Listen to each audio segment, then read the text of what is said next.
Good morning and welcome to Bowls New Zealand's coverage of the Bowls New Zealand Women's Champion Triples. Coming to you live from the Pukekohe Stadium, and we have two matches for you today.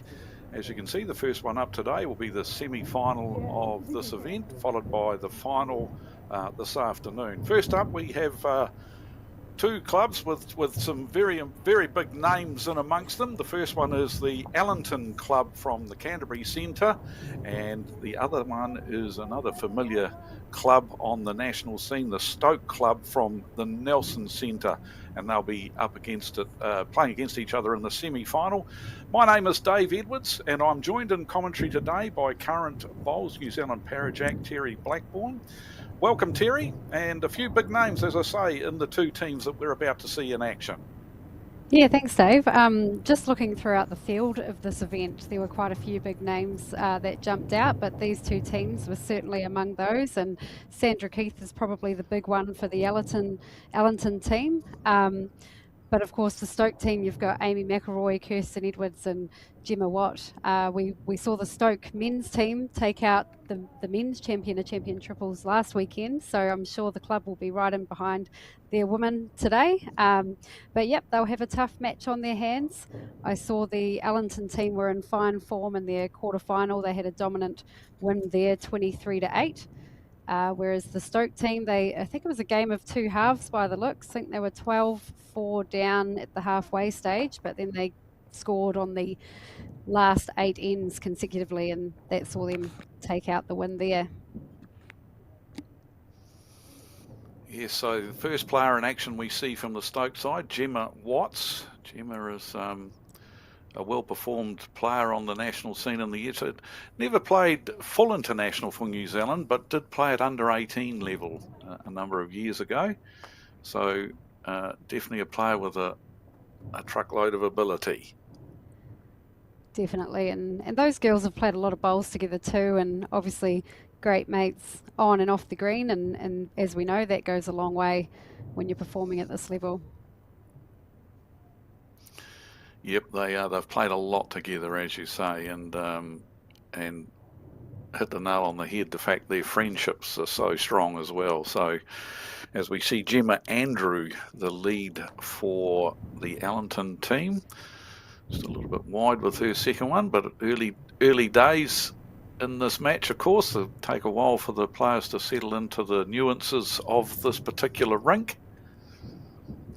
Yeah, it will be a battle of the Gemmas off the front. Gemma Andrew from Allington, I could be wrong, but I believe she's a junior bowler, or if not, I have a feeling she's fairly new to the bowl scene. A good second bowl here from Gemma Watts for the Stoke Club, and stepping onto the mat for Allington in the 2 position, Denise Taylor, with her first delivery in the semi-final.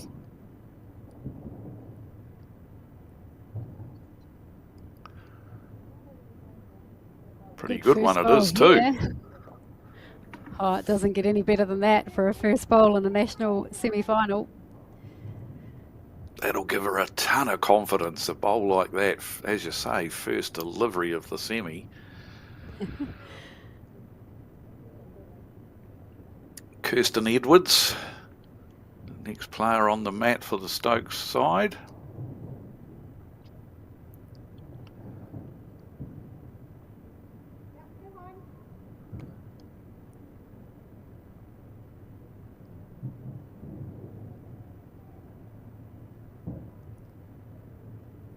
Finished in a good spot. Always good to get a position bowl in there nice and early.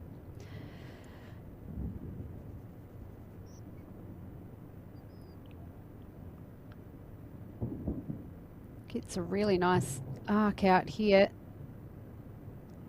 Look at how this finishes. Two great bowls there from two awesome bowls there, and a great start for Denise Taylor. Yes, it looks to be a lovely hand, that one, the forehand coming down this way. Kirsten choosing to play the other hand, but we can see the discs, the red discs on the bowls for the Allington Club and the blue discs on the Stoke Club.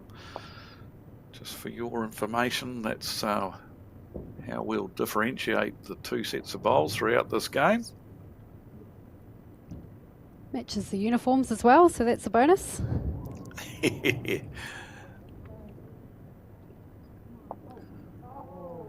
So there's Amy McElroy. She's the skip of the Stoke side, but it'll be Sandra Keith just going to the mat for the first time. Sandra, a former international player, played for New Zealand on a number of occasions.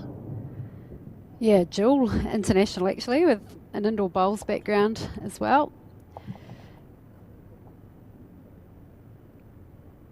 Goes well in both versions of the game.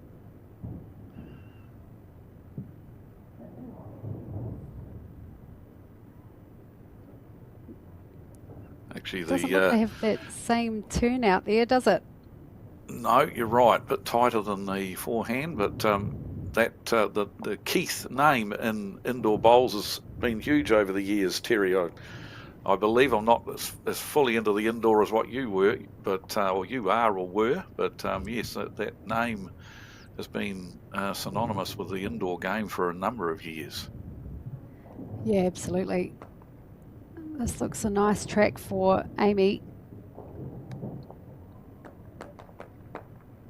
Good first bowl to work from. Just the one down by the looks. Yeah, just the one shot, I think, to the Allenton side. If Sandra can sit on the second shot bowl here, though, she could make 3 of it. If she can just come back now and sit on that blue disc bowl to the right of the shot bowl, which she's very close to doing it, she's going to draw another shot. That's a great bowl. Yeah, lovely correction from that first one.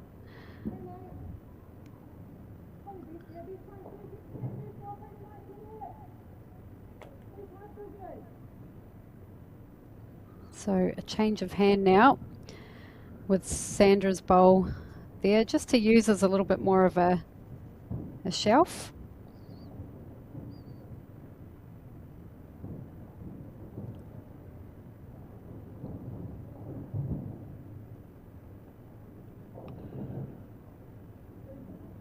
Lovely speed. So 2 it is on the first end. Allenton take the early blood, 2-0. One end gone. Remember the conditions of play for this match: 18 completed ends. Any killed ends will be replayed. That's the Allenton mascot. Yeah, a bit of support there. That's it. And of course the Oceania Challenge coming up in November. That'll be a good one, always is. Ted, his name is, I believe. The mascot there.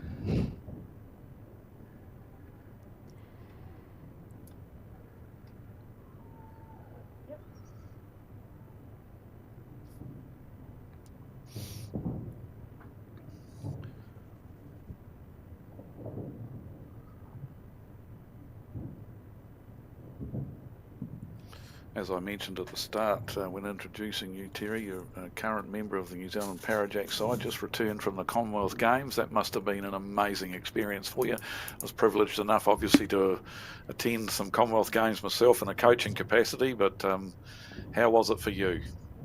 Oh, yeah, look, I guess, you know, being the first time at an event like that, I probably didn't have any expectations and just went into it with a very open mind, and what will be, and just really wanting to enjoy it, I guess. And I feel like I was able to do exactly that. So yeah, only came away with positives, and yeah, lots to be proud of.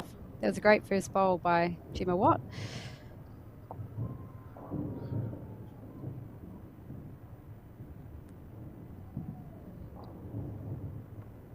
Fantastic effort getting the silver medal in your event, and the overall experience of being involved in that wider team. That's the part that lives in my memory, the being involved with all the other athletes in that wider New Zealand Commonwealth Games team was something that stays in your memory. Yeah, definitely. I guess, yeah, like you say, just being involved with so many other sports, and just having that wider New Zealand support staff as well was pretty incredible. But yeah, it just adds to that connection, I suppose, with your country, and a reminder that it's just something so much bigger than yourself and your own discipline.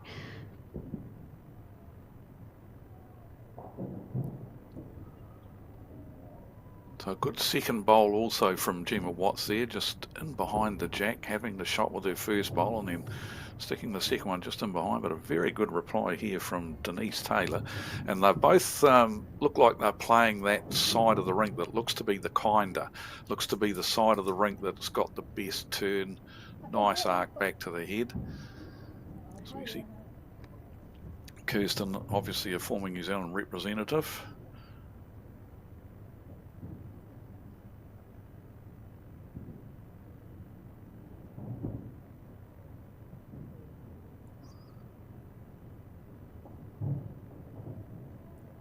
Very well performed on the national stage, Kirst, as well. Oh, this as we here. See a genuine attempt there. Just a little bit more grass would have, but she'll learn from that bowl just to take a little bit more grass. She had very good speed to land the second shot of Denise Taylor's.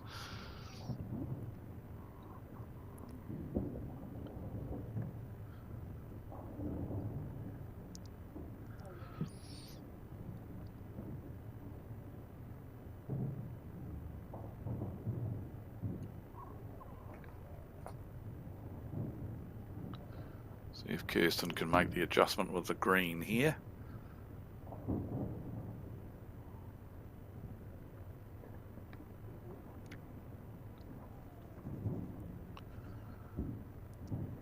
She is on a wider track. Has she got the legs this time? No, she took a bit of the speed off. So one to the Stokes side on the crossover. Couple of handy seconds though by the Allenton side.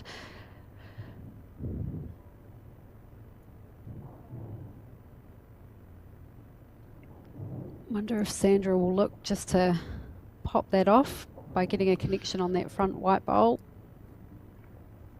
Yeah, that plant, there is a gap between the two bowls, so it's not an exact plant, but it is an opportunity. If she can make contact with the white bowl, the red disc white bowl that is the second, or one of the two second shots just short of the shot bowl, with a metre or so of weight, she can pop the shot bowl off the head. Let's see if she attempts to play that shot.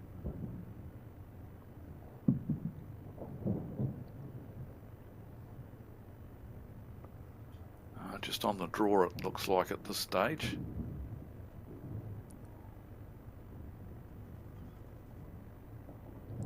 Denise is interested. What a great bowl. Very good shot.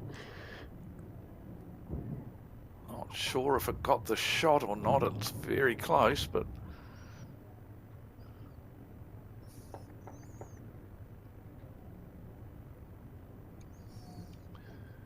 as you see there on your screen, Amy, also a former New Zealand international, bronze medalist in the 2014 Commonwealth Games in Glasgow in the ladies fours. Genuine attempt from her as well. Just going to go past a metre or so.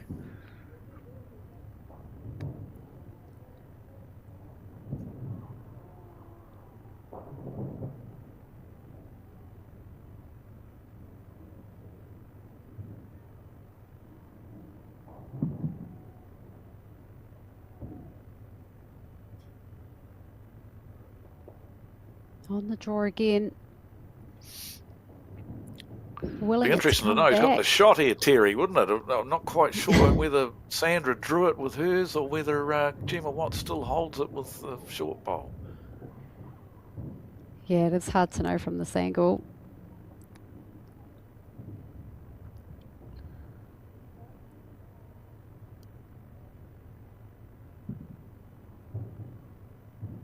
Very, very deliberate pre-shot routine, Amy. She's done the same thing for years and years now.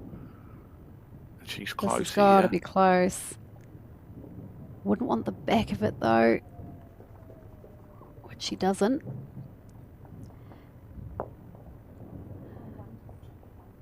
And it looks like it's one to the Stoke club, the jack being handed over by the Allenton, by Denise Taylor as she picked it up, handed it to Stoke. So Stoke are on the board, and it's 2-1 after 2 ends.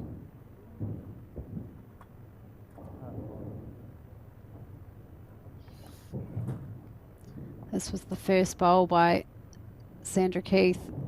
She wasn't far away from getting the shot herself.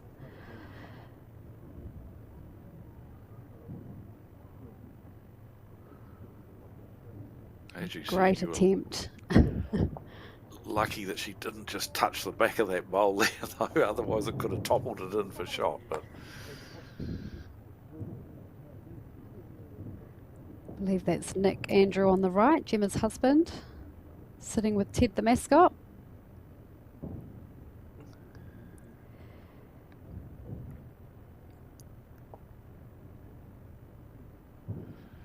Gemma Watts doesn't play extensively these days. Still, perhaps dabbles is the best way. So obviously, life gets in the way of bowls, and rightly so. With having a young family and other commitments, it means that she has to be a bit choosy as to when she can actually play. But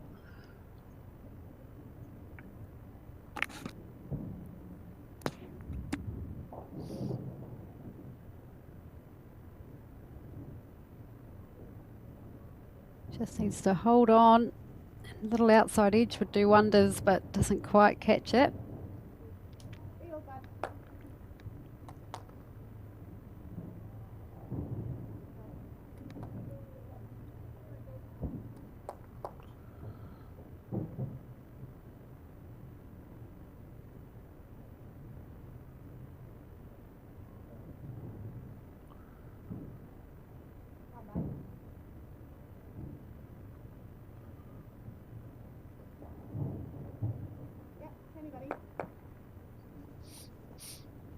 Handy bowls there. She's definitely sorted her line out, Terry. Both bowls finishing perfectly on the centre line. It's a good place to start, isn't it? Find that line and then feel the weight after that. Absolutely. That's straight out of the coaching manual, that statement. Get your line sorted first and the speed will come. We see an excellent adjustment here on line from Gemma Andrew. So we've only got to worry about two things when it comes to delivering a bowl: sending it down the right line at the right speed. So if you can get the first part right, which is the easier of the two, getting the line, then the speed will come.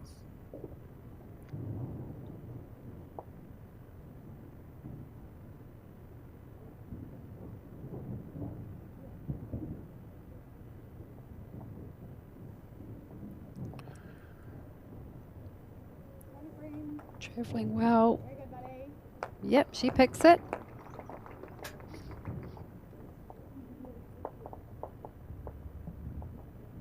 First toucher of the match, I think. Yeah, you're right. I've had a lot of bowls in and around it. This is a good track for Denise. They come back from there. This could Very be the close, second yeah, toucher of the match. It is. What a great bowl. Beautiful stuff. I mean, we're only into the third end, but Denise has been the star of the show, really, for the Allenton side so far. She latched onto things really quickly and playing very good bowls. Lovely delivery she's got as well, as all of these players have. Obviously, Sandra Keith, just not as young as she once was, doesn't get down perhaps as low as she used to, and does drop the bowl a little bit, but apart from that, the rest of these players really have sweet techniques.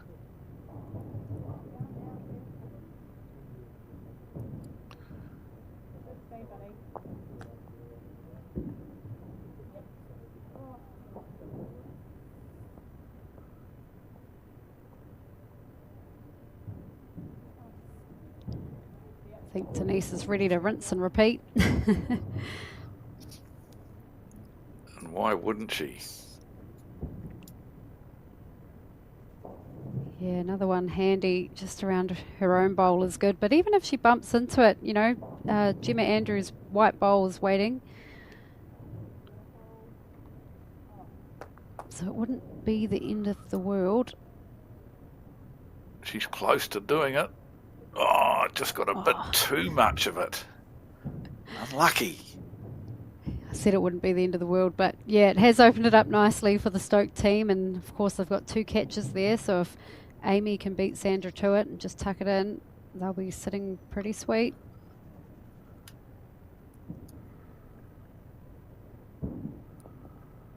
And just for your information, we do have the other semi-final in action, of course, at the moment, and that's Briar Atkinson's team from the Paratutu Club in New Plymouth up against Linda Ralph from the Carlton Cornwall Club in Auckland, and very, very close there, 1-1 after 2 ends, but once again some big names in those 2 semi-final teams as well. So we'll keep you updated on the scores of those as we go through the match, but if you want to check them yourselves, the Bowls New Zealand website go to the Bowls Hub part of the website, and the live scores are updated on a regular basis there for you. Oh, this is close here. Amy McElroy. Oh, we've seen a lot of touches this end, Dave. The floodgates have opened. They sure have, Terry, yeah. And what a great bowl that is, because it's tucked it in there nicely and made 3 of it. There is a bit of a platform there for Sandra to land on and pop the jack out, and so yeah, she can be really arriving to those 2 bowls that are sitting side by side, the first and second shots there. But great bowl there from Amy McElroy. Yeah, she actually played it really well, didn't she? Just about perfect. How much speed has Sandra got here? Yeah, just gonna duck on her. She probably, that line I think is the right line, just perhaps another metre or 2 of weight to be really arriving to that bunch of bowls.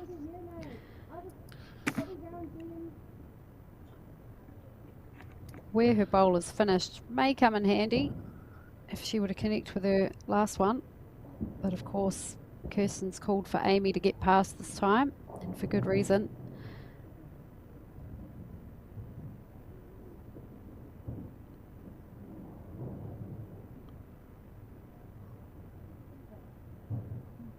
She hasn't got the legs to get where Kirsten wanted it, so the opportunity's there for Allenton to score here if they can make contact, get some jack movement. They've got the only bowls that are past the head, as we see Sandra coming up to have a look at this one, perhaps to determine which is the best of the 3 bowls to make contact with to get the desired result out the back.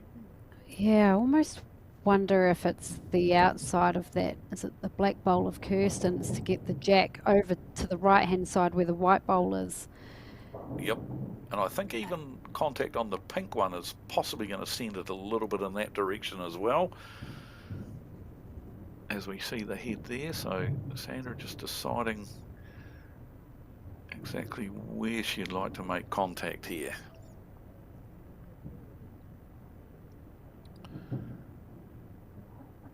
I think, yeah, at the end of the day, any contact's good. It's going to improve the situation, isn't it?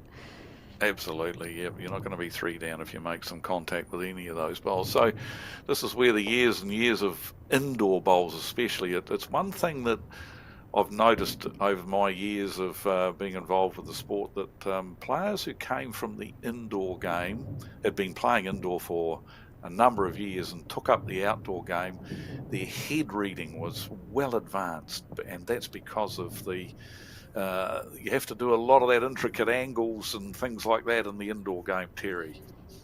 Yeah, I think it comes from the fact that, you know, it's a smaller scale version of the game, and so you get to see a lot more heads up close, and also the shots are just changing that much more because it is a smaller scale version, and you see the angles and how things react and behave, and Sandra's just going to miss on that higher line this time. I think she's given it more speed and more weight at the same time. So a good 3 there for Stoke. Takes the score 4 shots to 2.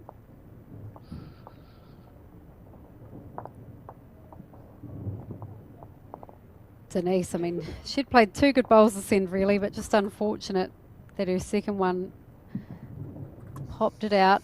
And I mean, Amy, you know, she had that opportunity to beat Sandra to the jack and she capitalised. Yeah, Denise was desperately unlucky there, really, just popping the jack out, and then this was the bowl of the end, really, wasn't it?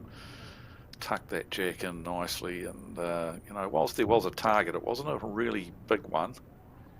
2 bowls wide, really, and so yeah, a little bit of bad luck for Allenton there, but capitalised on by the Stoke club. And it looked good all the way down, didn't it? Amy's bowl. Yep.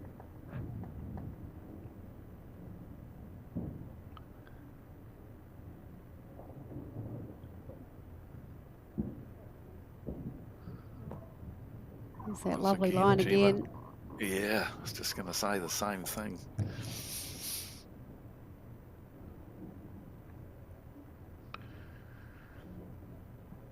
Yes, you mentioned earlier that the Stoke men won this corresponding event last week, the men's champion and champion triple, so the chance for the Stoke club and Nelson to do the double. It really is a strong club. It, you know, obviously being from Nelson myself, in the Nelson Centre here, and Stoke is definitely recognised as the strongest club in the centre ability-wise.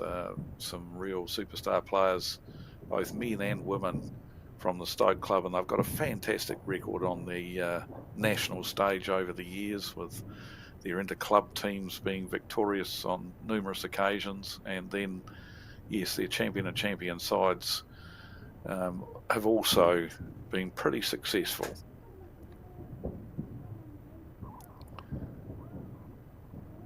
And from the outside looking in, they appear to be a really supportive club too. You know, very invested in each other's results and successes, which is really cool. For sure, yep. Great club camaraderie. I think that's pretty uniform right across most clubs in the country.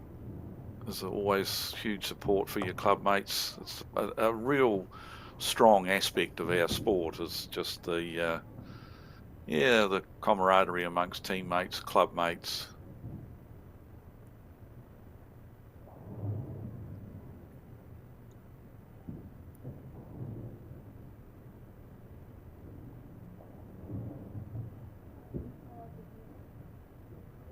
Kirsten looks like she hasn't sent this one either, so not a great start from the Stoke side here. 3 short bowls. Chance for Allenton to pounce here. Still a few bowls to come, obviously, but the way Denise has been going, though, you'd back her to draw a shot here. Absolutely, she's been playing very well.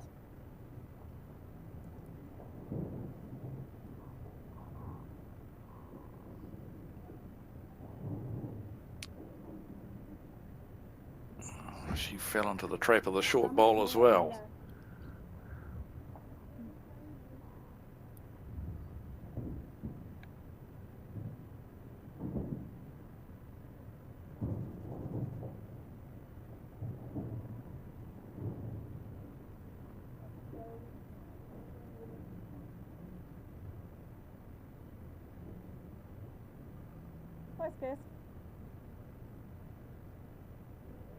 Good adjustment here from Kirsten Edwards.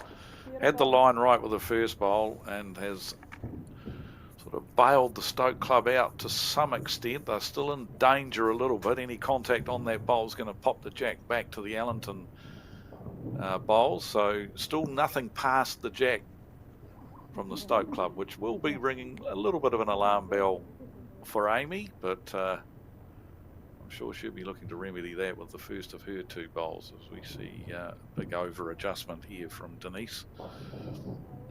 Yeah, definitely, but important really for Kirsten to draw the jack there. Imagine if that was Denise, you know, without that position, it would have been a really tough ask for Amy. But with her own bowl on the jack there, that helps a lot.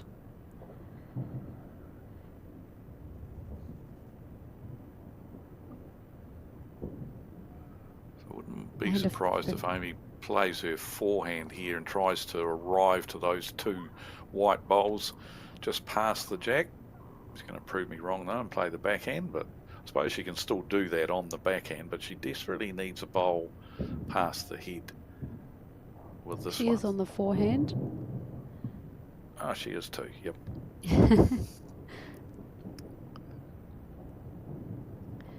Yeah, either way, but definitely feels safer on this hand and also feels like more of a target, doesn't it? What a bad effort. She'd have liked another little bit more running to have got closer to those two white bowls. Any contact on the shot bowl from Sandra here is going to pop the jack back to those waiting red disked bowls. And she's close. Has she got the speed to get round the front one? No.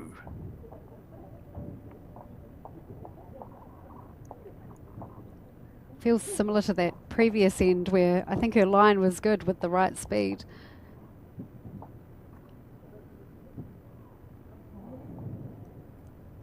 Yeah, it's one of those, another coaching tip that, you know, if you do miss with your first bowl, just make one adjustment. Don't try and adjust both things. So in Sandra's case here, I think all she needed probably was a little bit more speed. So take that same slightly tighter line, but more speed will hold her bowl round those short ones and enable her to reach the shot bowl. So just one adjustment. Don't adjust both your line and your speed. I think that's the danger, the thing that the trap that she fell into the last end when she was looking to arrive to those three shot bowls on the previous end.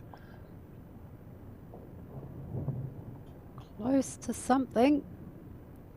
Has she got enough speed to jar it out? No. Well, the good news is, because I think I saw our lollipop operator holding up 2 blue there, so getting second shot was an achievement in itself for Sandra. 6-2 the score.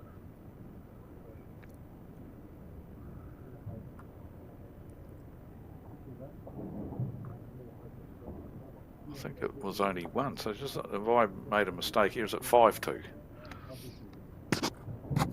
Oh yes, sorry, it will be 5-2 with just the one.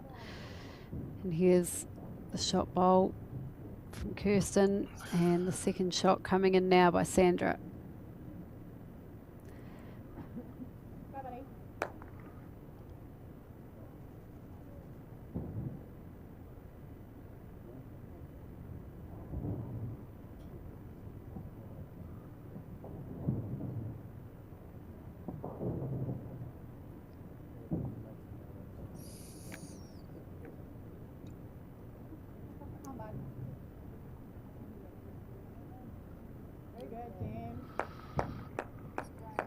Yeah, good opener from Gemma Watts.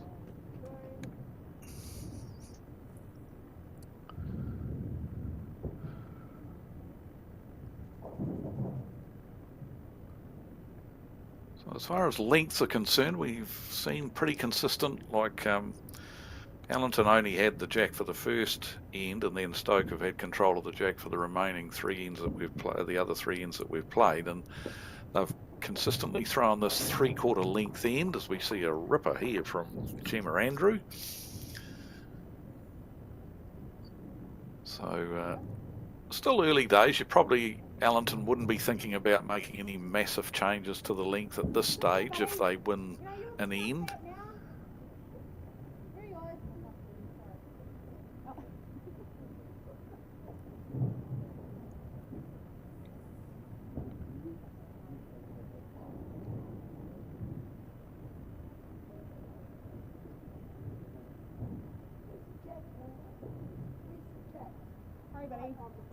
Yeah, looks a good track.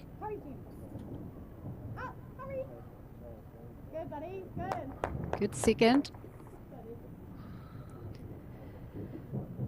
Yep, something to use there, isn't it, on that backhand if Kirsten opts to go that. She's got a friendly bowl on either side of the shot bowl to be able to use if she so desires. So sweet delivery again from Gemma Andrew. There really is some great technique on display amongst these ladies.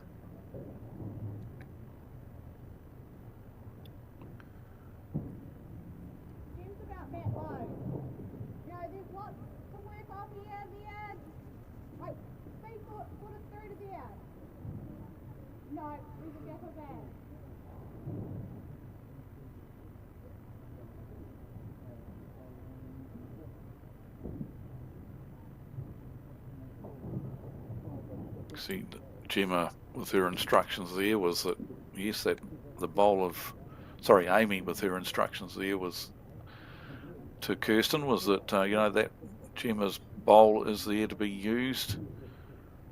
If you arrive with speed to a metre behind the jack to my feet, you probably, and you land on Gemma's bowl, you're probably going to get a favourable result. Or if you're just under that and get onto the shot bowl itself, so good option down here for Kirst.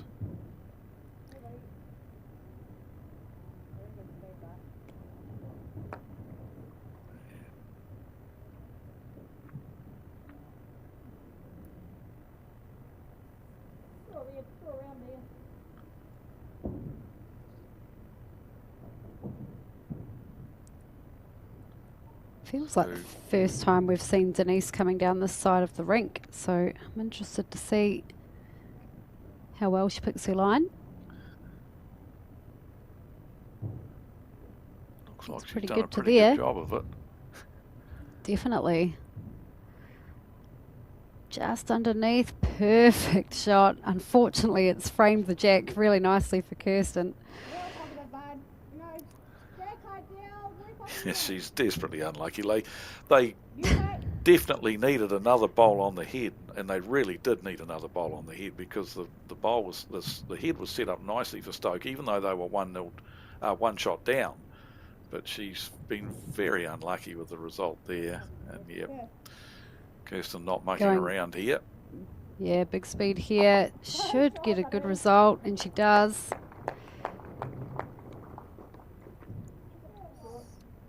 The work starts again, and Allenton has first go at this.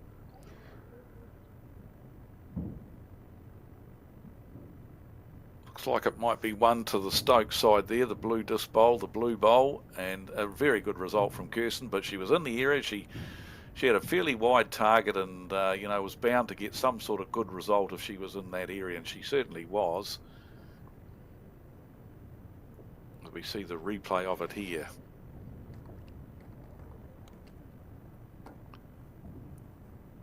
Just got the feather on Gemma Watts's bowl first, which sent her sideways to get the other shot bowl off the head. And yeah, that was well deserving of a low 5 from Gemma Watts there. So Kirsten, a great shot, and given the advantage to Stoke again on this head.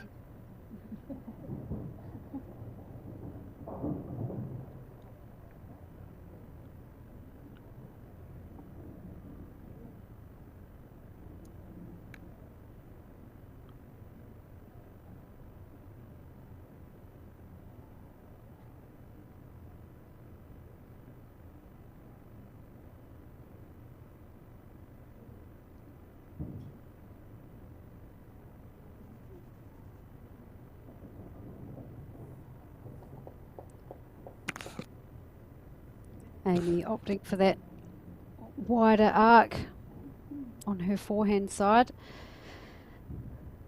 Picked the line well. Yeah, I think the short bowl of Denise Taylor's out there on the backhand side was probably in her eye. So she opted to play the forehand. And can Sandra draw the shot for her team here? She's in the area. Just going to achieve it, is she? If she sits that bowl, or even, oh, that'll be close.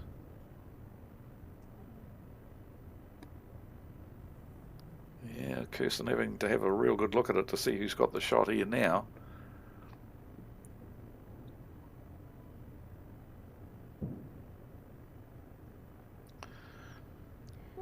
Probably, yeah, probably doesn't change Amy's shot though, does it? Whether she's one up or one down. She's already opted to play that forehand side. Nothing's changed there. Just make the correction on the speed.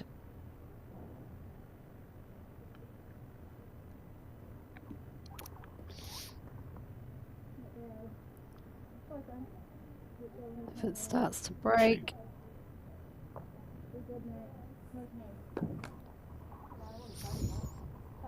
Okay, so apparently it's still 1 to Stoke, according to Kirsten, when she put her fingers on, did the finger measuring. So,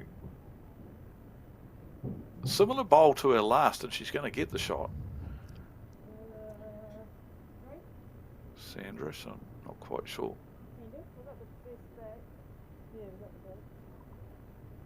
Oh, she might be looking at playing with weight to get the shot bowl. Just asking if they did have the back bowl in, and they have, so we might see, yes, she's after the shot bowl. She's tight, but could get a result here.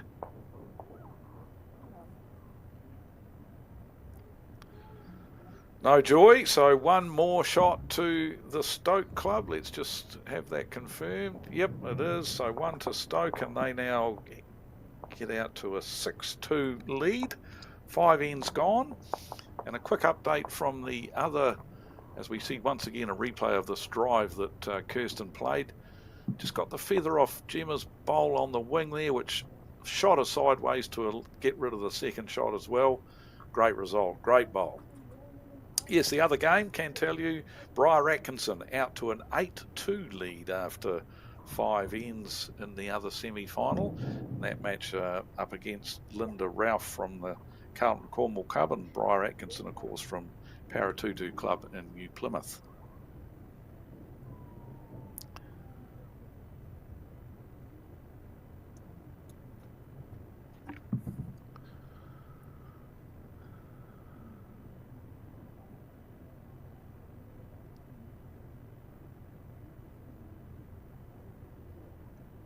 Gemma just lost her weight a little bit. She's last end she played a couple of good ones, but coming in this direction, just not quite finding it as yet.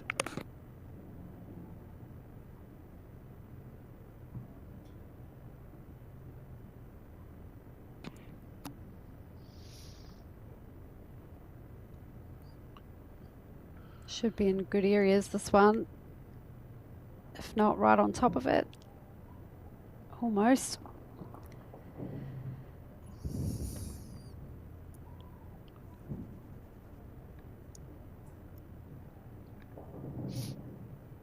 Bit more of both required here.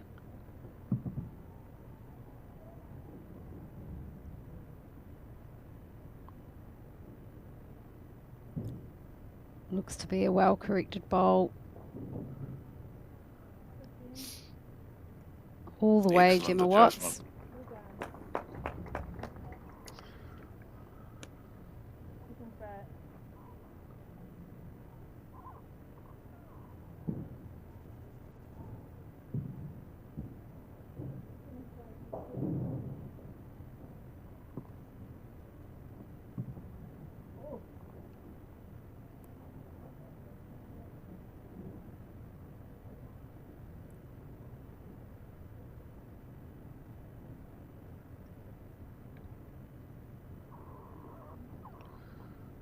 Pretty handy reply from Gemma Andrew.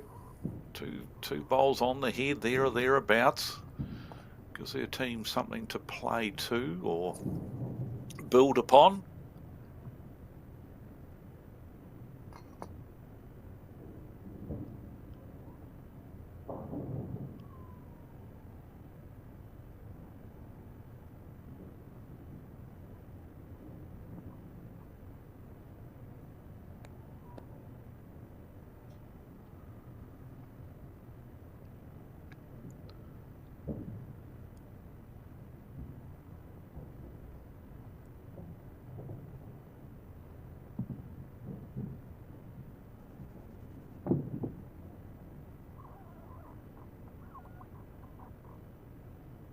tracking well. She's going to hold on for the jack, not quite. A little wriggle, maybe. Ooh, that might have done enough. They certainly cut across.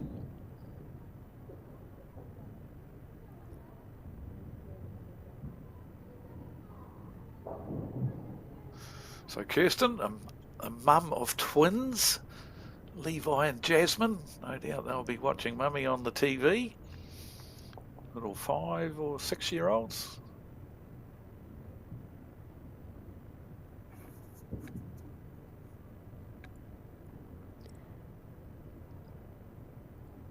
Yeah, a team of mums, aren't they, with young kids? Yes, yes, definitely.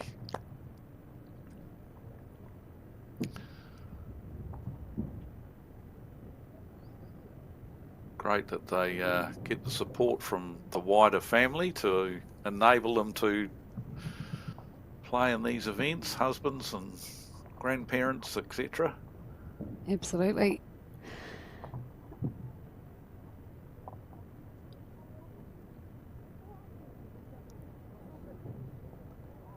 Oh, great shot there.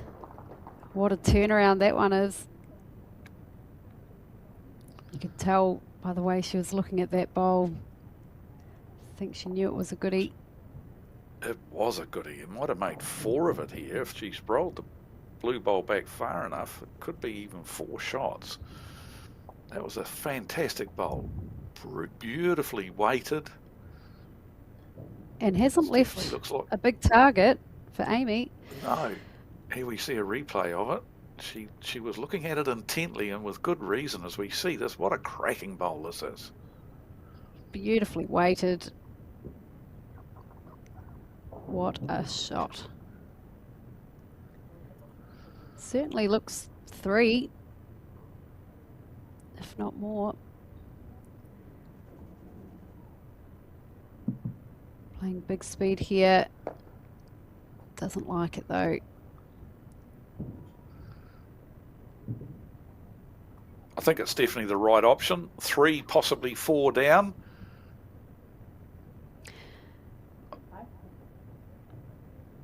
I just wonder whether it might have been better on the forehand. I was just thinking that same thing. Yeah. Yeah, it'd be great to have another look at that head. But I think down the forehand you could get rid of a couple at least. Your collision bowl can always do some work as well on its follow through.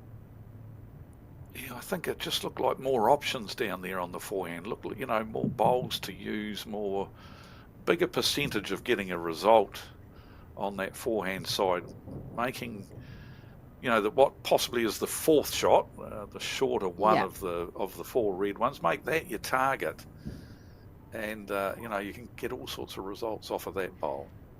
I do wonder if that short black bowl might just make it less appealing from the mat's end. Take 2 with the backhand. She looks a lot more interested in this. Needs to hold. Oh, that was a fantastic effort. Just past that bowl. I think she would have got a good result.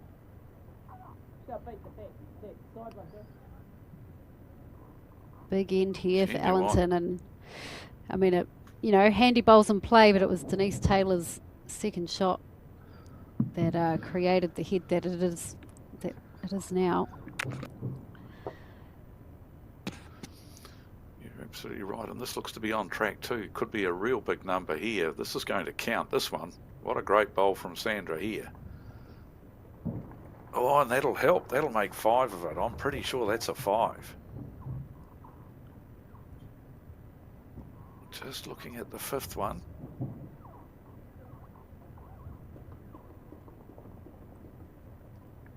Not sure what the end result was. Hopefully we see a shot of the lollipop man. 4.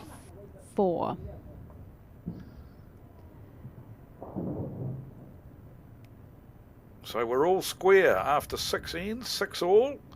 And what a great bowl, end of bowls that was. And I sort of, here's this last attempt of Amy. She just had to clear that front blue bowl, but unfortunately got the edge of it. So we saw that the two good bowls from Gemma Andrew and Denise Taylor ended another one that was pretty close, as we see the final bowl of the end from Sandra Keith, which added to the count. But yes, Gemma and Denise off the front had bowls handy, and that was the making of that end, because it enabled Denise Taylor to play that bomb of a shot that we saw where she sat Gemma Watts's bowl off the head and stayed there. And unfortunately for Amy, she was unable to do anything about it.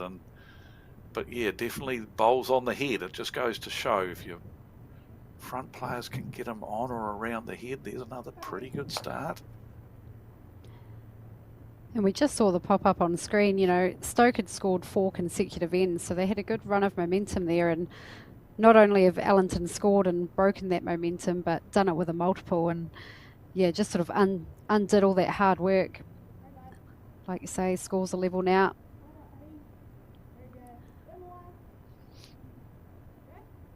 A lovely opener.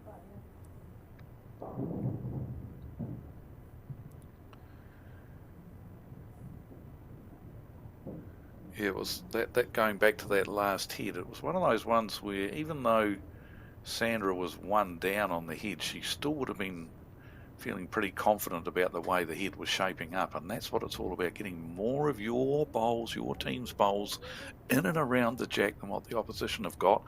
And then it enables someone like Denise or Sandra to play those shots to create the numbers. So it's about understanding your role within the team, and it's about, you know, for the front two in a triple like this, just trying to get as many as close as you can so that you've got more bowls in and around the head than what the opposition have, because we see another very good bowl here from Gemma Watts. Yeah, that's really good leading, particularly after dropping a 4.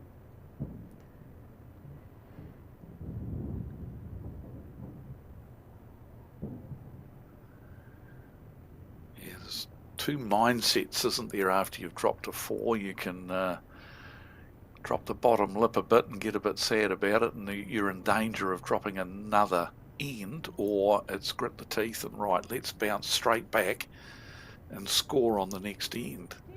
And for both teams, when someone's scored a number or you've conceded a number, it's really important for both teams to really do their darndest to score on the next end.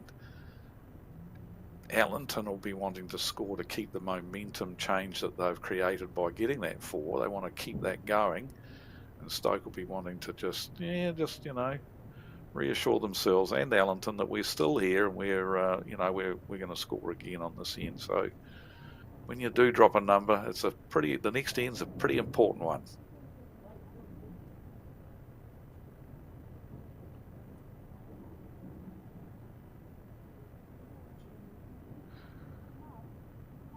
We just saw the side-on view of this head a moment ago, Terry, and there's a little bit more room there than what it looks from behind. They're actually a good couple of feet away, those shot bowls. So still plenty of room on this end. Absolutely. Is this going to have the legs? Not quite.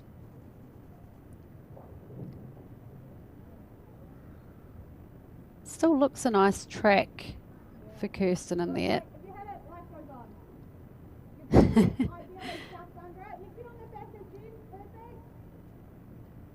Amy's call there was, if you hit it, life goes on. But I think she can slip just underneath, and like Amy said it in the later part of her instructions, Gemma's bowl's there to bring up. If she dives onto the jack and moves it a bit, that's an option too. Certainly options down there. Just needs the running power.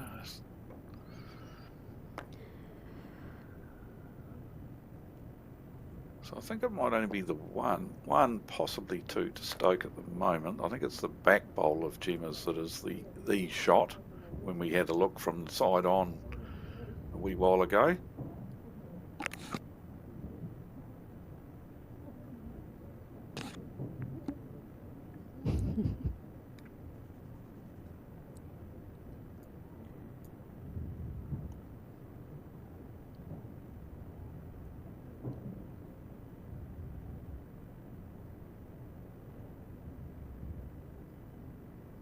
So Sandra on the backhand. Has Gemma Andrews bowled a roll up if need be, but like you say, Dave, there is room to just draw the shot, which I think she's done. Close. Yep. That'll be the shot. There probably was too much room left there for someone of Sandra Keith's ability, and she pounced.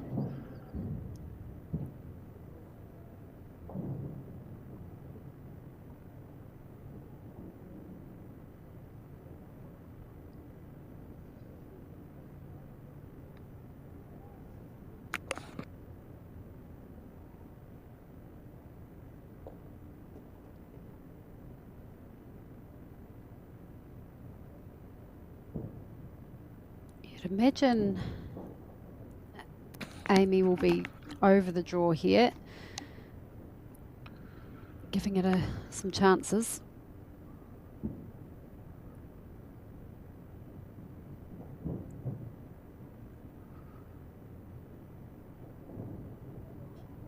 She might find the gap clean, just about clean. Wiggled its way in, and I think it might have got the shot.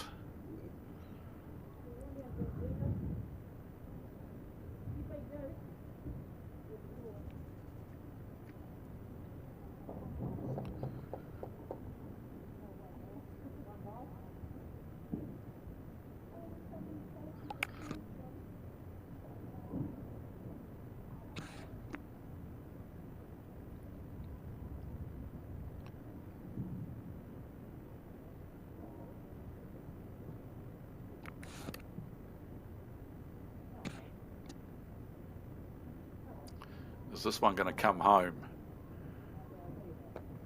Oh, a genuine attempt.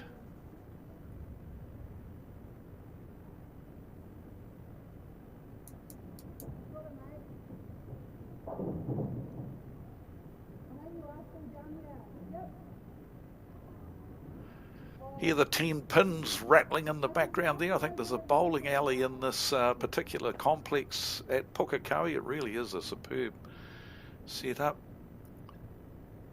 Got the green that we're playing on, and then there's a huge area for the indoor bowls mats when they roll them out, and there's also a 10-pin alley here as well.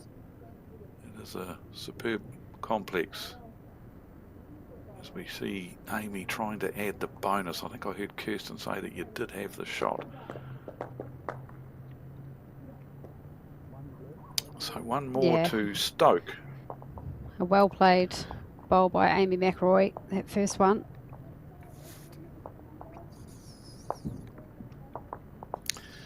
So the Allenton Club from Ashburton in the Canterbury Centre.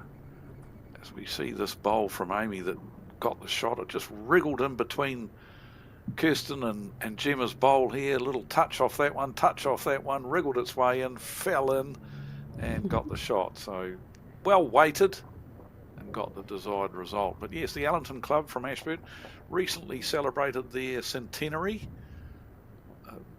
Obviously well established and 100 years in existence. A lot of bowling clubs around the country have been around for that length of time, of course, but yeah, it is a real milestone for Allenton celebrating their centenary recently.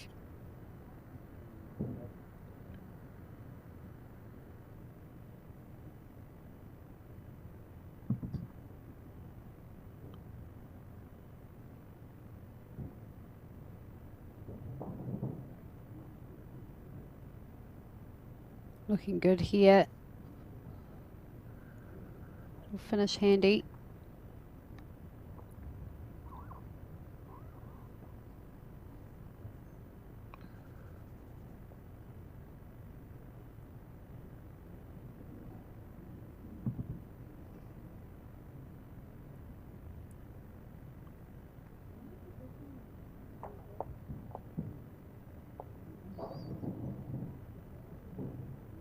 See something technically that Gemma noticed during that delivery. Beautiful speed, just missed a line.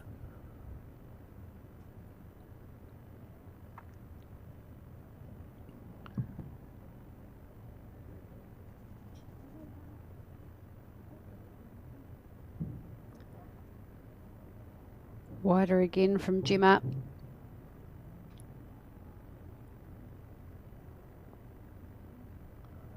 Wow, that one came back a long way. It looked like maybe there's a couple of tracks down there, Terry. It looked like that I agreed with you. I thought that she'd sent that one a bit too wide, but it came back nicely. So I think, you know, almost the wider you send it out, the more it'll come back on that hand. It's nice when you can send it out and just trust that it's going to come all the way back in. Might need to collect it here.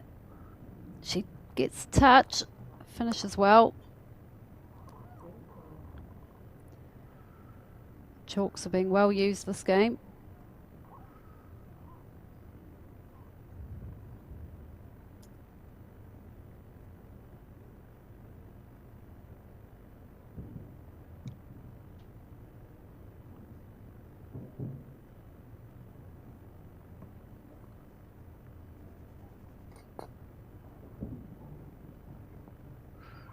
Kirsten's missed her line on this bowl as well. It'll finish narrow, and she hasn't sent it with enough speed either.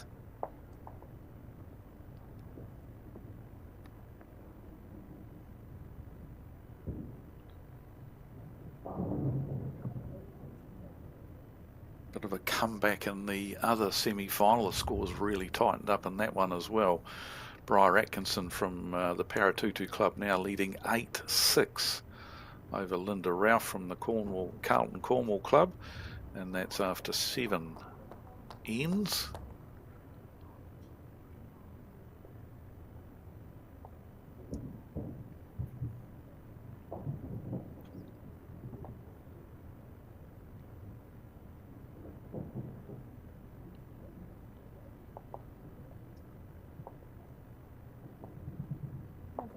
Kirsten with very good green here as well, and this is going to be pretty handy. Yep, that'll be another shot. Possibly 2 to Stoke, might only be the 1, but still plenty of room on this end. No one's really nailed it.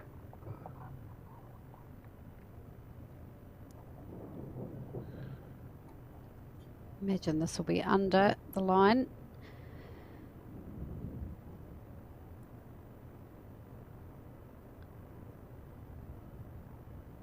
So it looks like this one might be a slightly longer length than what they've been playing up until now, Terry, and I think that's possibly led to the fact that no one's nailed it yet, and there is a little bit of room left there still. Yeah, I'd agree with that.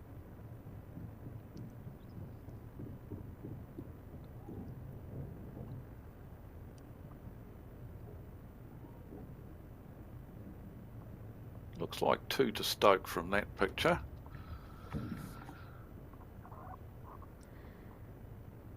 And that could be a result of Stoke, you know, knowing that they dropped a 4 2 ends ago in this direction. And of course they had the jack this time, so maybe just stretching it out a little bit, not wanting a repeat.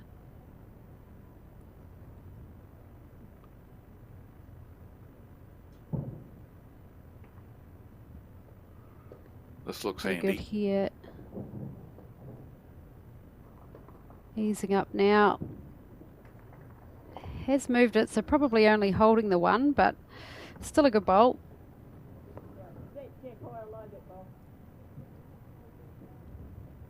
You're right, probably only the 1, but it's a better 1, isn't it, than the 2 that they had prior to that. So even though they were holding 2, now only 1, it's probably made it a little bit better.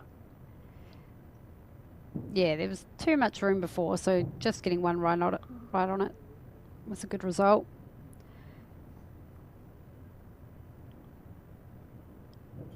Well, that gives Ellington the backest bowl.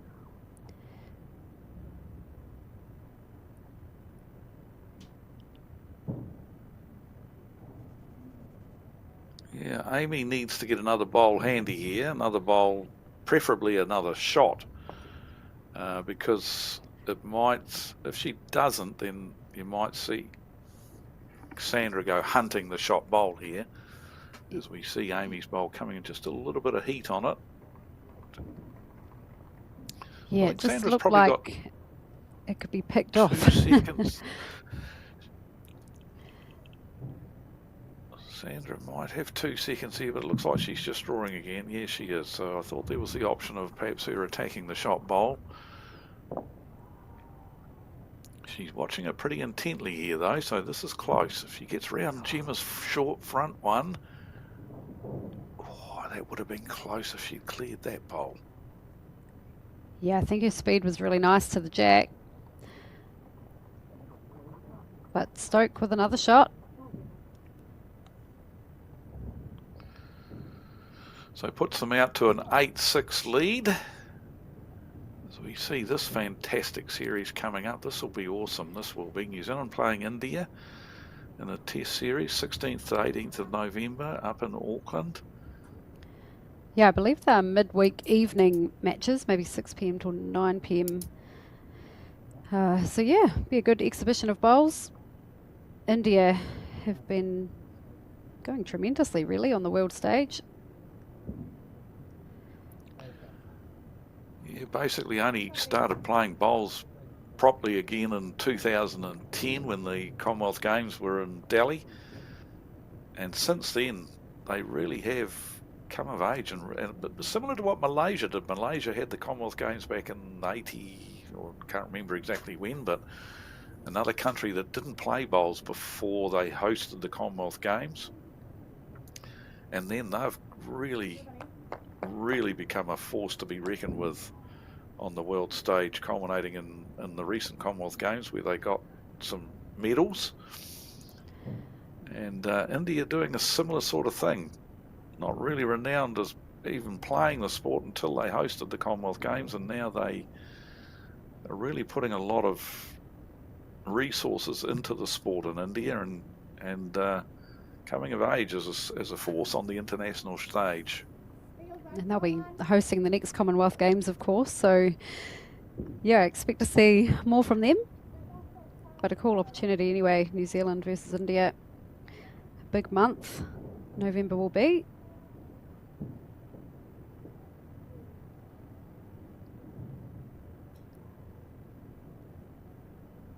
Another good bowl coming in here.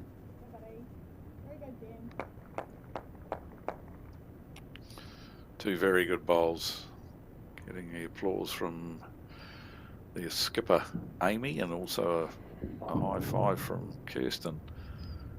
Two very, very handy bowls.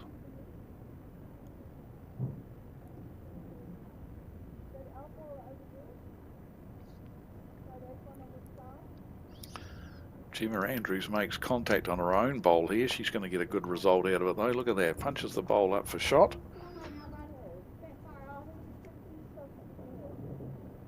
She doesn't look quite comfortable with the grip of her bowl, I think.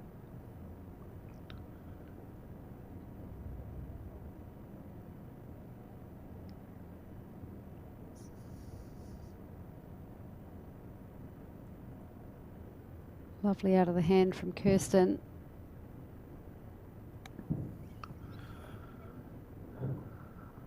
Down to the speed here. All the way. Lovely bowl, another toucher. Not sure if she touched it enough to make it more than one. May have done, but an excellent bowl from Kirsten Edwards.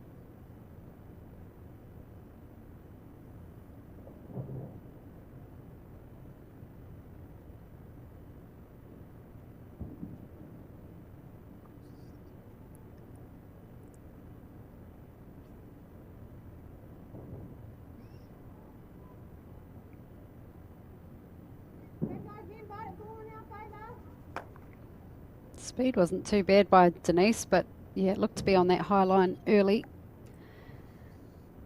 If Kirsten can do the same again, I think she will make 4 of it.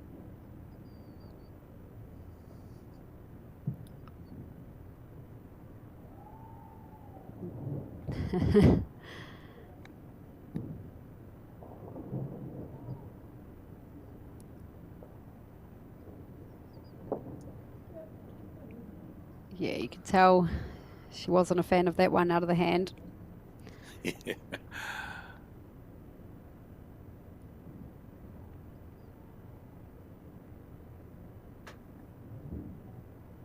chance now for Denise to correct on that first bowl.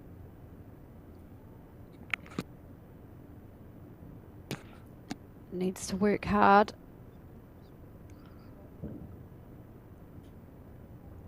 Hasn't finished in a bad home though, all the same.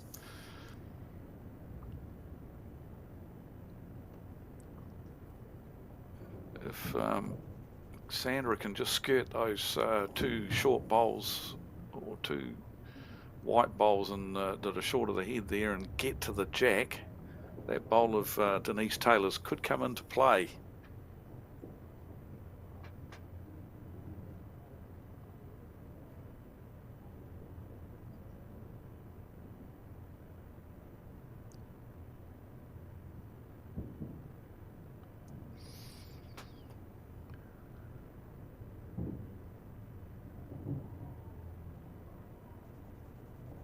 A great head though for Amy McElroy to play to.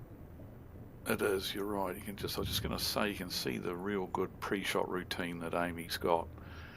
Everything does exactly the same every time. Her alignment work with her feet on the mat to start with, and you'll notice that she's built into her pre-shot routine the big breath. Takes a big suck of air before she gets into her delivery stride. So we see a great bowl here. If she can touch this and make it, oh, that's a lovely bowl from Amy McElroy. Oh, perfection again. I was thinking this sort of head reminds me of, I don't know, it was one of the earlier ends where Amy had an opportunity to draw the jack and tuck it in for 3. She did exactly that. So there was Sandra just asking, she hasn't played a bowl yet, but she just said to Amy, obviously asked Amy, you've got any problems with me going up and having a look at this now that you've changed it, even though I think the laws state that you're not meant to until after you've played your first bowl. But in a situation like that, totally understandable that you'd want to have a look at what change that has made to proceedings since you left the head. And the bad news, Sandra, is I think you might be 3, possibly 4 down now, as we see a replay of this brilliant bowl here from Amy McElroy.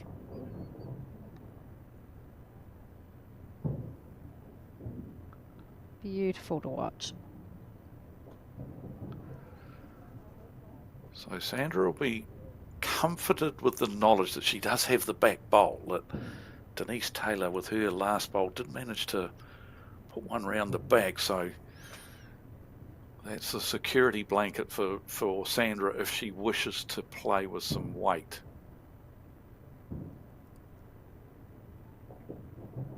It's not easy to get to.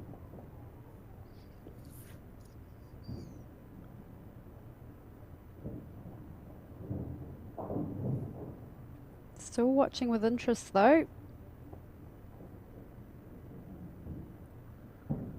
Yeah, it looked like she was just trying to make contact onto Kirsten's second shot and pop that, punch that onto the shot bowl, which would pop the jack back to that Denise Taylor bowl waiting at the bottom of our screen there. Just Kirsten just analysing things here as to, in fact, Amy's come up as well, just to, if Sandra's successful with her shot, what's going to happen here? Or, and there is the option of, let's see if we maybe put one in her eye out there on that forehand side, so that won't look quite as appealing to Sandra. The danger of doing that, of course, you end up sitting it somewhere where Sandra can use it. So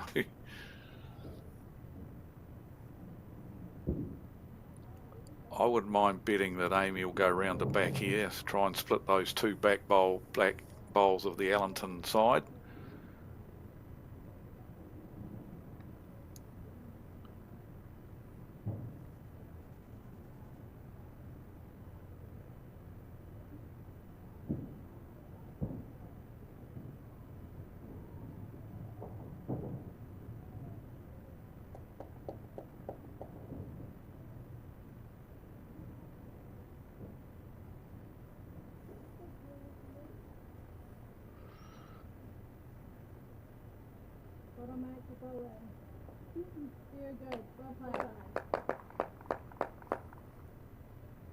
And looks like she's sort of done that. Separates, landed a bowl somewhere in between the two back bowls as Sandra quickly into her work on that forehand, looking to make contact with Kirsten Edwards' bowl here. And she's close.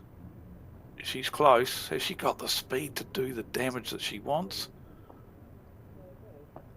Or she's going to cut one out probably with that bowl. Yeah.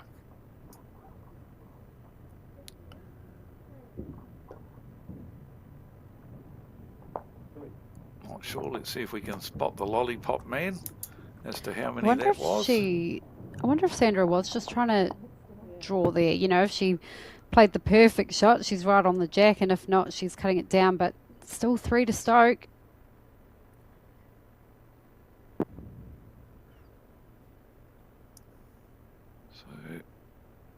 Here it is on the 4, and I think she might have cut one out. I think they're pretty sure they were 4 down, but she did cut one of the bowls out, so cut it down to 3. But so after dropping that 4, Stoke bounced back exceptionally well, winning the next 3 ends and getting a multiple themselves on that end, getting that 3. So 7 of the 9 ends played so far, the Stoke team have won. Hence a comfortable 11-6 lead.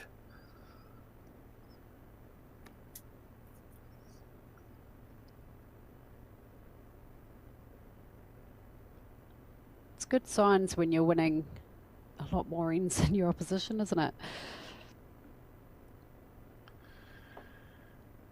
Yeah, it does. The only, I'm being very nitpicky, but the only disappointing thing from Stokes' perspective was when they did drop one. When they did drop an end, it was a 4, and that would have been disappointing to them. But it hasn't affected their mindsets. They've knuckled down and won the next 3 ends.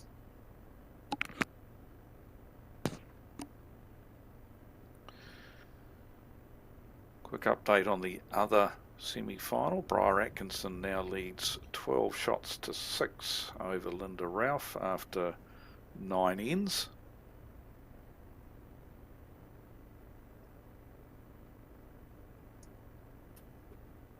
So we've hit the halfway mark for both of these matches.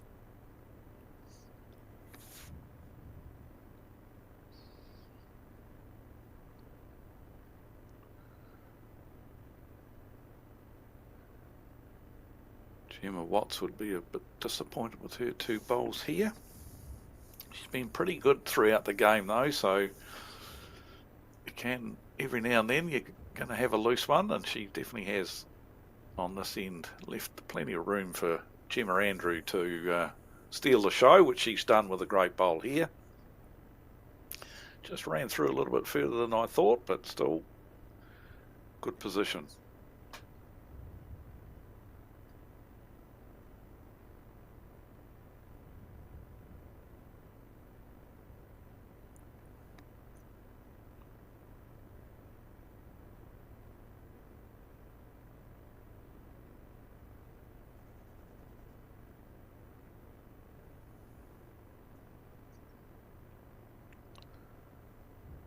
Well, the good news about Kirsten is if she misses with her first, she's usually pretty good with her second. She's drawn a few touches this game.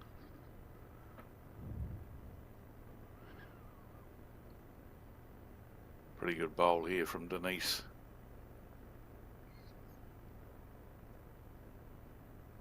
Yep. Yeah, Allenton setting up well.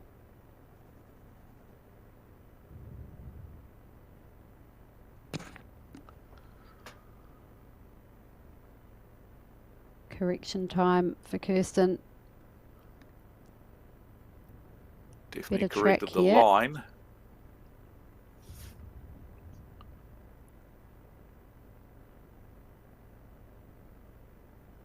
Yep, really good bowl.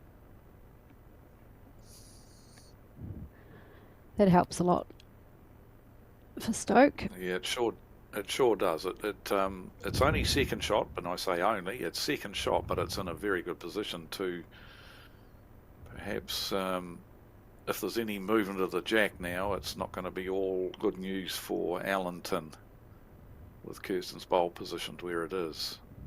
Another very good bowl from Denise Taylor here. 2 good shots for her.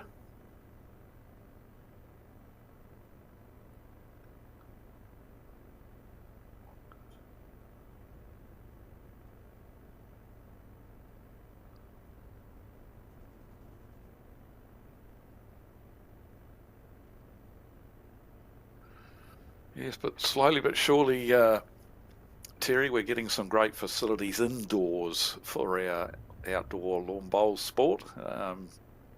More and more either fully enclosed like this stadium is, or at least having the canopy roofs over the top of the greens that enables play in all conditions. So slowly but surely more and more clubs around the country are doing this, and I heard recently also that in Christchurch plans have finally been approved, I think, or the plan is finally in place for a fully enclosed indoor stadium in Christchurch as well. So more and more of these types of facilities popping up around the place. Yeah, it's quite exciting, really. And that's great news for Christchurch. I mean, they have some wonderful grass greens already in place. So, yeah, having a facility like this will just really take them to the next level. Not far away, Sandra Keith. Interesting to see whether that one's counting. Kirsten's just having a look.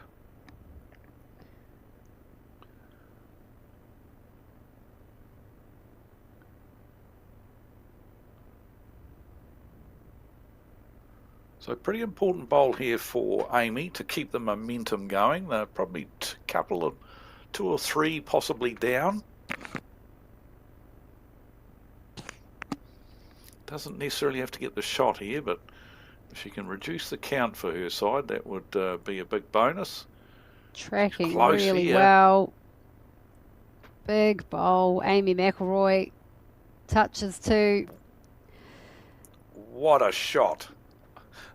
And didn't that come back? I think I'm going to reiterate again, the wider you throw that bowl on that hand, the more it seems to come back, because she definitely was well out there as far as the line was concerned. But what a great bowl, Amy McElroy. Yeah, once she chucked it out on that line, I really liked it, to be honest, and she had the speed just perfect. Sandra, she'll be disappointed with this one. That was an opportunity. You can see she was playing with intent there to pick out that shot bowl.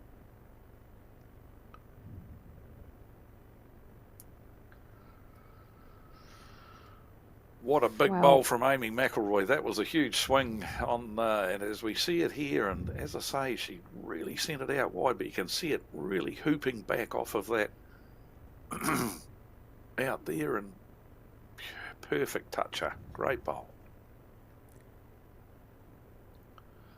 She's played a lot of good bowls and good times, hasn't she? You know, there's a reason their score has sort of kept ticking over, and they've won more ends than they've lost. And I think Amy's done that with a few of her bowls, whether it's been her first or second.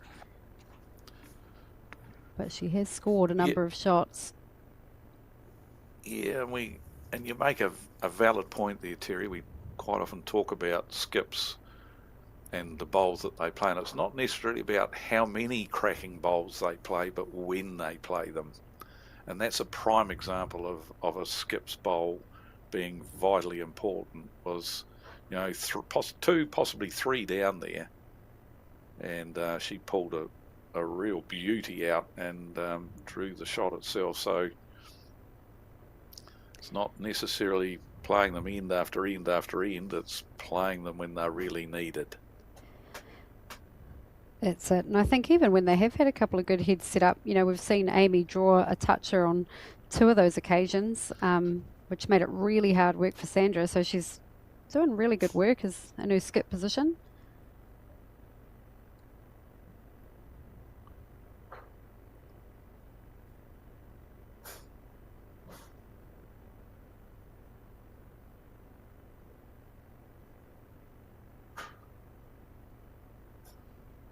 it's an interesting debate in the Nelson Centre about the fact that Amy does skip when she plays with Kirsten. Okay. A lot of people considered that maybe Kirsten was the player that should be skipping, not because she's a better player or anything, it's just that her strengths game tend to styles, be shot maybe? play. Yeah, so but they love playing it this way round, and as you can see, Amy's played some fantastic skip bowls.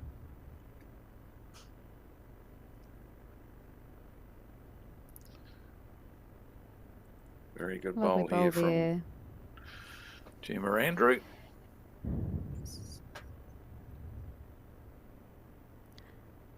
I remember years ago playing, I think it was in the New Zealand Open triples with Kirsten. She would have been Kirsten Griffin back then. I was leading her triple. She was skipping, and man, she had a good drive on her. Probably had to bust it out with me off the front, but yeah, that was something that stuck with me. Yep, she's renowned for her shot play as well, Kirst. So you see another handy bowl here. So this is one of those heads where Allenton will be real keen to get another handy one. It's building up to be a bit ugly for them, even though they might be holding shot at the moment. Yeah, well, the previous end, it was Allenton setting up a head very similar to this before Kirsten got a handy bowl in behind, and then, of course, Amy drew the shot. But it's Stokes' turn now to be setting up a good head.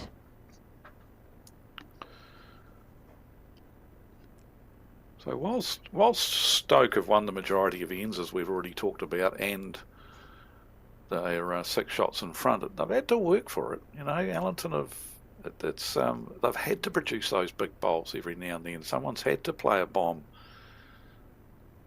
and so Allenton are making them work for it. But Stoke have responded with some big bowls from both Kirsten and Amy, more so Amy. We can see the momentum graph along the bottom there.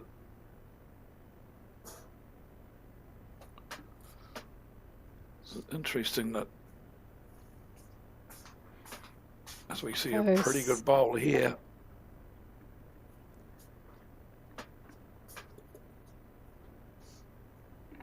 Yeah, could be a couple of shots there to Allenton. Like you say, just, you know, if Amy had missed 1 or 2 of those shots, the score would look very different overall.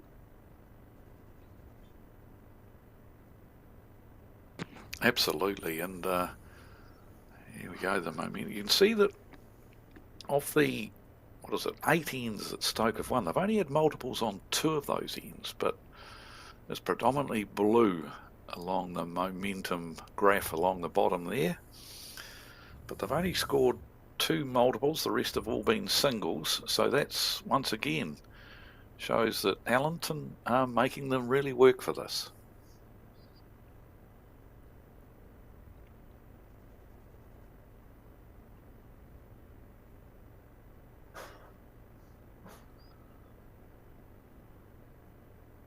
Lovely arc again.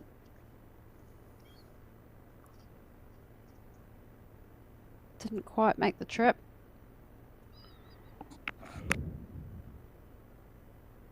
Sandra will be on her backhand.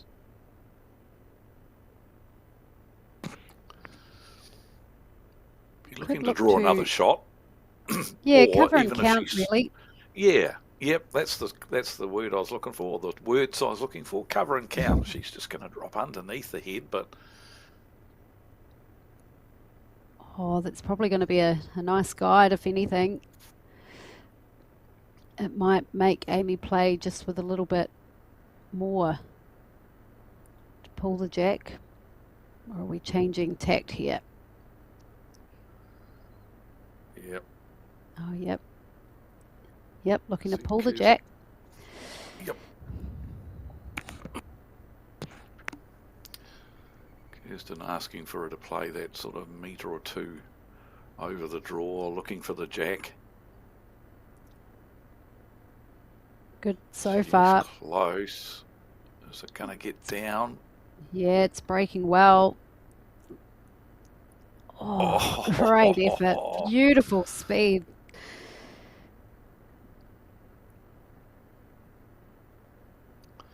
Couldn't have played it too much better, but an opportunity now for Sandra. She's added a bonus shot or two already in this game. Can she draw another one? Bit of correction required from that first bowl.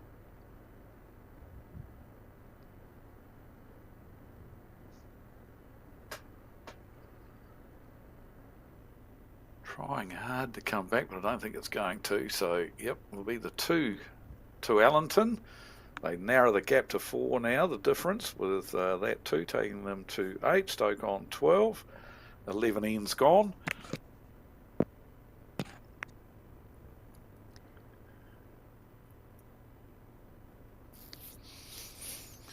This was the bowl that did the damage. Yep. One big roll out of the blue. She wasn't far away. She was pretty unlucky there.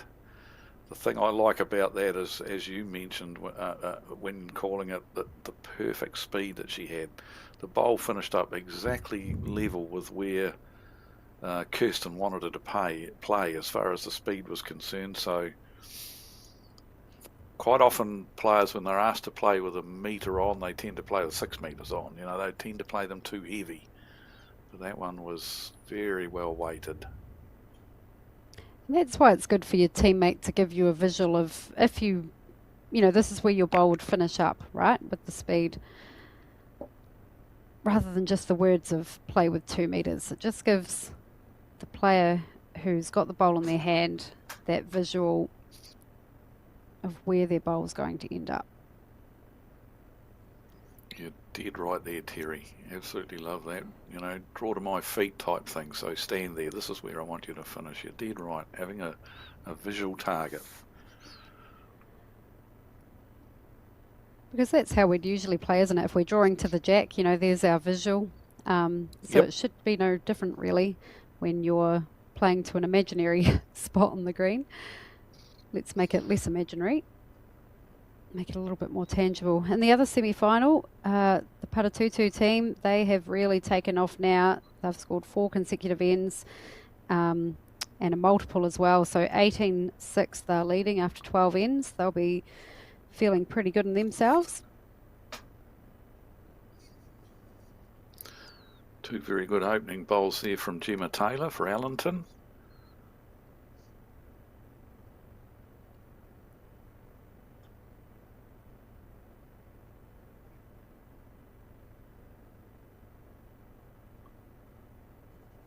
A well-pointed delivery here from Gemma. Very, very good bowl from Gemma. Yeah, sneaks past her first one. 4 good bowls in play there.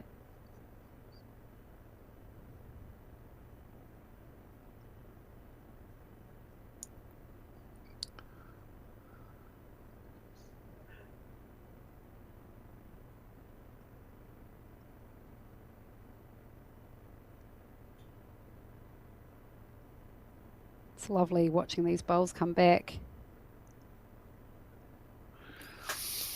It's like they're playing on the end of the green, but it's not really, you wouldn't class as a ditch rink, although it's pretty handy to the ditch, but quite often when you are close to a ditch hand, you know, close to a ditch on the side of the rink, it does lean itself towards having a nice swooping hand coming back off the ditch, the bank side of the green. So that's obviously what's happening in this case with that beautiful hand that we see coming back from out wide.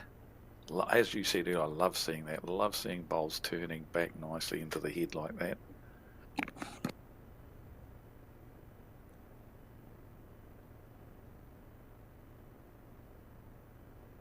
Should come to a good home. Good sighter. We're guessing, I guess, there we go, that that Gemma Watts does have the shot with her short bowl from Stoke. It looks like it from here.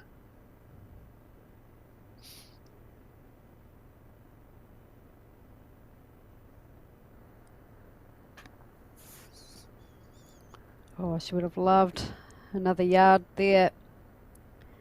She's been picking her line so well.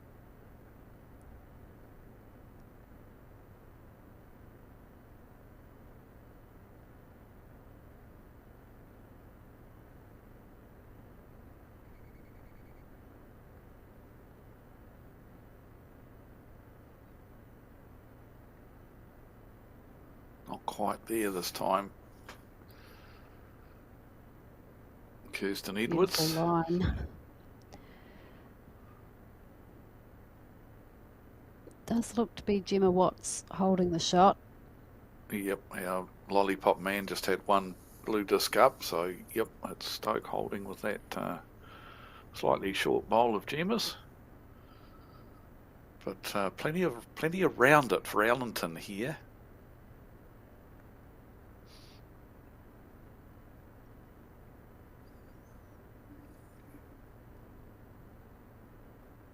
I think that first bowl of Kirsten's will come in handy for the Stoke team if Sandra can get down to the shot bowl. Just underplaying it.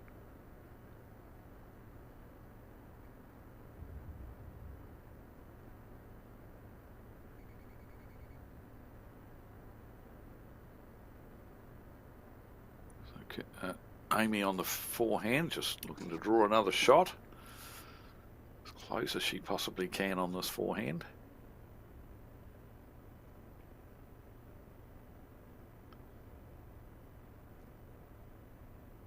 Is she there? Is she Still there? coming. Oh, not quite. Genuine attempt.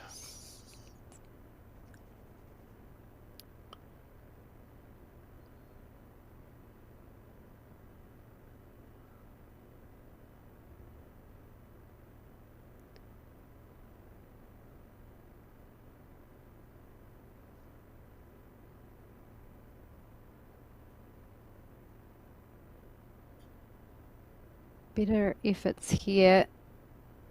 It'll depend on the speed though. So promotion of the Stoke bowl. Yeah.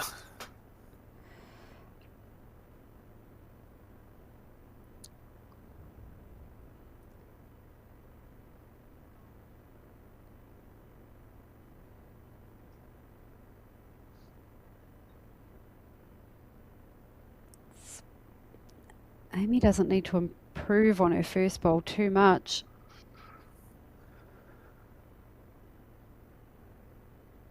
She had a lovely track. As long as she takes her line, yeah. As long as she makes sure she's not crossing the centre line here. When you know the old adage, when you're holding the shot with the last bowl of the end, you don't want to be crossing the centre line. And it looks like she did. Yeah, I think she was just under that centre line. It might have been a case of 1 in, 1 out, so still 2. I think that's 1 in, 1 out. I think 2 up to 2 up.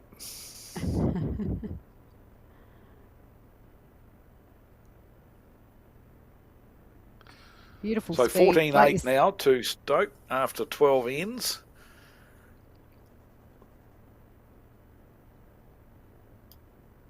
Did come back a long way for that hand though, I think.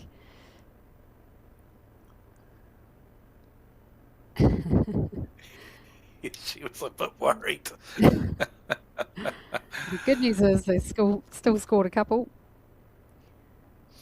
But yeah, with that wider track, would have been absolutely perfect.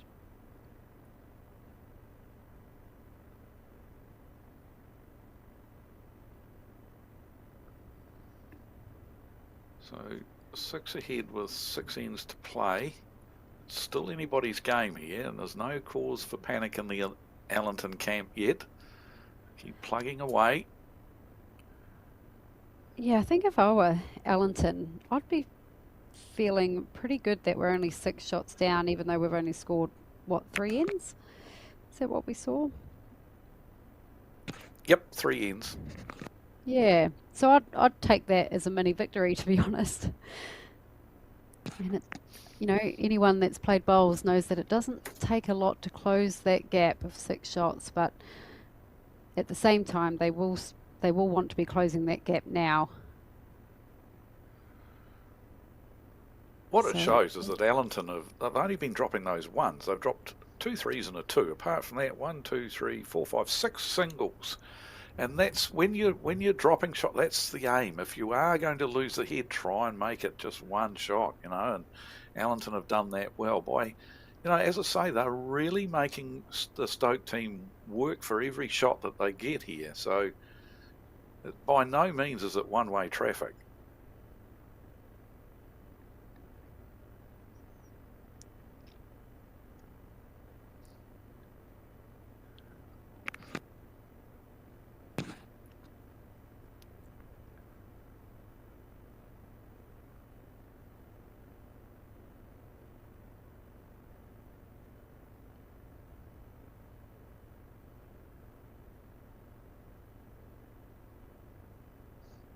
Willing it on a little more.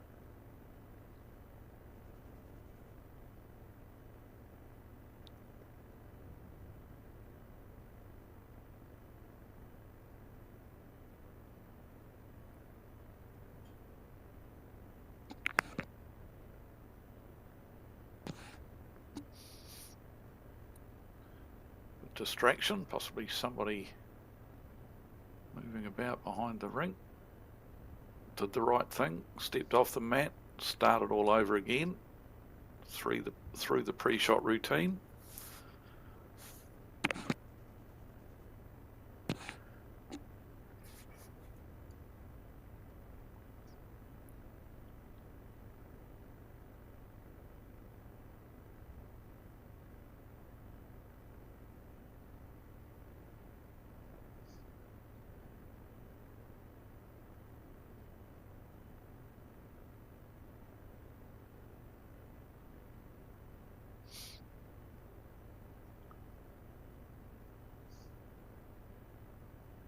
Looks promising.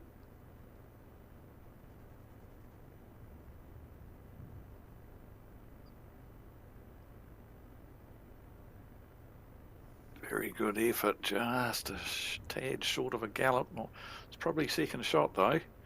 Cut one of Gemma's out, one of Gemma Watts' bowls out of the count.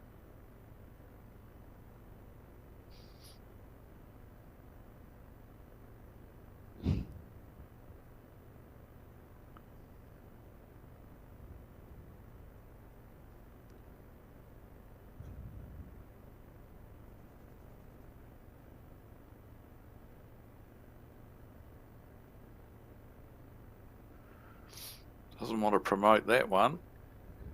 Just got a feather off of it and actually made it fall out.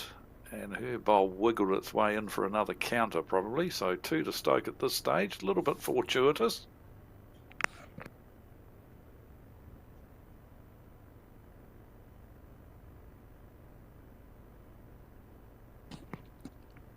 So desperate. Sandra's foot placement looks as though Denise will be drawing around those bowls.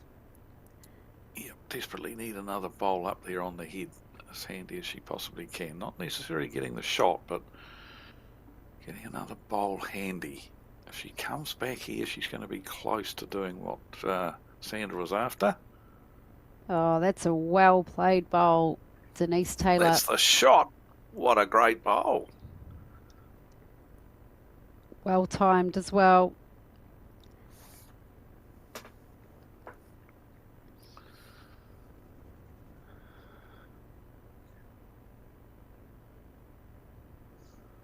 What's Amy looking at doing here? Yeah, possibly looking at that plant, the 3-bowl plant there. Make contact onto Kirsten's shortest bowl, which will plant Gemma Watts' bowl onto the shot. The trouble is there's the big gaps between the bowls, and that means you have to get the perfect angle to achieve that. But there are chances there to roll one of your own bowls into the head, or get the plant through and pop the shot bowl off the head.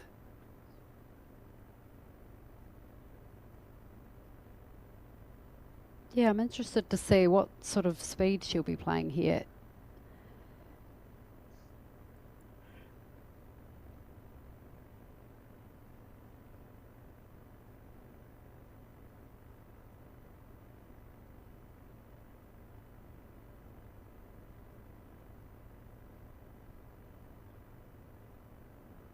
Just playing over the draw, definitely. She was looking to make contact with those her own teammates' bowls, but get just a few rolls wide. out of those.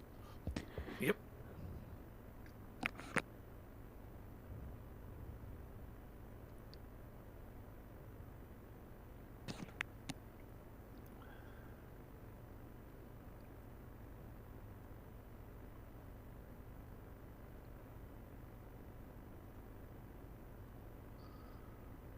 So can Amy make the adjustment here now? It's another handyish bowl from Sandra, but I guess the big thing is that Stoke have got to sum up here. What are the risks?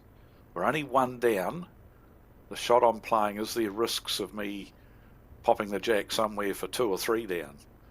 So, you know, got to sum up that, calculate the risk versus reward, and it looks like she's definitely changing her shot because she's going to the forehand. It looks like is she going? That looks like big weight. Really quick, yeah. Going for the plants on the forehand. She's got it. Stokes holding shot now. Well played, bowl. Love that she changed to the forehand for that. Played across the head. Could be 2, do you think? Could be. Great shot again from Amy McElroy. Yep.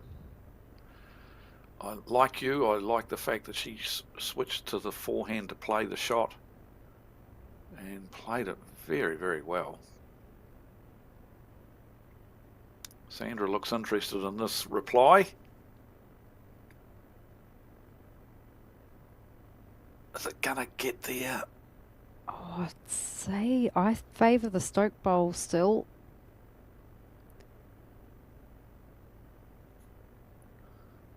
Yep. Perhaps not. Yep. Oh, yep. Yep. The jack handed to Gemma Watts to start the next end. So Stoke score another single there as a result of an excellent Amy McElroy drive. And they now lead by 15-8 after 13 of the 18 ends. Yeah, every time Allenton look as though they might score, I feel like Amy does something which puts paid to that. Here's the replay. God, it's so good. Not an easy shot to play when, like you say, Dave, there were gaps there between the bowls.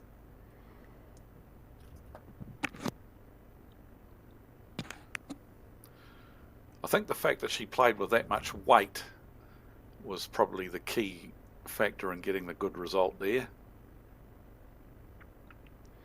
That's right. And it meant if she ran into Denise's short bowl, it wasn't going to be promoted for a second shot, was it? It was going to come right through the head. Correct, yep.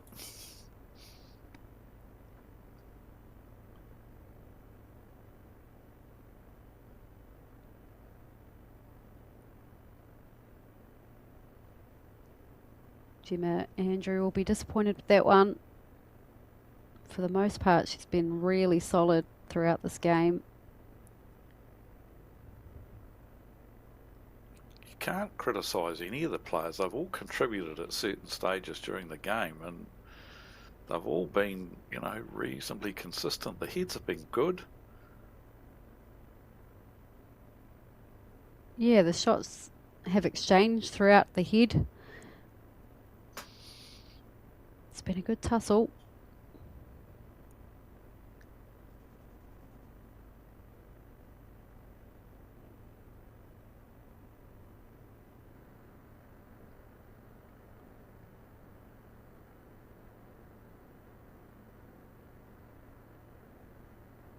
Bit of grass Better this time. arc. Definitely. And the speed's not too bad. Good correction.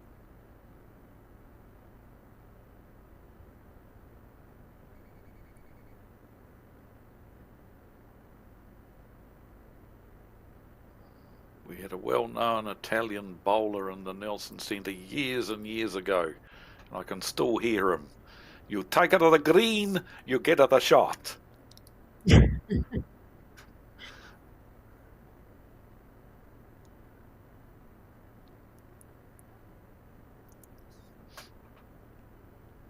He was a real celebrity. Well, not celebrity, real. Trying to think of the right word to use in the bowling scene in Nelson. Well known, lovely fellow, and yes, that was one of his favourite sayings that used to make us all laugh. The personality. Yeah, that's the one. So there's still 5 ends left to play in this match. So mathematically, very achievable for Ellington. And they've certainly been putting some good heads together and putting some good bowls up. They just need Amy McElroy to miss. Yeah, twice right, in one Amy's. end. Yep. Amy has made the difference big time.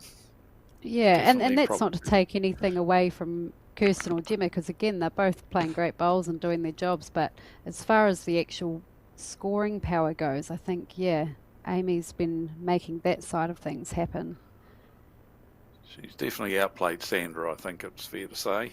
And that's no disrespect to Sandra, because she's played a couple of bombs too. But yeah, it's and it's been, as you mentioned, it's been a team effort. The front two for Stoke have had the bowls on the head to enable Amy to play the shots that she's played.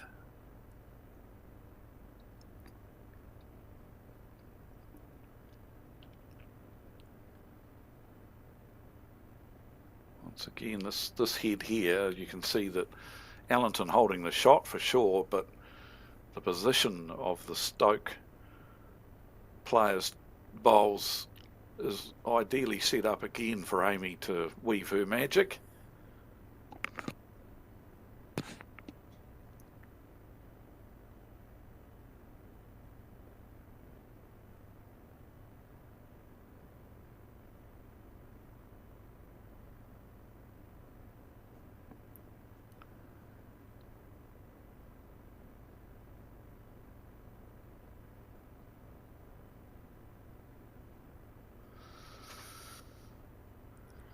It's another one to the back. So, yep.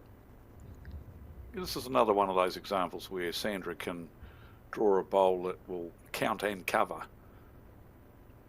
Just past the jack, still counting, but also covering any trail that might, and this looks to be played pretty well, exactly what I was talking about.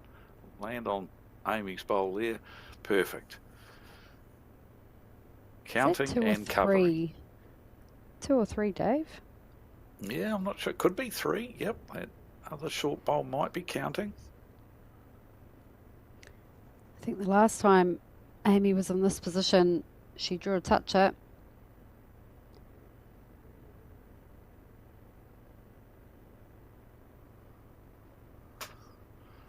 Kirsten's interested. Oh, just about deja vu, but good enough for second, I'd imagine.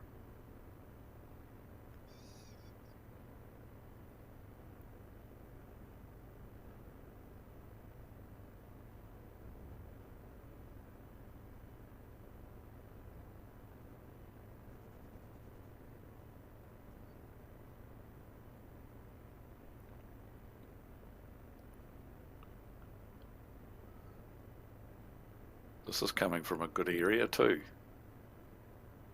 Is it going to stop? Needs to ease up. A sit will Oh, help. I think it Yep. has. Kirsten's got 3 fingers ready, I think. Let's have a look.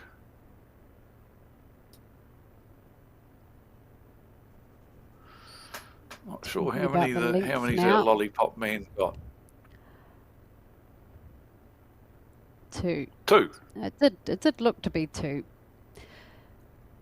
Well, they hit double digits, and that makes the score look instantly better. 5 shots to score in 4 ends. We'll see the scores levelled. Looking for a shorter length here. Okay, still very much in the game, Allenton. No 2 ways about it.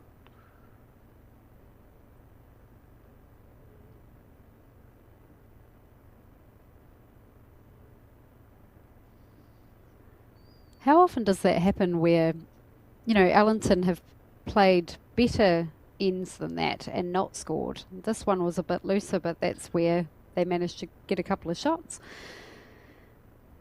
Sometimes it happens like that. Yep, you're right.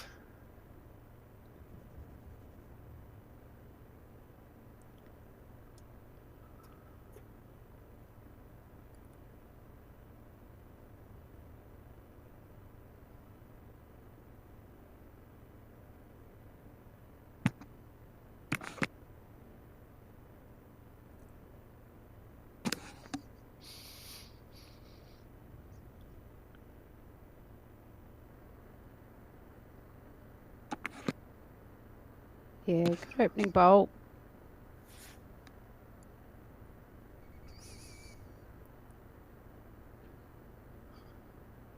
Never too far away.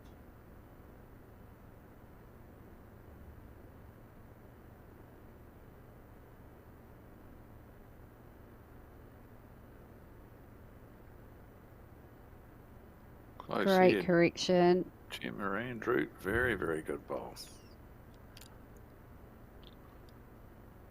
She's been holding her own, Gemma Andrew.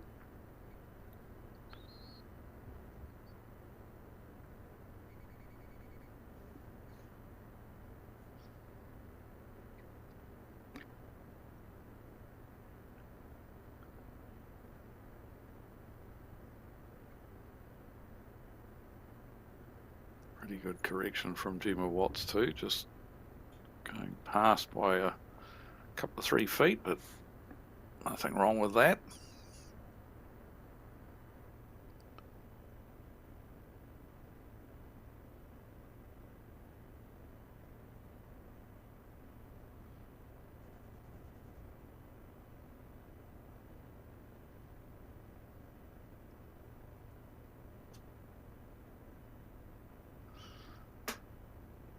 And Denise adds another one.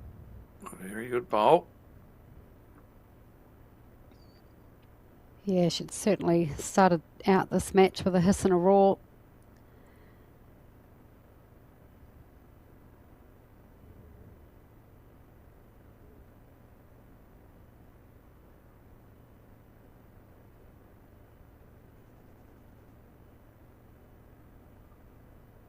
Oh, Kirsten won't be happy with that one.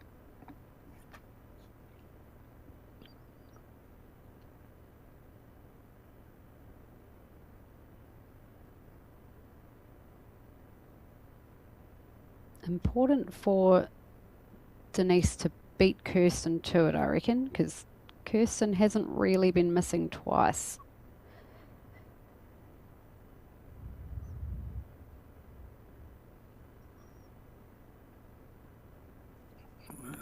That's a good bowl too. No, it's past the head. Bit of an insurance policy for Sandra if she has to play with any weight later in the end. Let's see if Kirsten can make the adjustment.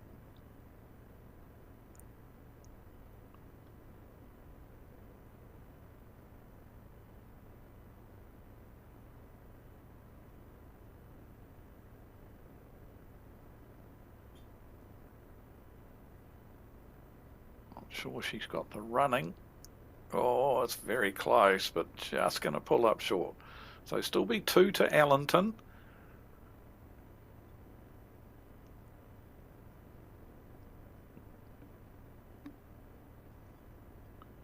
What's Sandra's plan here? She's still the forehand, just making sure she's around Kirsten's bowl, or she's been playing the backhand a lot, hasn't she? And I think there is room for her there to get handy, if not draw another shot.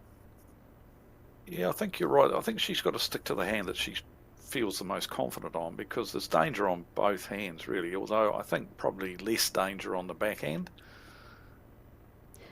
Yeah, I think Kirsten's short bowl protects, because I guess the danger would be to promote a Stoke bowl, but I don't know if she can get to that around Kirsten's short bowl, if that makes sense.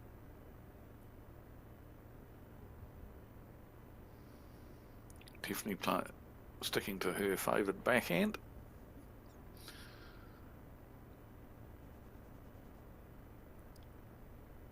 Lovely speed, might be just going to hang out a little bit. Yeah, she was a fair way around Kirsten's bowl, so she's got room to bring her line in for the next one.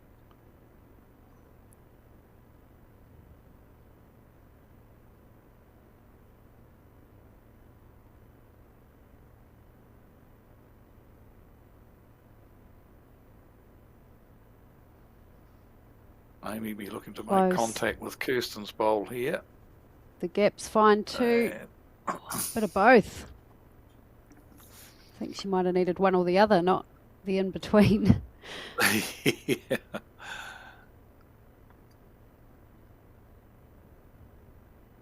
Still probably 2 shots to Allenton. Sandra will be just looking to play to beat her own bowl here. She wasn't that far away.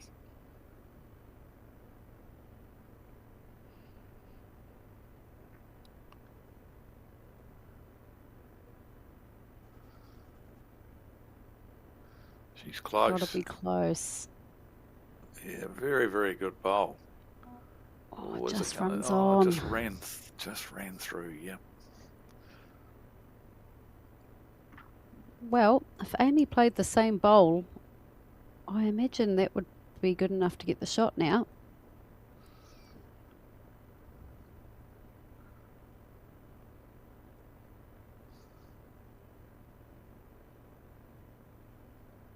I think she's called her up. Yep, come up and have a look.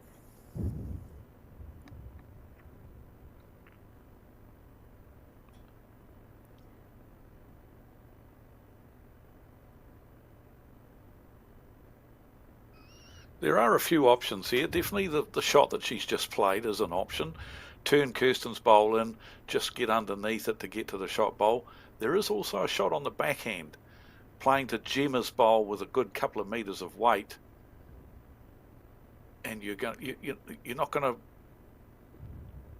to create a big loss of numbers playing on that backhand with weight to Gemma's bowl.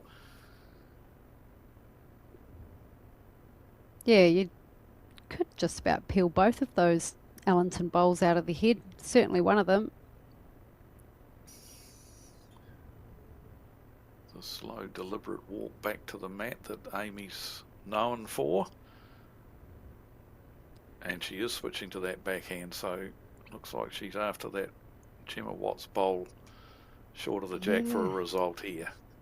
Like the aggressive play here. Looks to be a good line.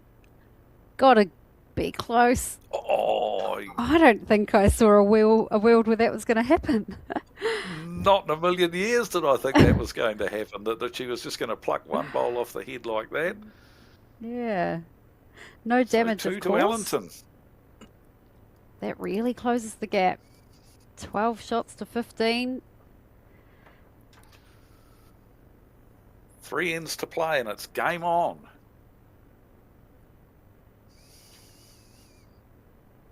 Allenton would love to continue this little run they've created. Gee, Amy wasn't too far away with either of those bowls. How on earth did this pluck Gemma's bowl off the head without touching anything else. That was Straight probably through the hole. the only angle where that bowl was coming out clean. I think if she was slightly wider, she would have got it. That blue bowl would have straightened off the pink. If she got it squarer, that would have been the dream result. Yeah. Yep. So first time Allenton have scored on back-to-back ends. Yeah, good observation that.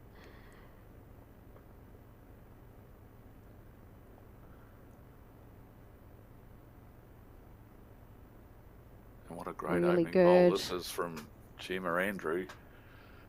Very good. It's a great first bowl.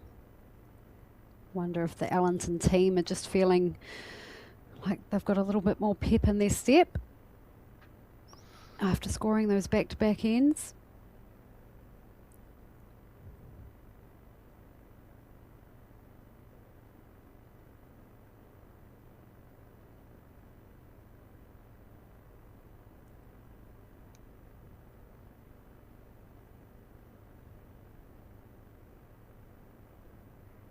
Gemma Andrew would love to double down on that first bowl.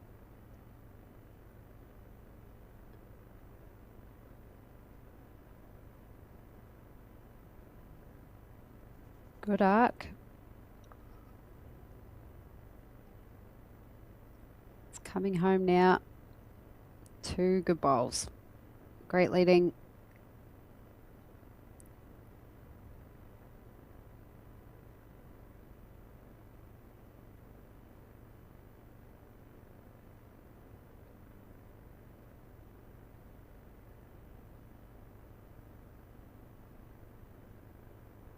Better line for Gemma Watts as well.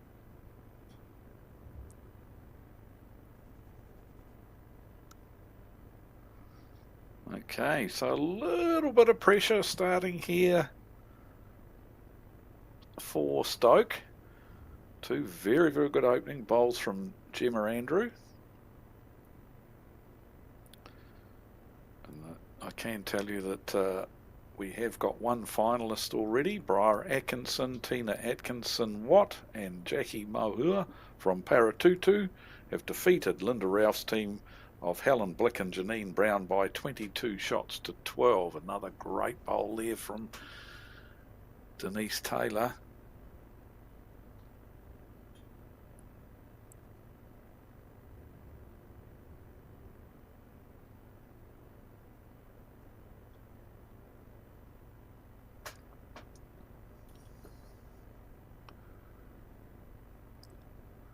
Willing it on. Kirsten Edwards.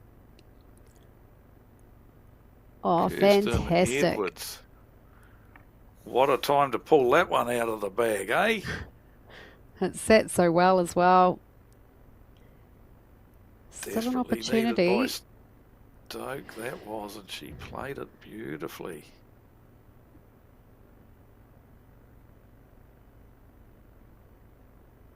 Yeah, still good chance here for Allenton to just trail the jack, just pick the jack up and trail it past Kirsten's bowl. So there's still definitely good scoring option here for Allenton. Good call here by Amy, switching Kirsten to the forehand now, looking to be on that left-hand side of the jack as we look at the screen. That's where it'll be going, and that's where the danger is for Stoke. Kirsten might have pushed this one a little bit further than what she wanted. She grimaced as soon as she let it go. I think she knew she was far too heavy. Yeah, just overplayed, but still not a bad spot.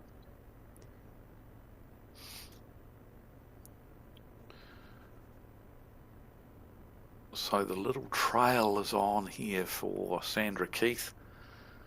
Just tickle that jack past Kirsten's bowl by a foot and she can make 3 or 4 of it. 2 big bowls for Sandra Keith here in the context of this game.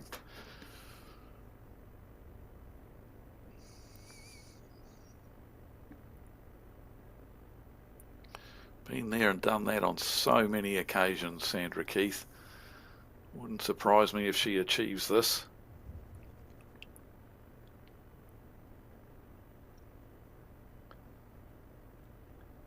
Is she close? She's here? close.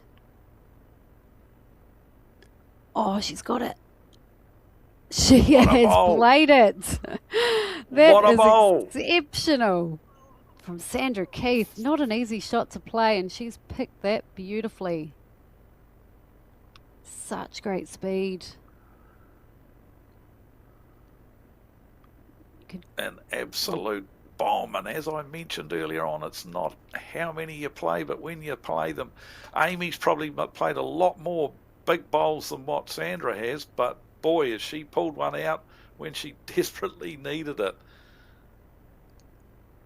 What a bomb from Sandra Keith.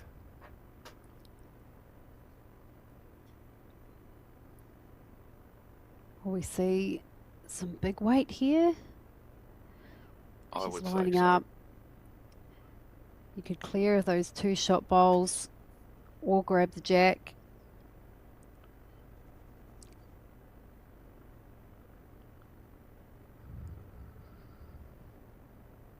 Not to be on this occasion.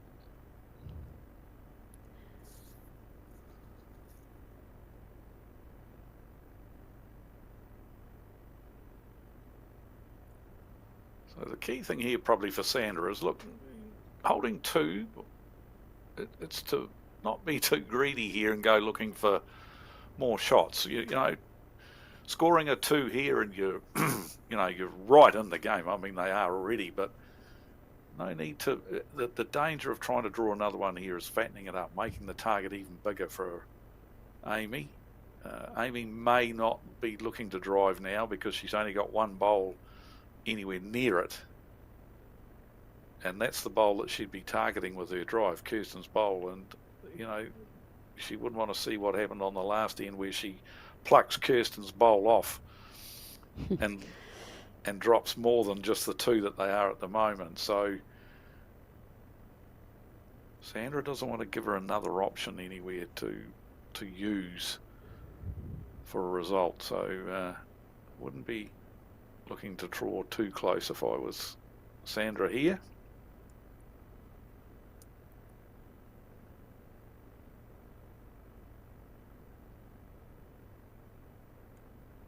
I wonder if Sandra's talking about drawing right on top of it.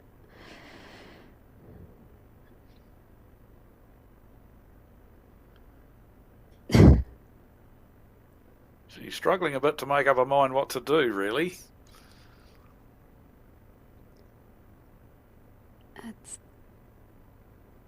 Yeah.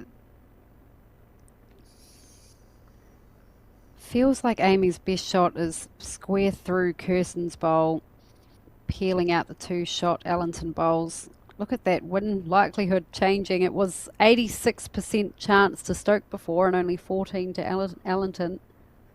It's a lot more even now, as we see on the screen, 43% to 57%. Sure that'll change again if Allenton score here. What is the plan for Sandra Keith?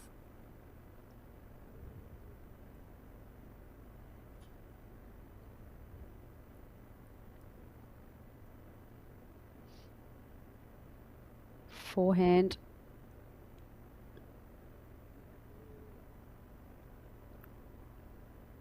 And yep, looking to go deep. Yeah, staying well clear of it. Yeah, on the wing. Stoke have 2 bowls out the wing there. Amy's pink one, which we don't see on screen currently.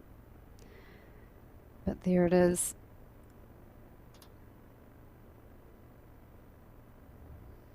So just covering if there was to be any squeeze off the jack. What are you playing here if you're Amy? I think you have to play this with confidence and go through Kirsten's black. I know that there's a chance of being unlucky.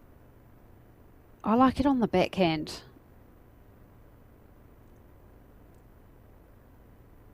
She's on the forehand. She was on the forehand that first bowl too, wasn't she? Is she looking to crunch the jack? Playing with more controlled speed now. Yeah.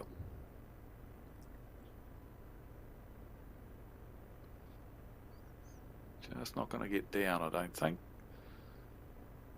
But not it was good not to do anything silly there, because as I said, they're 2 down, which is not great. When it narrows it up to just a 1-shot lead that they've got now, with only with just the 2 ends to go. But the danger was playing something silly and reckless there and dropping more than just the 2. And this here, for me, is the bowl of the game. Even though Amy has played some real bombs, this is the bowl of the match so far. Absolutely. Made it look easy, but we know it isn't.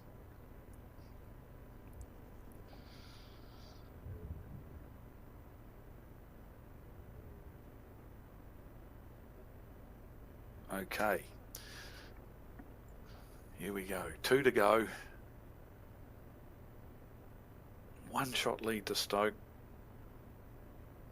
They've led since the 3rd end. They hit the front, and they've been as many as 5-6 shots in front.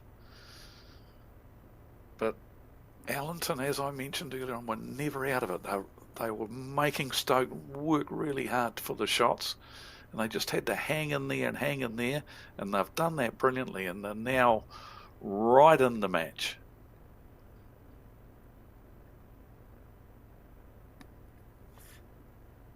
Yeah, it's been a great display of just chipping away and keep doing what you're doing, because they weren't really doing too much wrong. And all of a sudden, just the momentum changed, as it can do in bowls.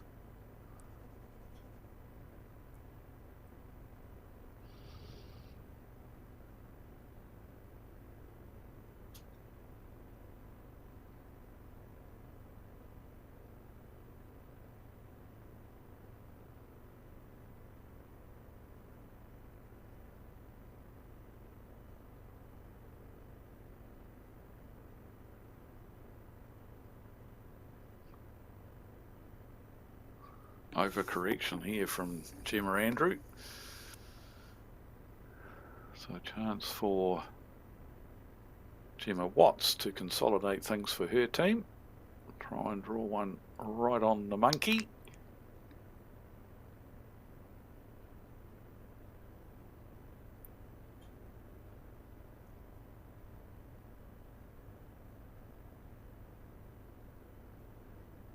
Handy, but still room.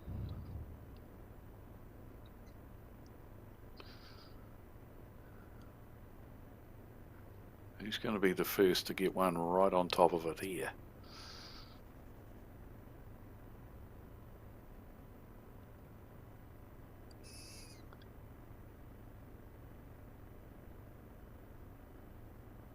I imagine this will dip away at the end. Lovely speed.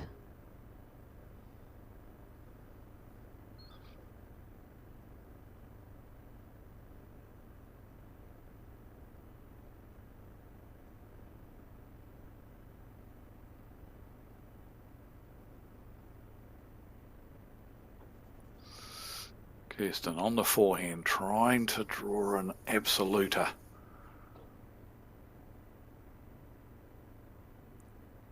Has she got the running? I don't think so. So still plenty of room here. Perfect weight from Denise Taylor last time. All she needs to do is adjust her line, same speed, and she'll draw a toucher.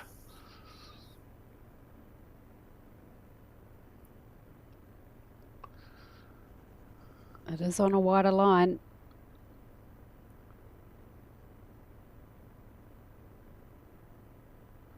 She's just giving it some more speed as well.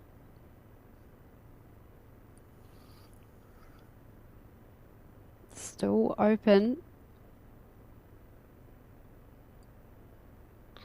So Kirsten's line was perfect with her first bowl. She just needs the speed adjustment. Another metre of weight. Who's going to be the first to the jack here? Stoke holding at the moment, but it's a precarious hold because there's still so much room. Amy's very interested in this one from Kirsten, and rightly so too. Very good bowl there from Kirsten Edwards. Yeah, perfect. Sits in behind the jack. Although, that's what she'd done last end. Sandra was able to steal it back. Perfect little squeeze shot for Sandra here, is on the forehand, arriving with just a couple of feet of weight, looking to make contact with the jack, and it'll pop out to Denise Taylor's bowl on the wing. There is a little bit of a gap between the shot bowl and the jack, though. Didn't realise it was quite that much.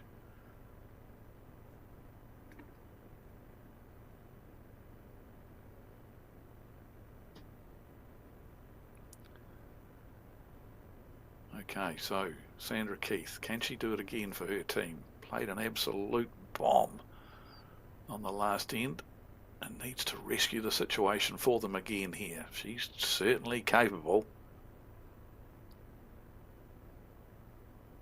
She's trying hard well. too.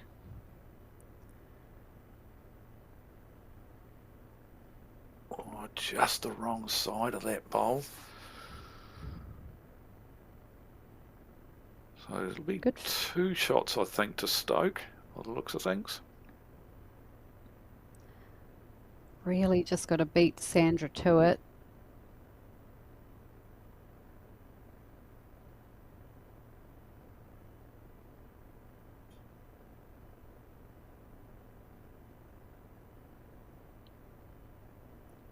Although she could come down on that backhand side underneath Denise's bowl.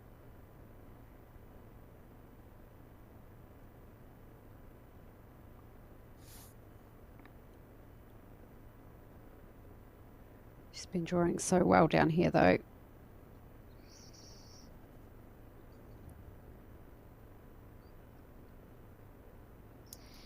Chewing gum getting her working out still. I don't think I could play while chewing gum.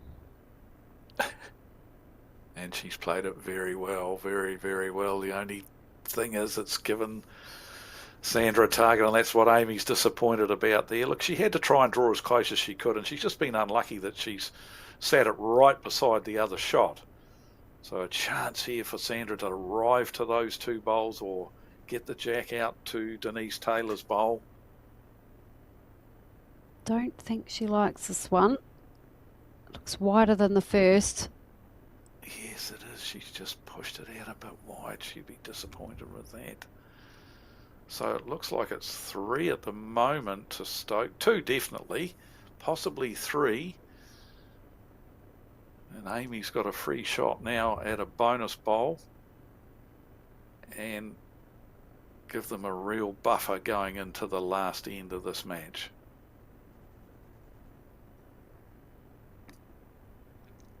Same bowl again. Looks to be pretty well pointed again. Yep. Yeah, that's Never a great looked like bowl, missing. Amy. No, very, very good. So how many is it? 3 or 4? Oh, that's a great collect anyway. On the third to last end. 3 it is. 18 to 14 up. And now it's a tough ask for Allenton. They're capable, not counting them out yet, but they need that 4 to force an extra end or a 5 for the win. They have scored 1-4 in this match, way back on the 6th end, so it's not beyond them, definitely. I have this as end 17, so I'm a little bit confused. Oh, I think we're into our last end, I think. according to my score sheet that I've been keeping. Okay. Oh, that's good.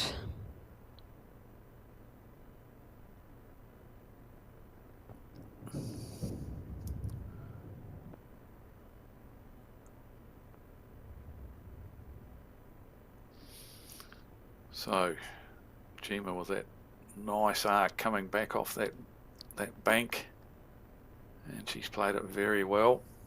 There's the challenge for Allenton, get 4 inside that.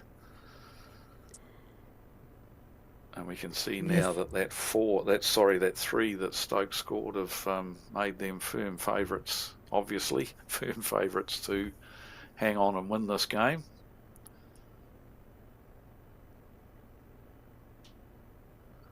Close this here. is a good bowl too. It's important when you need a number to not be short. So if anything, I suppose any head, it's important to be passed rather than short, but certainly when you're requiring a number, it's a bit of a non-negotiable. Absolutely, yep. And Gemma's straight into covering that. Brilliant, well played.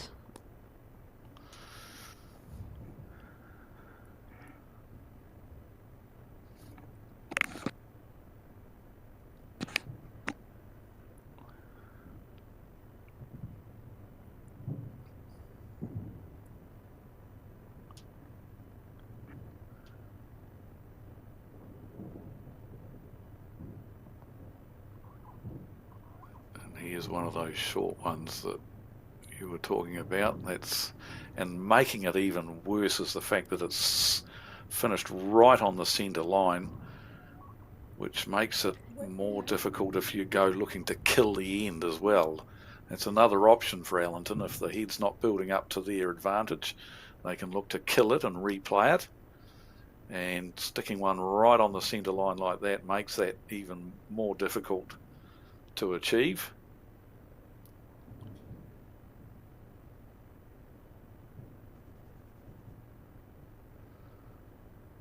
And a good bowl here from Kirsten as well. Past the head. The options are getting fewer and fewer here for a 4 for Allenton.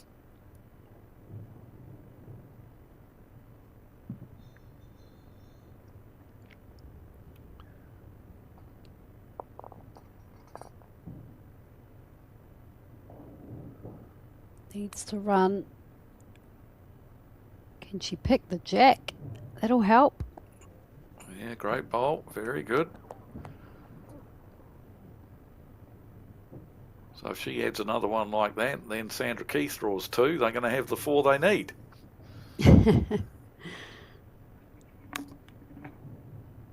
Quite simple when you say it fast.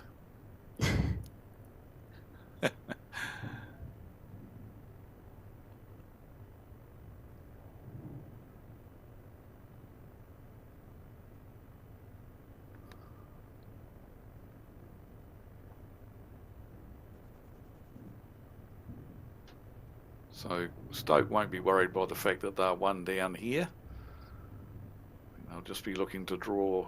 Kirsten will be looking to draw as close as she can again, just get another bowl on the head and make it just that more and more difficult for Allenton to get the 4 they require. As we see Briar Atkinson's team sitting there in readiness, waiting to play the winner of this match in the final, which will be coming up a little bit later on this afternoon, probably 2:15, 2:30ish. We hope to get the final underway.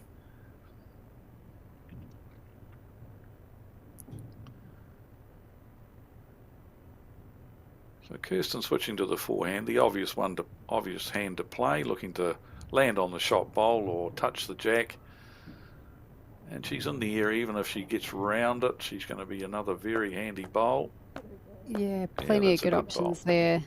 It's really negated any jack movement. So if they are to score a 4, I think they'll all have to be beating that blue bowl of Gemma Watts.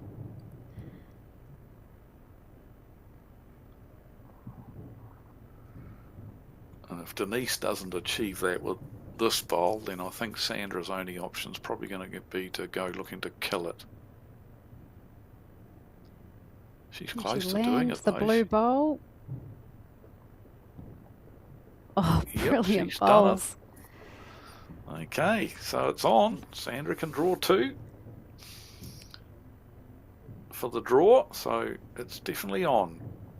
Denise Taylor has given her team the chance. Oh, how many times this game has Denise put 2 bowls like that on the head? It's been a few.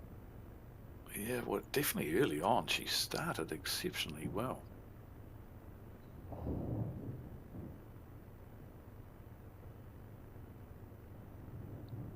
As I mentioned, all 6 players can be really happy with the way they've played in this game. It's been a cracker.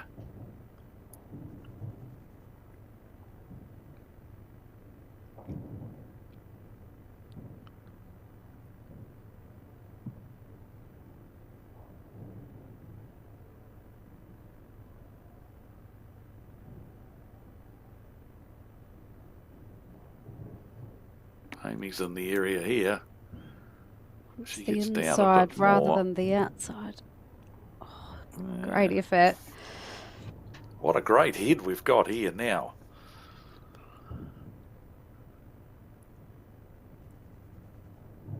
So that bowl of Amy's actually gives Sandra the option of, you know, she can play to land on that and fall in and it'll count. So a little bit unlucky from Amy's point of view that she's given that shoulder there for Sandra to use, but it's still on here for Allenton.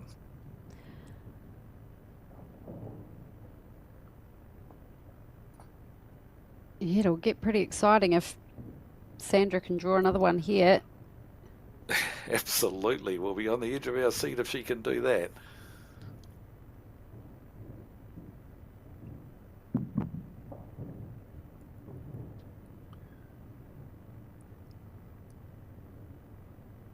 She's Got well the grass grassed. for it. Oh, she's close. Willing it to break in. That's a counter. Maybe. I'm thinking maybe that's the 3rd shot. Or is Level with the Gemma's jack. one?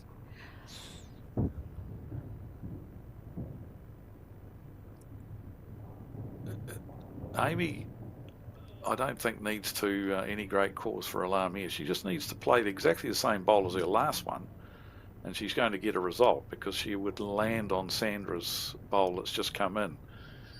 Kirsten just wanting to give her the news on how many it is.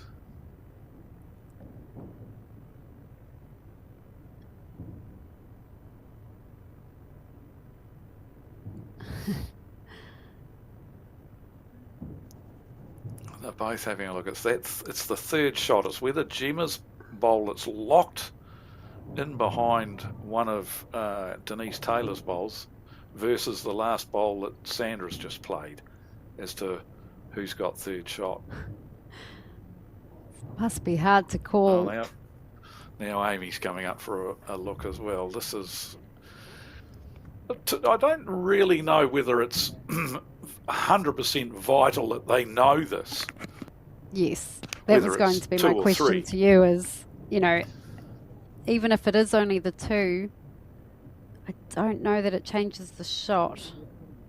Yeah, that's what I'm thinking. If it's 2 or 3, I don't think it changes Amy's shot. I think she still just she still just draws exactly the same as she did with her first bowl, and she'll get a result. She'll land on Sandra's first bowl and stick around there. So I'm not quite sure why they're determined to find out whether it's 2 or 3. To me, it's not going to change her shot unless she's thinking of playing with all sorts of weight, thinking about driving it.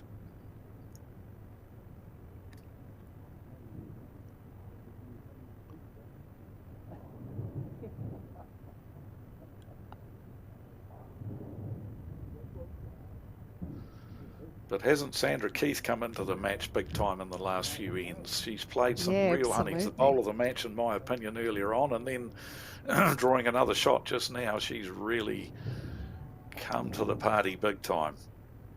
So this pop up on screen, we can see it's not the win likelihood, but it's the percentage of momentum over the last 7 ends, and Allenton have the higher percentage of momentum, 57%, but Stoke still with the win likelihood of 83%.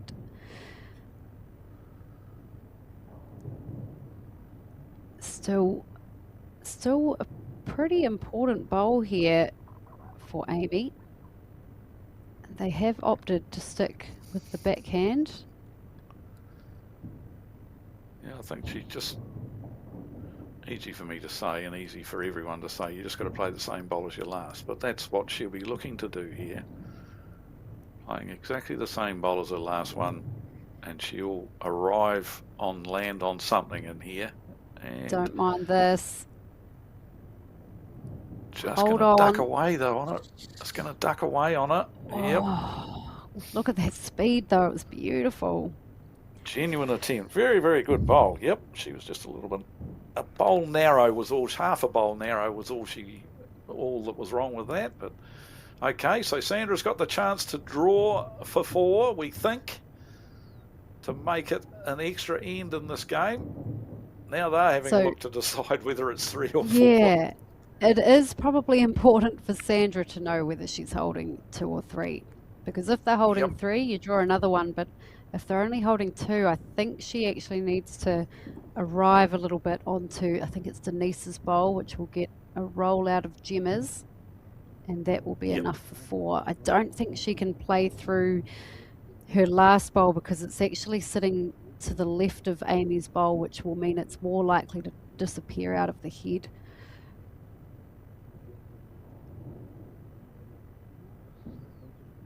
Whichever way, who would have thought that Sandra Keith has a chance to force an extra end here after the way this game has gone, and then the 3 that Stoke got on the second to last end, 4 in front, you'd think, well, you know, tough ask for Allenton, but they've created the chance here. Sandra Keith, and as I said earlier, she's just the lady that'll play these. Rises to the occasion, been there and done that for years and years and years. So she's certainly capable.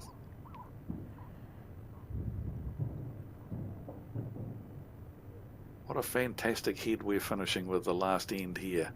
If it's the last end, if Sandra can play this, we are in for another end.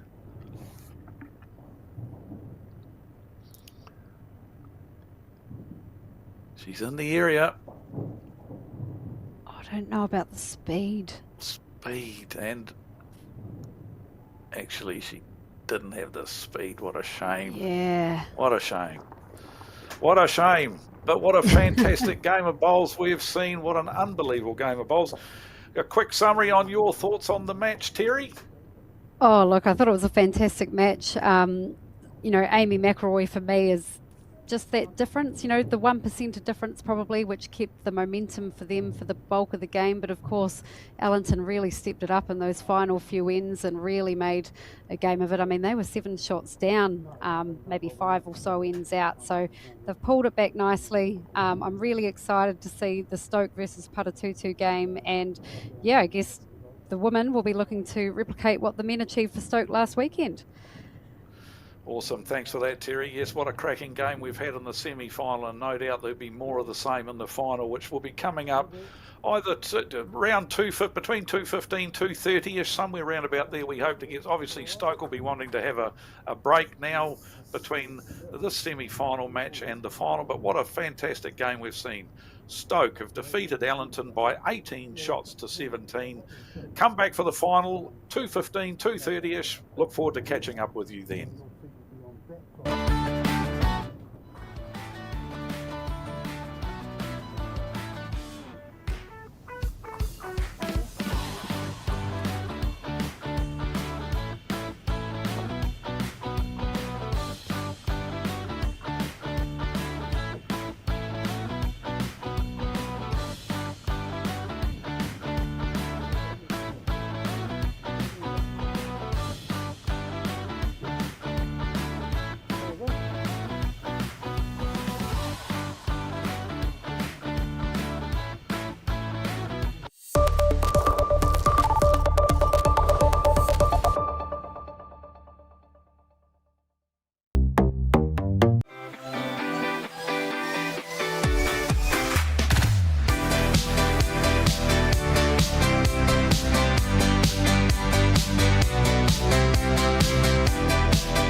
At Skin Institute, we've been caring for your skin for more than 30 years. And that's why we're proud to introduce Skin Tracker, our two-step system for detecting microchanges in your skin. We utilise our advanced AI imaging technology alongside a skin assessment with one of our expert clinicians.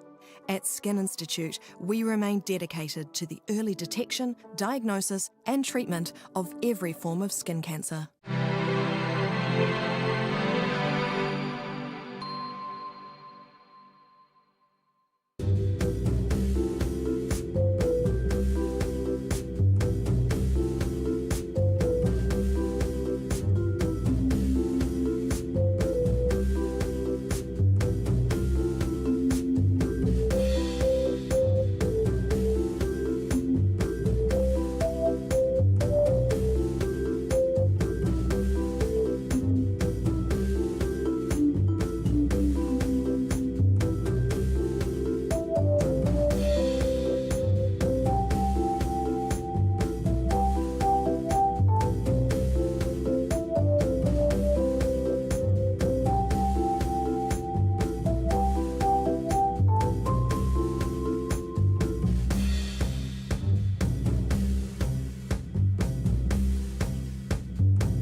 Good afternoon and welcome to the Bowls New Zealand coverage of the Bowls New Zealand Women's Champion Triples Grand Final. Coming to you live from the Pukekohe Stadium, and we're in for another cracking match for those of you that were fortunate enough to watch the semi-final that we saw earlier between Stoke and Allenton. 18-17 to the Stoke team. They snuck through. A cracking game it was, and let's hope we're in for a similar one this afternoon. The final is between, as we mentioned, the Stoke Club and the Paratutu Club from the Taranaki Centre. My name is Dave Edwards, and I'm joined in commentary today by current Bowls New Zealand Parajack, Terry Blackburn. Welcome, Terry. Your thoughts on what can we expect in this afternoon's final? Oh, look, it's hard to separate these two. It's two very good teams. They've obviously come through a good field. I'm excited to see what's on show today. Briar Atkinson, she's just been selected in the World Under-26 team to go over to Hong Kong with Cam Horo. This is a good early lead-in for her. And of course, Amy McElroy, Kirsten Edwards. We've talked about them all through the semi-final. Former New Zealand players. Briar has been capped as well. So yeah, just a really good match between these two teams. Yeah, so we can see the blue stickers are on the Stoke team's bowls, and the red stickers on the Paratutu team. As we're back in action, and talking about the semi-final that we saw, 18-17 Stoke snuck in over the Allenton team, and what a cracking game of bowls that was, and a bit more of a comfortable road to the final for the Paratutu team, a 22-12 victory over the Carlton Cornwall side from Auckland. And so we see the players in action. The lead for Paratutu, Jackie Moahu. Hopefully I'm pronouncing that correctly. And Tina Atkinson drawing the shot there with her first bowl of the match. That's a great way to start the game. And of course the skipper, as Terry mentioned, Briar Atkinson, already a name that's featured in New Zealand development and top teams. So up against the team from Stoke, Gemma Watts at lead. Kirsten Edwards just delivered her first bowl of the match, and Amy McElroy.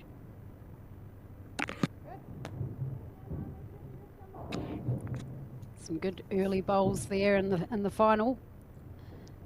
Tina is Briar's mum. They play quite a bit together at club and local level. They have made a few of these national Champ events over the years, but it's great to see them in the final. I know they'll have plenty of support back home, as will the Stoke Club.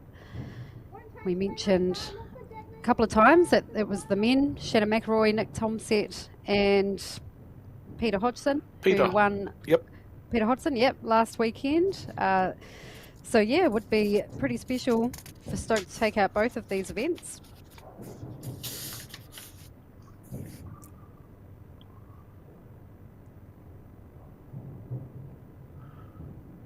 Close to sitting the shot bowl here. Kirsten just needed another foot or so of weight.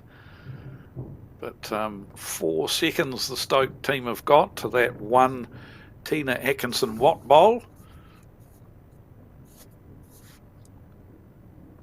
So Briar will be dead set keen on getting another bowl on the head with her first bowl.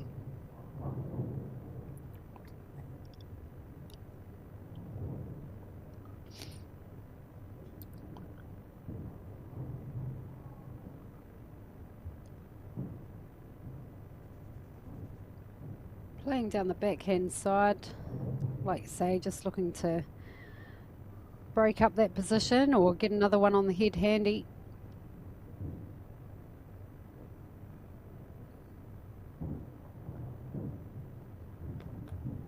Great line. Still an opportunity though for Amy to get to the jack, and any movement there is only going to favour the Stoke team. She played these shots so well in that semi-final.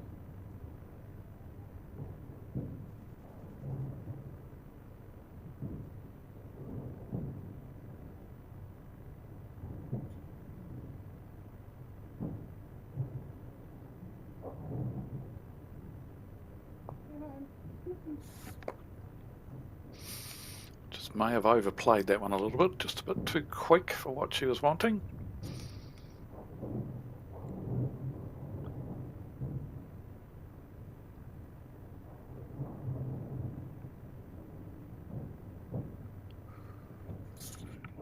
This will find a better spot.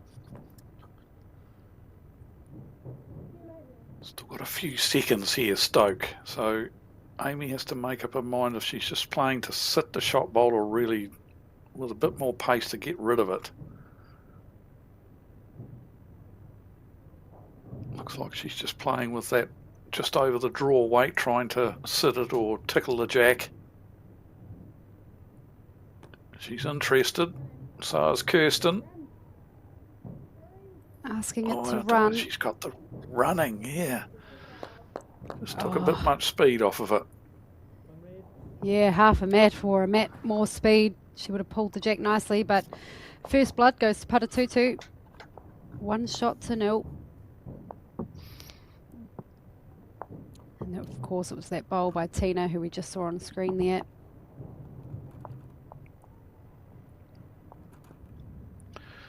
So two pretty well-renowned clubs around the country. The Paratutu Club from Taranaki is a very, very well-respected club and features quite prominently in dispatches when you're looking at teams that have been successful in certain events around the country. And same applies to the Stoke Club.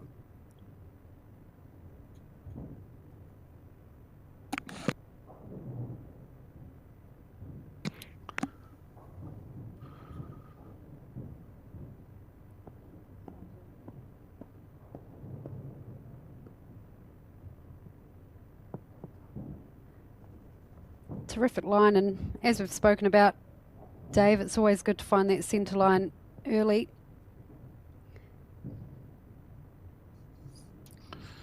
Absolutely, yep. And you'll notice that the rinks shifted from the one that we covered the semi-final. Of course, it has to, otherwise Stoke, as we see a very good opening bowl on this end from Gemma Watts, Stoke would have had the advantage otherwise of playing back-to-back matches on the same rink. So the rink's been shifted. So once again, the players have got to feel their way, find that right line in order to hit the centre line, and most of them seem to, well, these front two have definitely done that pretty quickly. There's another one that's pretty close to the centre line.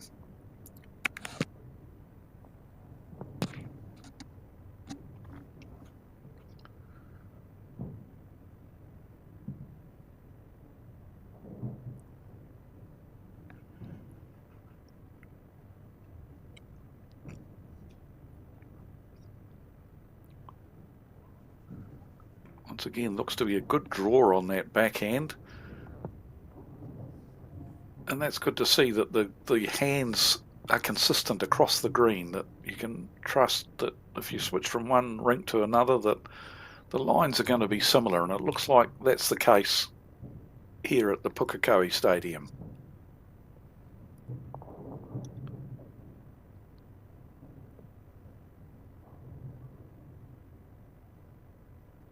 Looks to be on a good track, this one. I think it might just run out of puff. Not a bad effort though. Pretty evenly spread these bowls so far, but Gemma Watts, she's the one on the jack.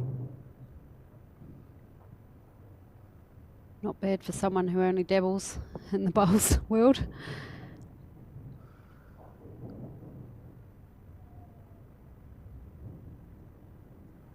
Yeah, just picks and chooses the events that she can play in. She's, as I said in the semi-final, busy mum. And so, yeah, can't dedicate herself fully to the sport, which is a shame for her and a shame for the bowls world in general, because she's still a very, very competent player.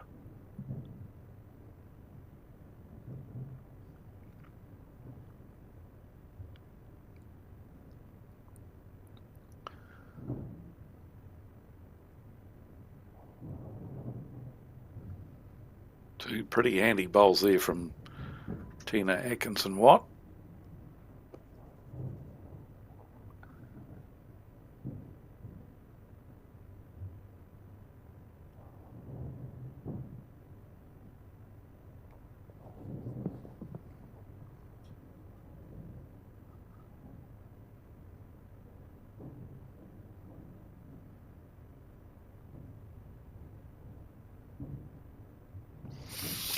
So still just the one shot to Stoke.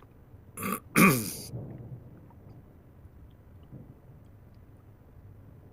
very good seconds from Tina means that Briar does have options and can play with confidence, knowing she's got two pretty good seconds.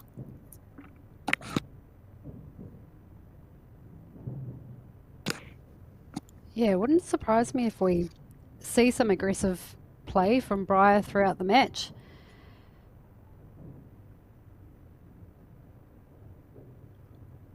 She's certainly hunting it here. Just hanging a bit wide, but yes, she was after it all right.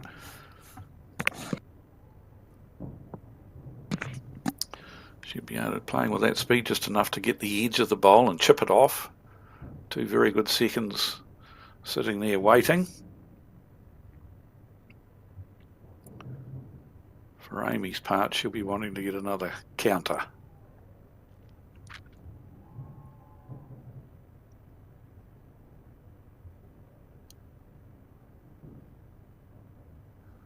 She's pretty close to achieving that too. Yeah, she would have loved for that to sit better, but that's okay. At the end of the day, she's still put a little bit more pressure on Briar. Quickly into her work, doesn't muck around. Yeah, always quick on the mat. Would love for it to dive. Still a really nice speed, assertive speed that she's playing with there. She's really good at giving her bowls chances.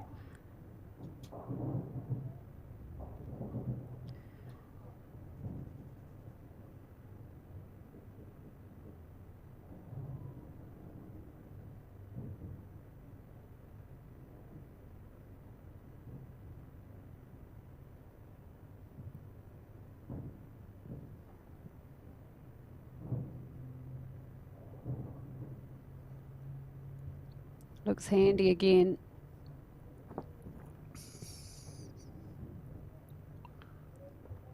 Oh, that's a blue bowl. Yep, that's a Stoke bowl waiting, so that could be 4 shots. It could be. It was a very good bowl. It brought one of the other ones into the count.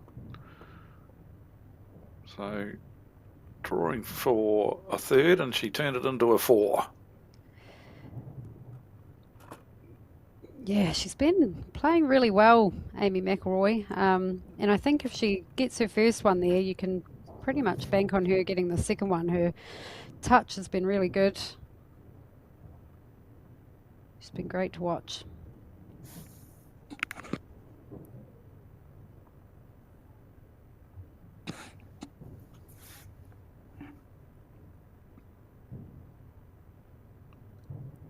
Feels like one of the shorter lengths we've seen today.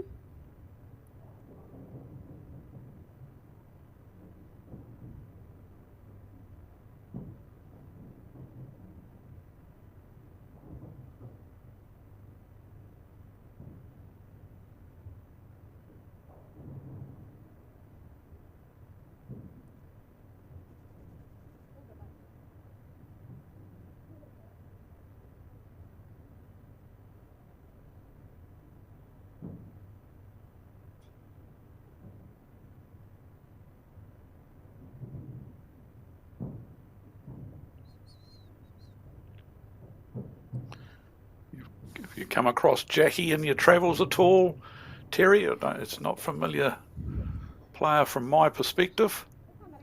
Oh, probably just I don't know that I've ever actually played against her, but Waikato and Taranaki have a rep match, almost like a pre-season rep match. It's at the end of August usually, or very beginning of September. So played in that a couple of times, and yeah, she'll feature. From what I can see, she's just very good at doing her job, always there or thereabouts.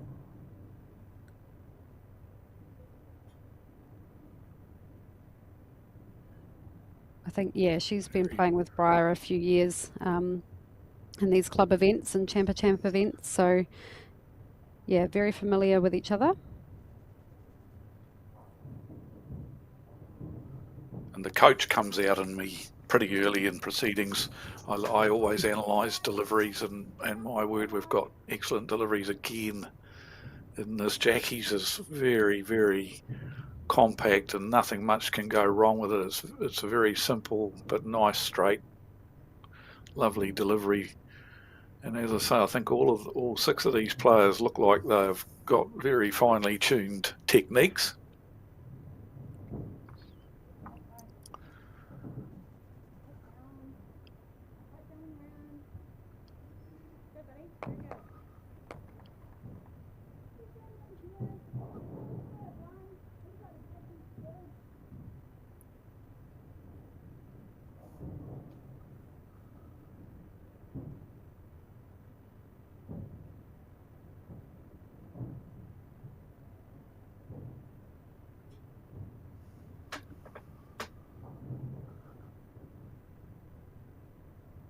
Looks to be in the area again. Clean run would be ideal here, and she's got it.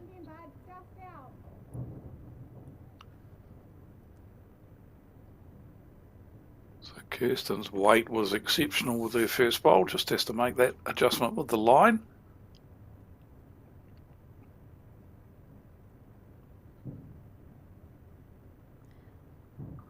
Don't think we've seen Kirsten follow her bowl up on the trot yet today, so she must like it.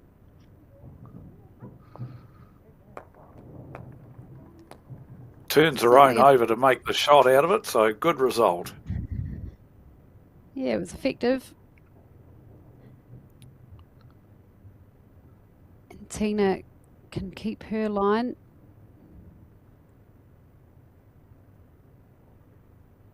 Don't know that she has. It looks to be under, doesn't it?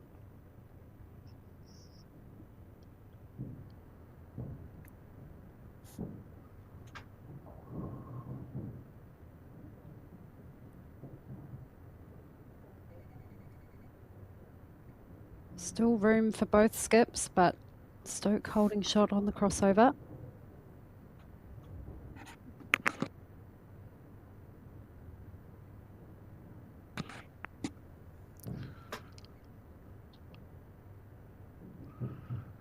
Is that once again that slow, deliberate walk of Amy's back to the mat, and it's something she's done 95% of her career, and I admire her for it. A lot of people criticise her for it, but it's her way of mentally preparing herself for her pre-shot routine and to play the shot, and so it's her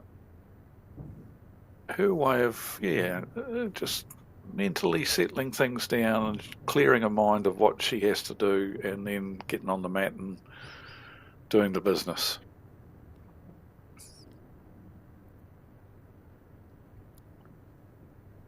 Yeah, and I think it's a great example of sticking to your processes and not changing for anyone else if that's what works for you. And you know, she's within reason and within her rights, so kudos to her.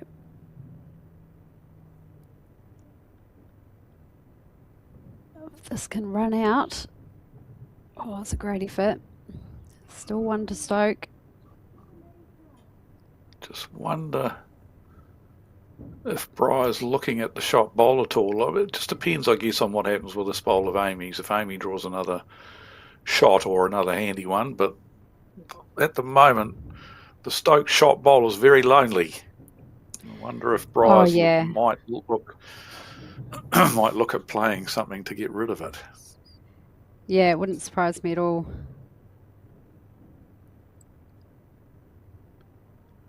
Even if it was just with the speed that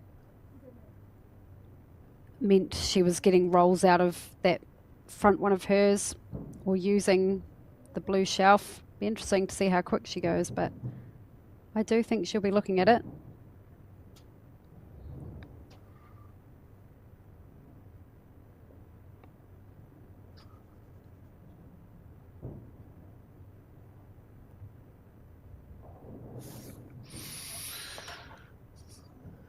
Hard to know. Like she was just looked like she was just attempting to draw rather than reaching the shot bowl. But another one to Stoke.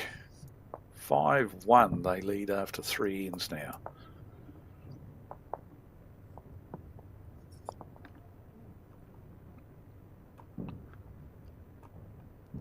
Here's the bowl from Kirsten that ended up being the shot bowl. Just tipped her own over once. That was enough to make it shot, and it stayed the shot for the remainder of the heat.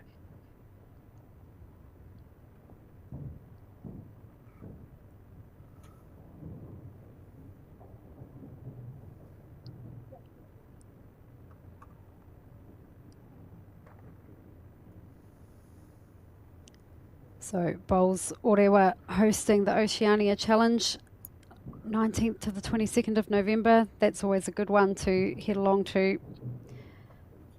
Got the New Zealand under 26 team in there and the Māori team. There'll be Tonga, an Australian team. Probably missing a few there. But yeah, really good display of bowls.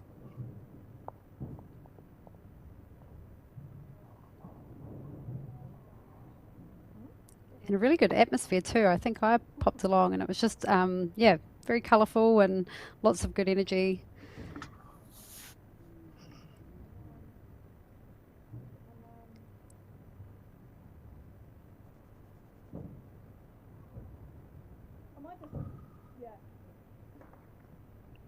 Pacific Island nations are renowned for loving their sport and enjoying their sport, so I can imagine it would be a fantastic atmosphere.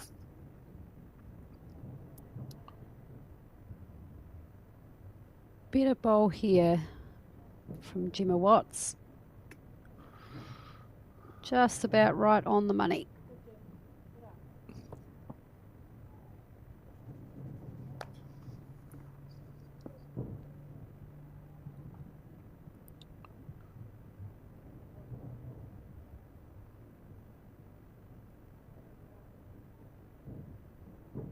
This looks good too. She just clears her own bowl. She's going to land. Oh, just got the edge of it. Might have done enough to poke it in for shot though. Yeah, I think that's worked out all right actually.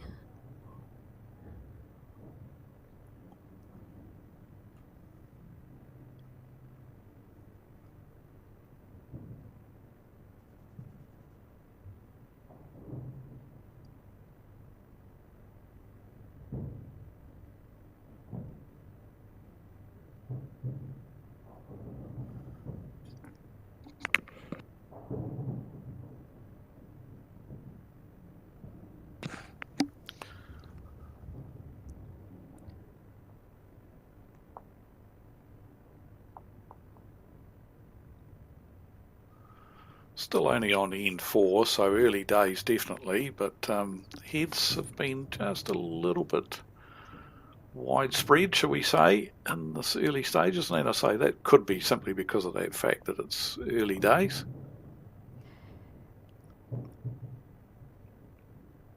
Yeah, sometimes it's, you know, the fact that they're in a final, and even though these are players that are, you know, well versed at this sort of level, and, you know, cameras aren't usually a factor either, sometimes, you know, the outcome side of things does start to enter your mind a little bit because you're at the business end now.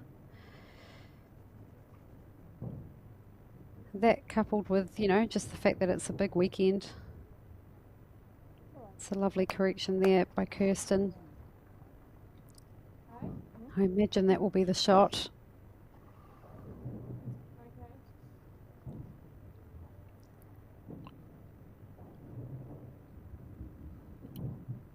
Options on the backhand here for Tina. She's just looking to turn Jackie's bowl up into the head or just slip past it and get to the shot bowl.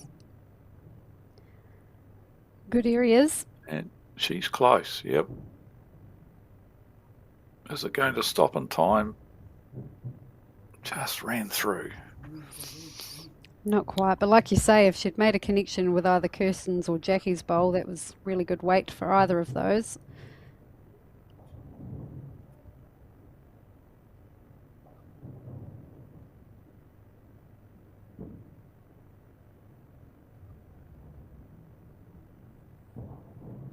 I imagine we'll see Amy on the forehand, drawing to the jack, beating Briar to it.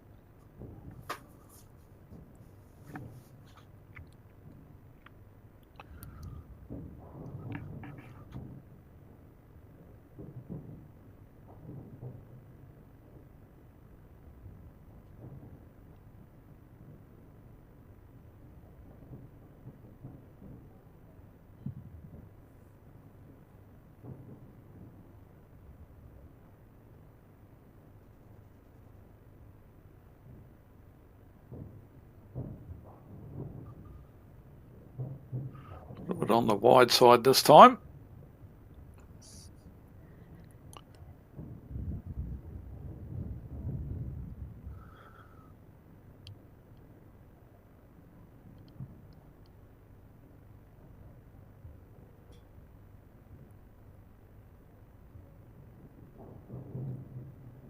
Chances. Yeah, she's got a chance. Yeah, Oh, chances not the gap here. again. Oh, she has. Oh, both of them have gone through the gap. Oh, like mother, like daughter.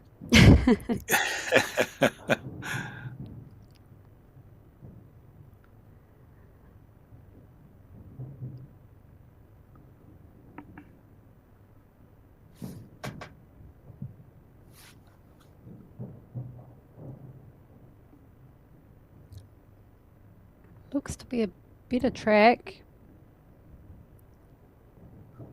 Finishing really nicely now. Yeah, good bowl, Amy. Very good bowl. Perfect.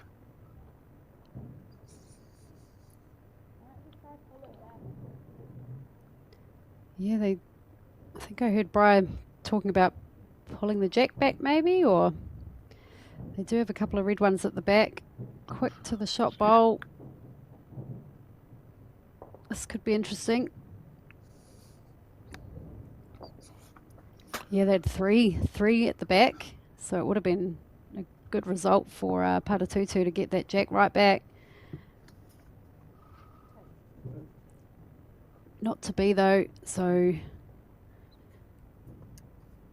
that be a couple to Stoke? Beautiful shot here. We've seen Amy do that a few times today. Let's see, was it 2 or 3? Yeah, I 7. think it's 2. Yep. Yeah, 2. Yep. 7 won the score. So a good early lead for Stoke, but very early on in this game.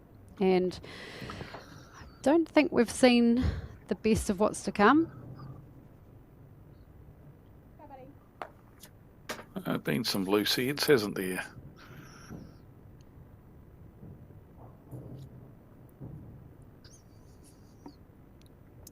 So the hopefully the Paratutu team settle in. The nerves of being in the final and perhaps on the TV cameras is slowly dissipating, and they'll start knuckling down and getting stuck into their job.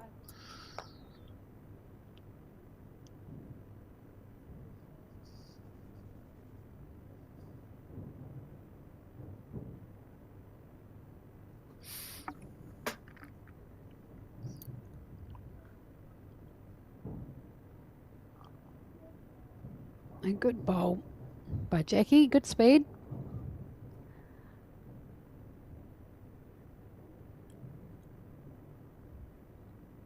I think they have typically been in good areas at least, you know, they've been passed more often than short.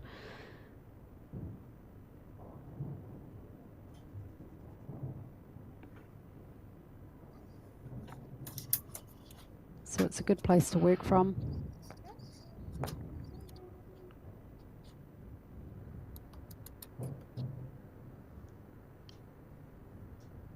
Because the Stoke Club, we mentioned earlier on, they're also, they host two excellent events, one for the men and one for the ladies, early on in the season. They have excellent pairs tournaments for men and women, and the cream of the crop from around the country descend on the Stoke Bowling Club, and two fantastic events that they host. Are on the calendar again for this season.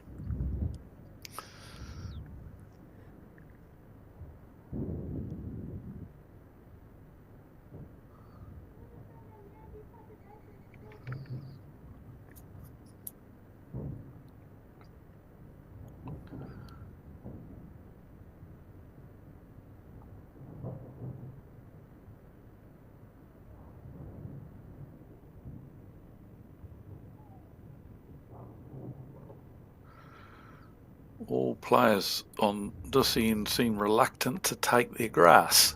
They've all finished on the narrow side.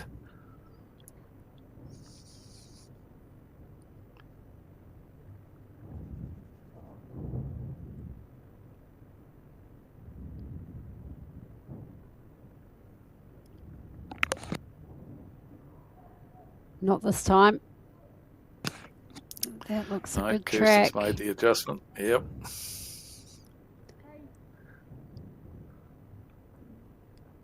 Just wants to stay with it.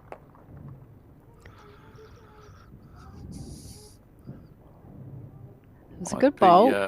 Yeah, good bowl. Might be one down, but yeah. Really good opportunity for Tina here.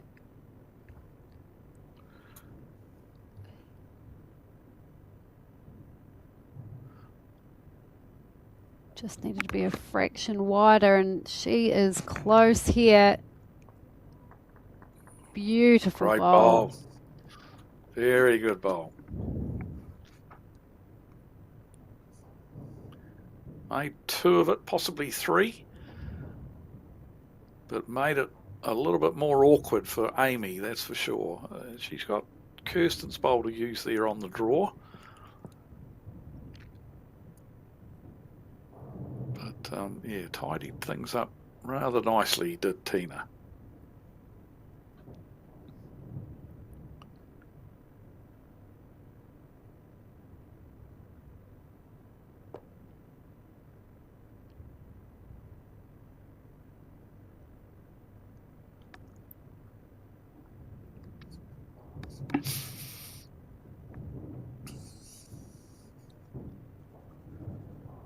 Would imagine that Amy will be just trying to arrive to the head here, looking to use the bowl of Kirsten's that's in the running, or just skirt round it and perhaps land the bowl at the back. She's just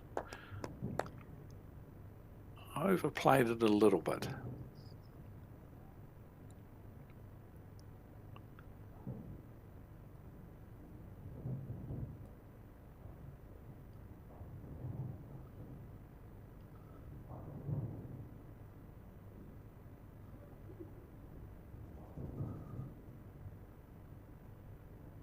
Quite going to come back far enough. Lovely speed. So now Amy's got to make her mind up here as to what she adjusts. She's possibly a little bit quick for the shot, so she could probably play the same line and just drop a couple of metres off, or play the same weight and bring the line in. One or the other. The important thing is to choose before you've stepped onto that mat. Absolutely. Be 100% clear in your head as to what you're playing. Looks to have kept the line, dropped the weight, and she has just about got this, I think. What a great bowl. Absolutely. What yeah, a that's great classy. bowl. Very classy. So she did exactly what we were saying, and that is just changed one thing. She just dropped the speed back from her first. We can see her first bowl way at the back there by Kirsten's feet. Well, she just dropped the speed off and arrived with just enough speed to promote Kirsten's bowl in for shot.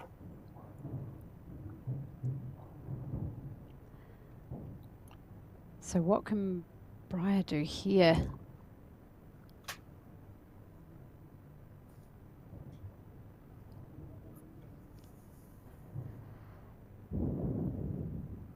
Interesting question. It's a bit of a difficult one to work out exactly how to attack this now. I think on the forehand, almost, I suppose, similar to how Amy played her shot, just getting her bowl to swing back into the head. She can get to the shot bowl that way, maybe get a roll or two out of it.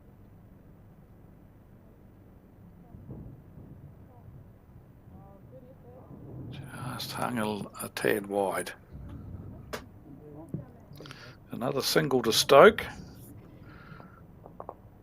8-1 now after 5 ends. And here's a replay of this great bowl from Amy again. Perfectly weighted this time. Perfect.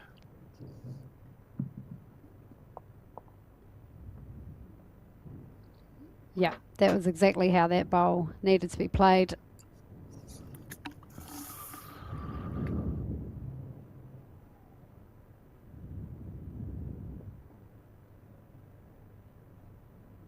This looks very similar to the momentum of the semi-final. Stoke with the momentum.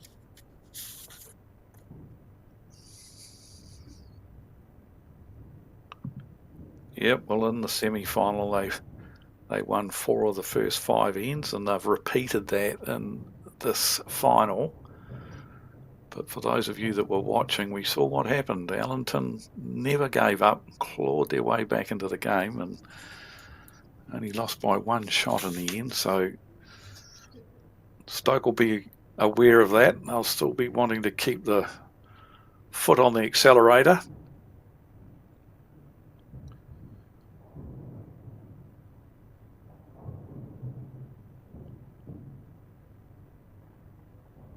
Handy opener from Jackie.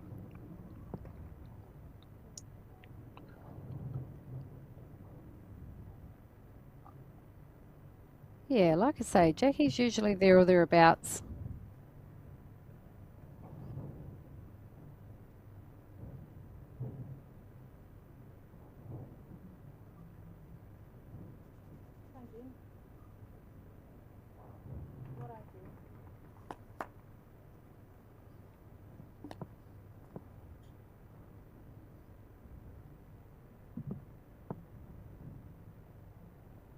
It is a good, solid delivery, isn't it?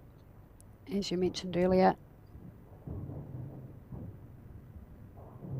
Not much can go wrong with it. That's what I like. It's nice and simple, but it flows. It's, yeah, look at that. Great bowl, great result.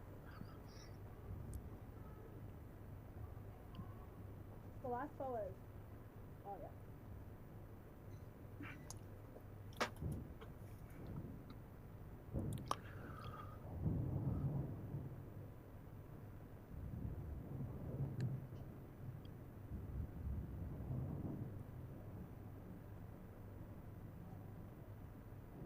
On a fairly good line here, Kirsten Edwards would love to pick the jack. Shot out. What a Yep, bowl. all the way, all the way.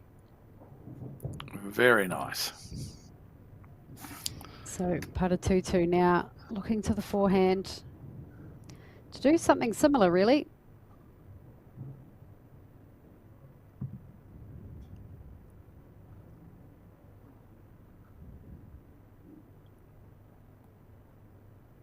Would love to break now.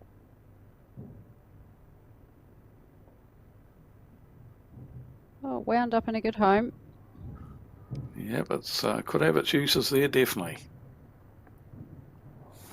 I think her track was probably pretty good. Rinse and repeat here for Kirsten would be what she's after. Oopsie. little bit quicker than what she wanted, and possibly as a result of that just pushed it out a bit wide as well. Once again, finished in a reasonable home though from Stokes' perspective.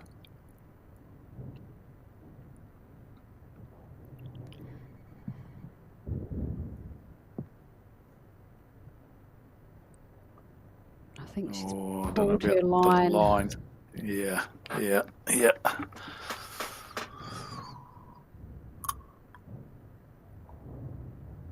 She was going to play that line. She needed a whole heap more weight. Yeah, probably the weight she'd played with that first bowl. So I wonder if it was just in two minds about how she wanted to correct it. Quite possibly.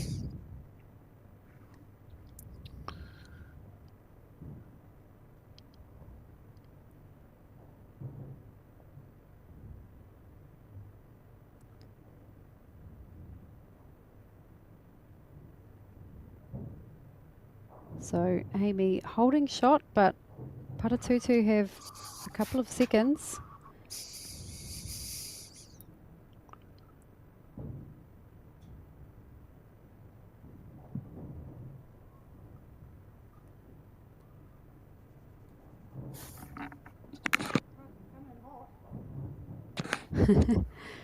Coming in hot was the call there.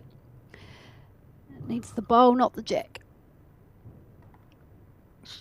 She was lucky actually to get the bowl and not the jack. Makes the target slightly bigger for Briar.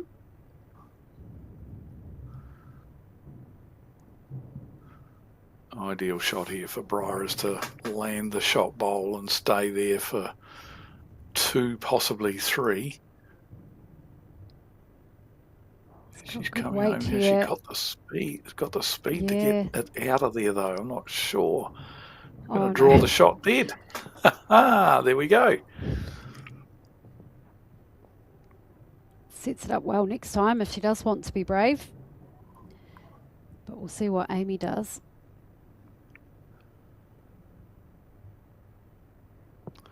Amy will be wanting to play the forehand and get to the jack now.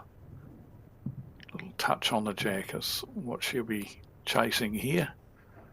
Just to poke it around the corner a little bit. She looks to be a little bit wide.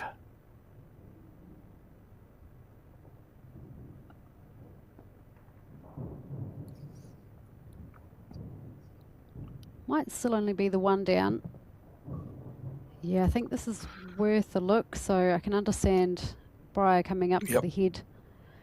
The Stoke bowl's a bit lonely, isn't it?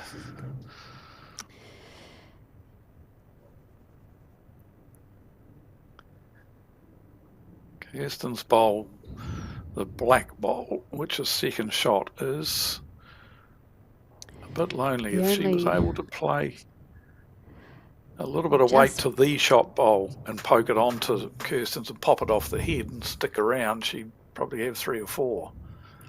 Yeah, not an easy shot. The jack going over to the right-hand side where the 2 pinks and a back blue are. Those are all Stoke bowls out there.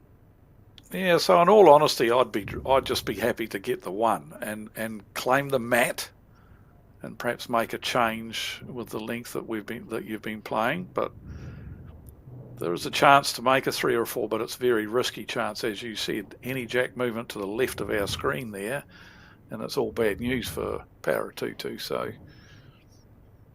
I think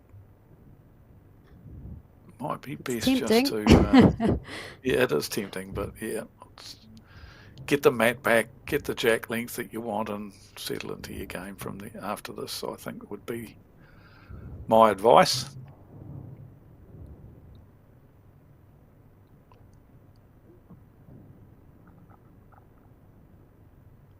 Well, it's coming down that same track. Touch more speed. But only a touch, so still the 1 and a measure. Oh, 2. 2. even more reason to play on the safer side. So here's the shot bowl now from Briar. Beautiful draw bowl. Dropped in perfectly.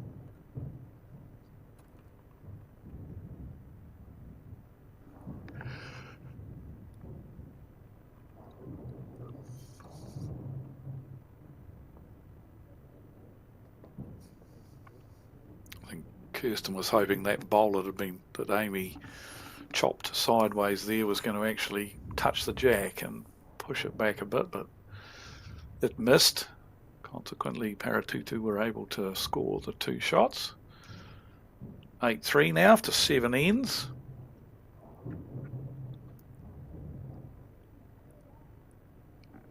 Sorry, 8-3 after 6 ends. This is the 7th end as we see an awesome opening bowl here from Jackie.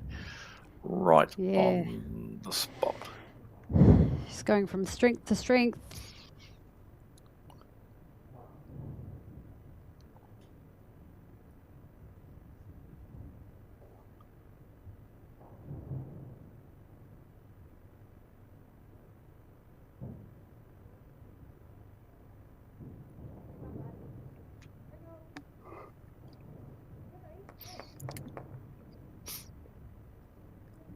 Pretty handy reply from Gemma Watts. Yeah, she would have loved to have been on that other side of the shot bowl, just coming around it. But it is a good second shot to have early on. Jackie switching hands now. Good changeover.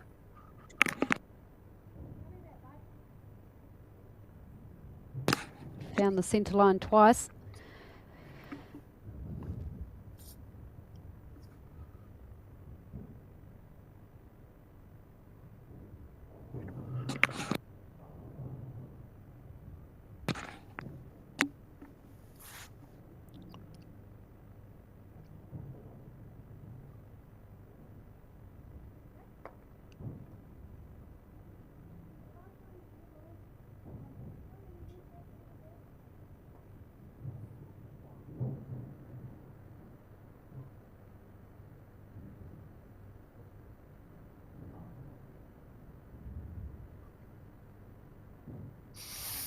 So these champ events they are fantastic. I really enjoy them. The fact that you've got to have won your club championship title, and then all the winners from your centre, the club winners from your centre, all going to find the champion winner of your centre, and then the winner of that event gets to come to this event and possibly win a New Zealand title, a New Zealand Silver Star title. So fantastic pathway type event that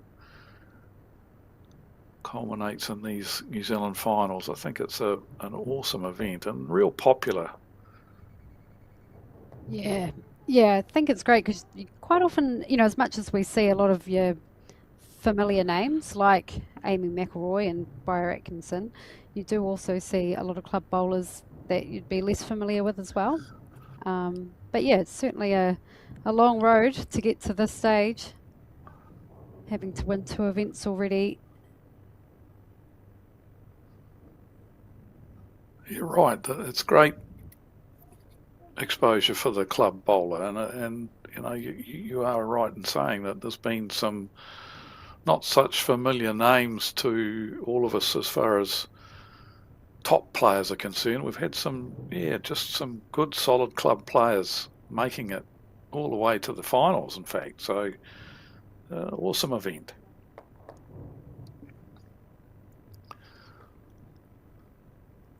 Good bowl for Stoke back there.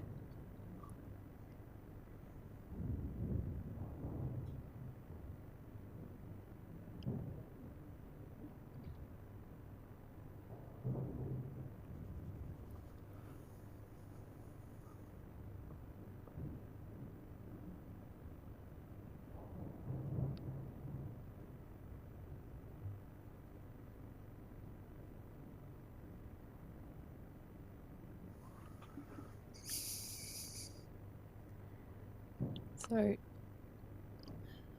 Briar's bowl on its way now.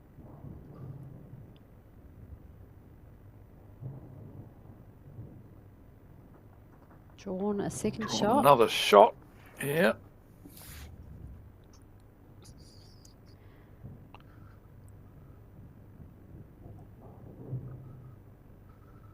So Amy will just be drawing on the backhand, looking to sit on that bowl that's just come in, or just drop underneath it, or land the shot bowl. Won't be playing with any silly weight. It'll just be dead draw weight, really, looking to consolidate the head a wee bit so that you don't, at the moment, 2 down. You don't want to be going sailing through holes and dropping a 3 or 4. So just a nice draw.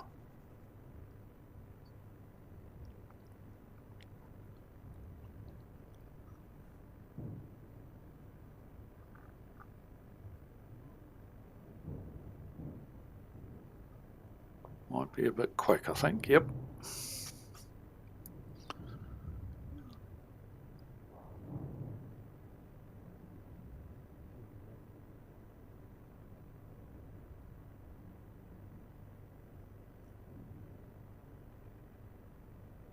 Slightly tighter line, but might not be a bad thing.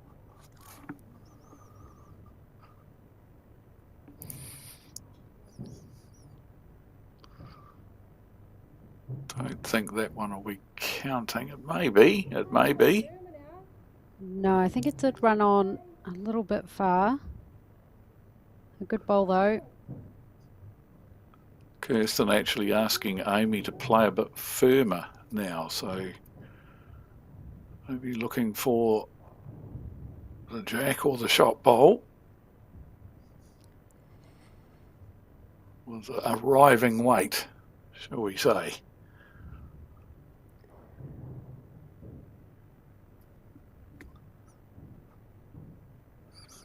Might cut one out.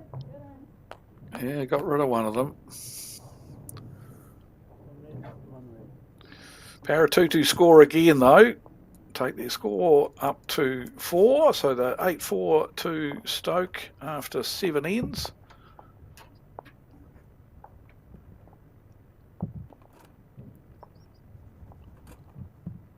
Just a little momentum swing here. And we see Briar has walked up the green a little bit to try and perhaps look for a shorter length end. And isn't this going to be an exciting few nights, I believe, evenings of bowl, New Zealand versus India, November. Evening sessions they're going to be, so great opportunity to see some top-level international bowls. Yeah, not a country we've probably gone to head to head with very often, if at all. So, yeah, something new. That'll be very good.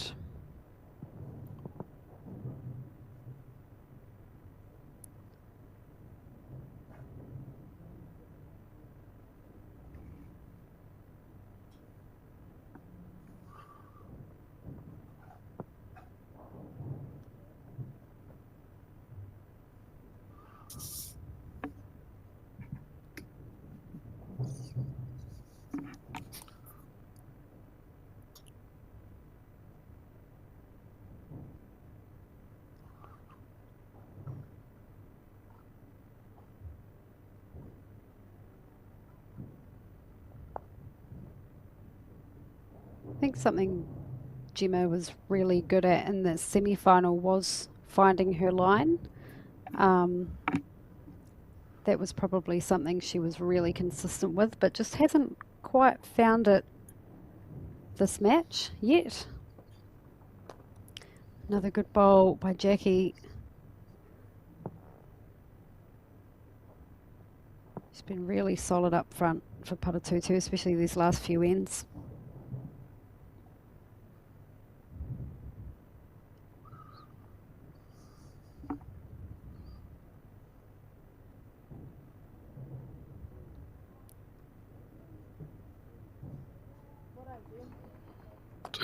Handier bowl from Gemma Watts, but yeah, good observation and good point about her not nailing a line. That was something we harped on about a bit actually in the semi-final, just how brilliant she was at finishing on the centre line.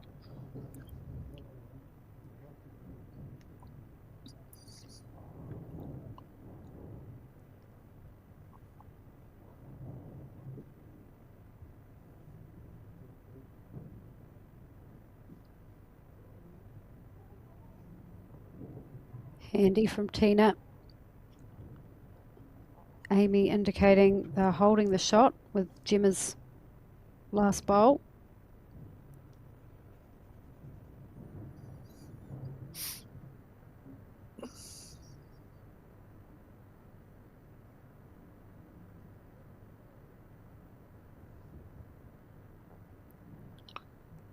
Turned her back on that one reasonably early. Obviously felt that it hadn't come out of the hand how she'd like.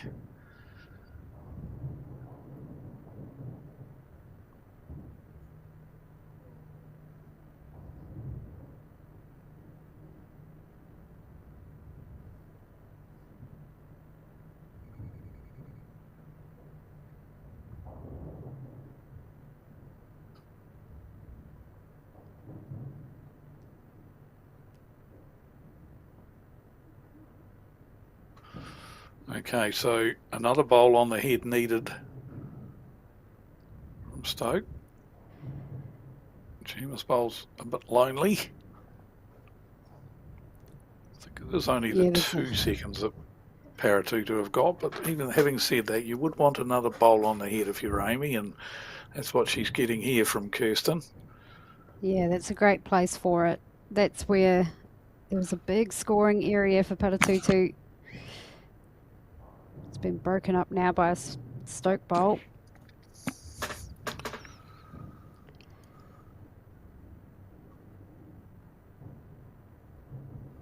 So one to Paratutu by the looks of things here. Lollipop Man put the red lollipop up.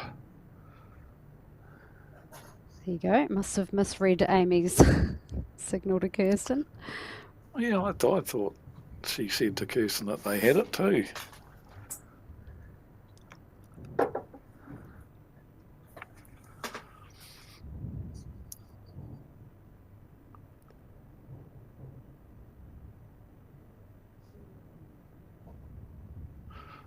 Kirsten's gone in for a good look now. Reevaluate.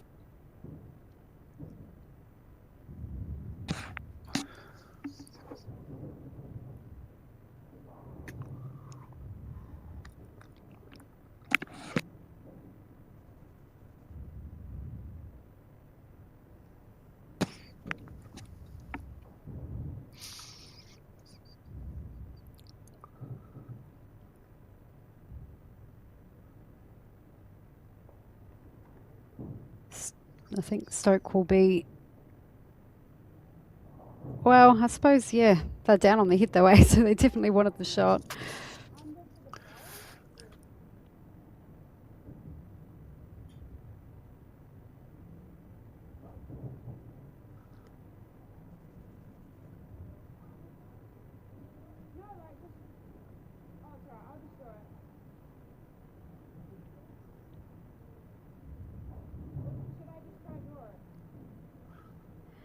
I think they were looking to playing a shot to remove the Stoke bowl, but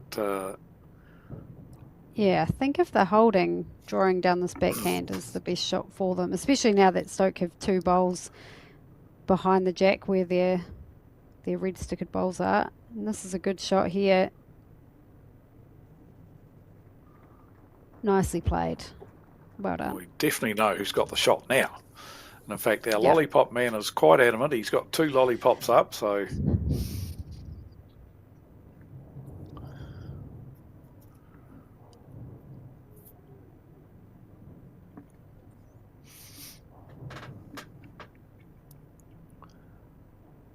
Switching to the forehand. Yeah, they're playing with weight here. No.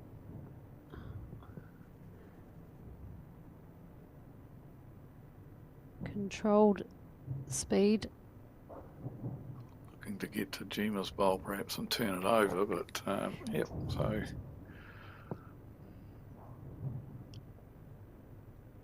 Kirsten's pretty adamant it's only one.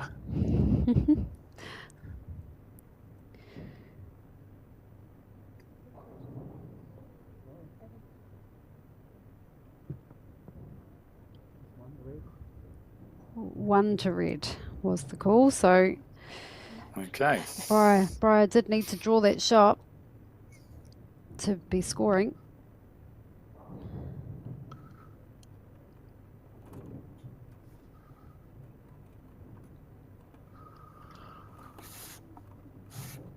So So 8-5 it 2-2. is. Yeah, closing that gap now. Wasn't too long ago they were 7 shots down. Only the 3 shots down now. Almost at the halfway mark.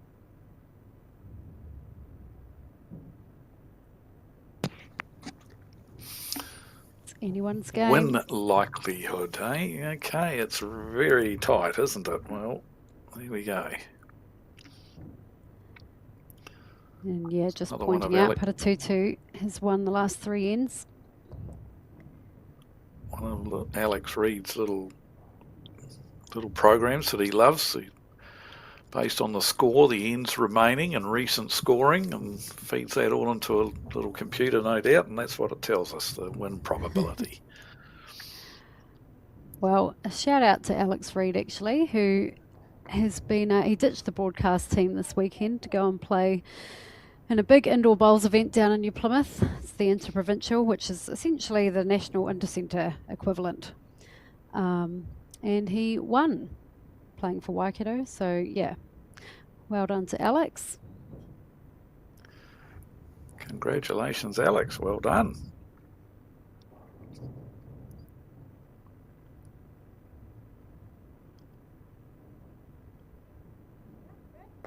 Not just a broadcasting guru. Yeah, handy indoor bowler as well, eh? On occasion. Yeah, we better not blow him up too much, eh? Some good lead bowls coming down this end. Yes, both Gemma will be a teams. lot happier with her line taking, that's for sure. With her first bowl, let's see if she can do something similar.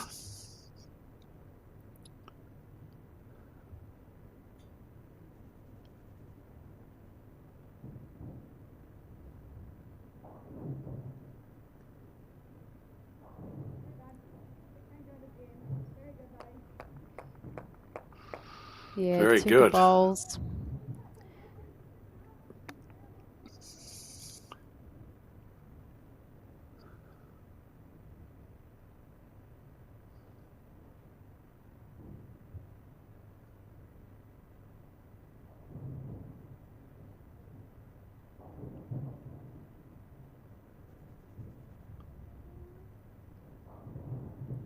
This is an Lead area run or to just needed a clear run, didn't it? It would have been very close.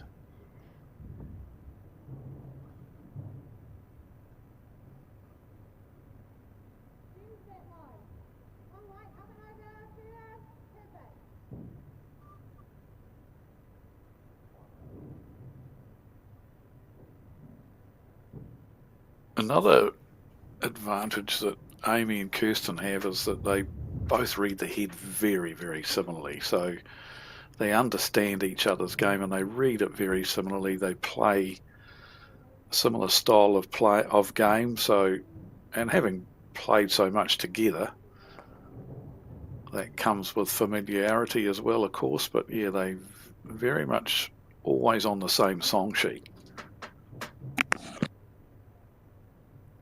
yeah, that makes communication easy.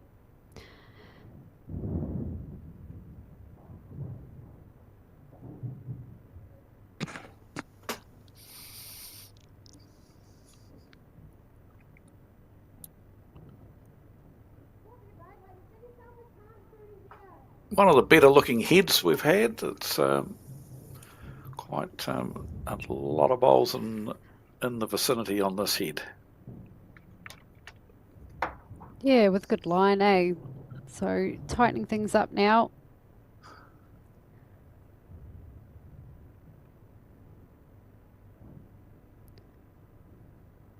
Look good out of the hand.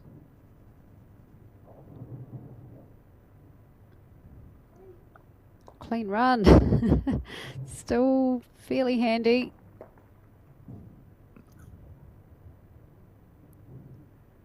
Oh, we have a lollipop man saying that that bowl out on the wing to the left there is the shot, and probably rightly so. It looks like it could very well be the shot, although Gemma's bowl at the front there looks handy as well. But we'll go with our lollipop man. 1 to Paratutu at this stage. Yeah, I think something Amy had said to Kirsten made it sound like Paratutu were holding.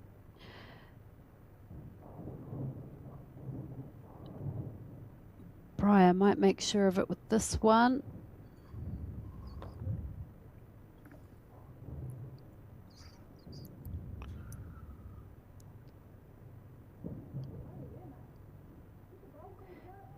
I did wonder if Stoke might look just to sort of punch through the shot bowl on the forehand, and it looks like that could be the call. I think if Amy's slightly tight, she'll still get a result.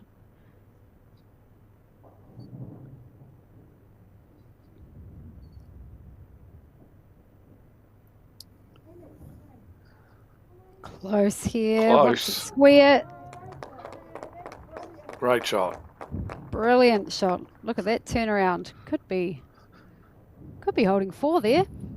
And Briar only 1 bowl in hand. Straight into her work though.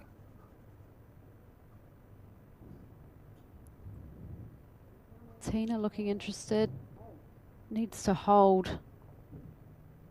Oh, did not want that touch, but it must have helped the situation. Yeah, I don't think it's 4 now. That was a very good save from Briar. Possibly a couple only now to Stoke. Would you play a similar style bowl to your first one? You read Depends my what mind. they're holding. Yeah. Yes, you're right. It depends how many they have got, but you read my mind. To play that to sit Briar's last bowl off the head, the similar shot to what she played with her first bowl, but it exactly dead right, Terry. It 100% depends on how many they're holding now. Yeah, I mean, if you're holding 1, I think it's worth quite a few more, so you would look to play it. If you're holding a couple, you might just want to draw. From this angle, it looks only 1. Yes, it looks like that. It's second shot. It looks like Briar's bowl is definitely second shot. So, but in saying that, if you're only holding 1, it means you don't have second shot. So if if you weren't to get quite the right connection, yeah, I'm interested. Maybe to see what they'll do here. Maybe it's one of those scenarios. Let's get the mat back. Let's not try anything silly. We'll get 1 here, that's okay. Or if I draw another one, that's 2. Let's not do anything silly here and let them keep their momentum up. So let's just play the board a little bit and like you say, breaking the momentum.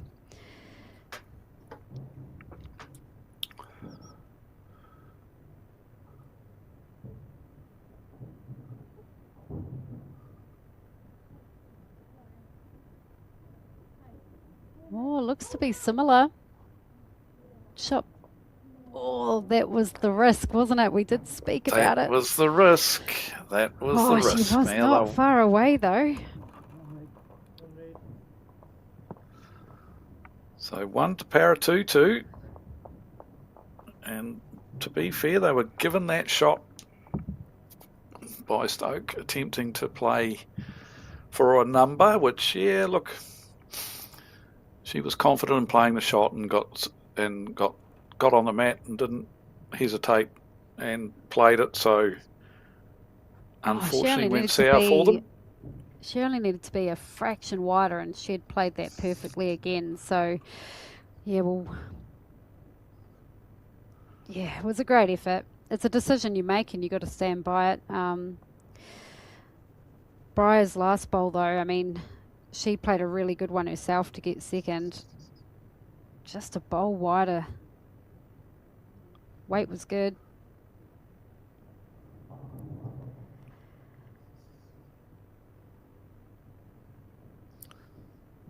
So 2 the difference, halfway through the match.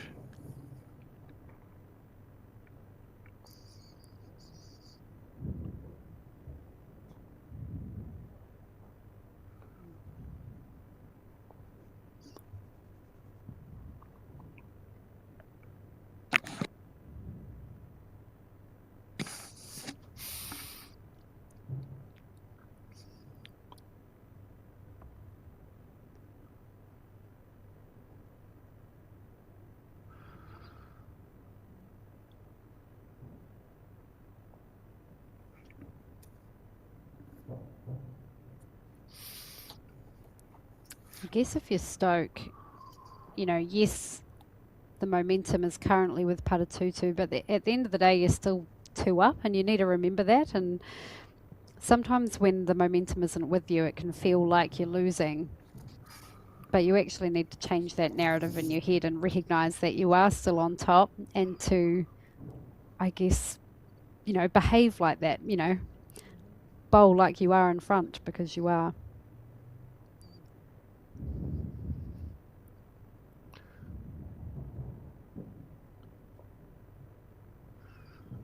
It's a very good point, and it's a mindset thing, isn't it?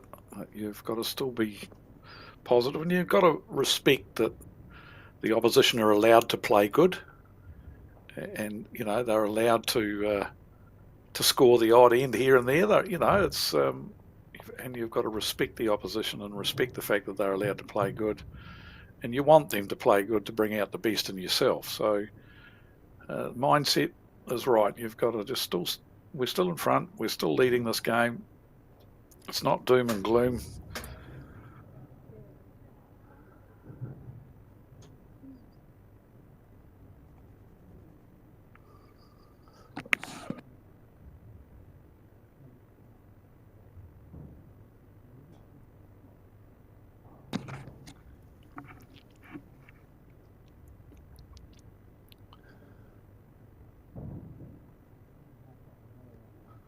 Good here from Kirsten Edwards. Just needs to run.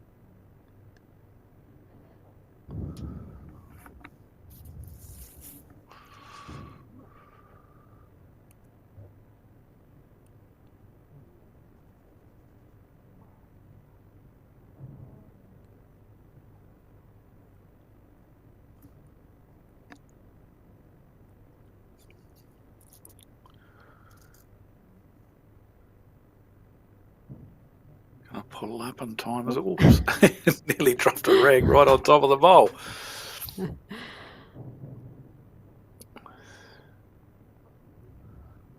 So Kirsten just needs another yard of running here. Perfect line with the first.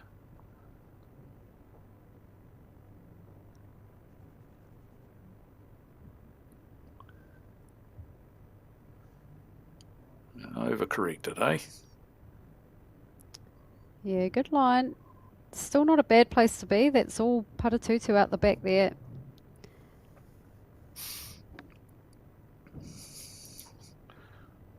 So Stoke holding 1 at the moment.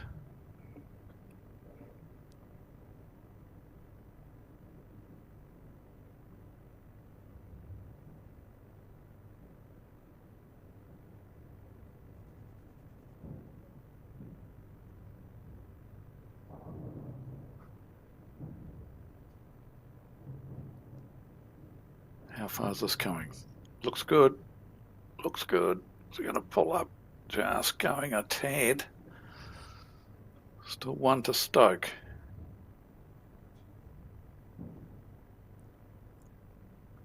Okay, so Amy needs to put that last bowl from the last end out of her mind. Go through her pre-shot routine, stick to her process and draw another shot.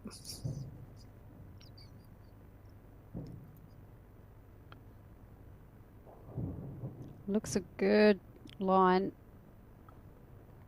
Excellent bowl here. Very well played, Amy. We see a change of hand now for Briar. Yep, onto the forehand. Following Amy down.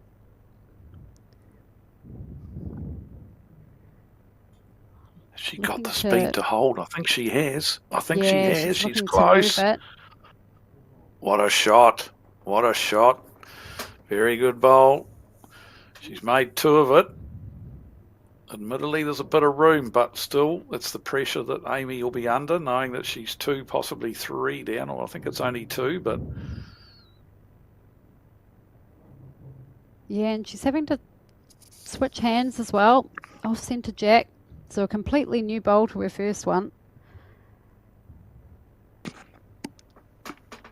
important bowl in the context of the game, this one. If she can draw the shot here, just halts that momentum for Paratutu. And is it going to stop? Just ran through. 2 it is. We have a level ball game.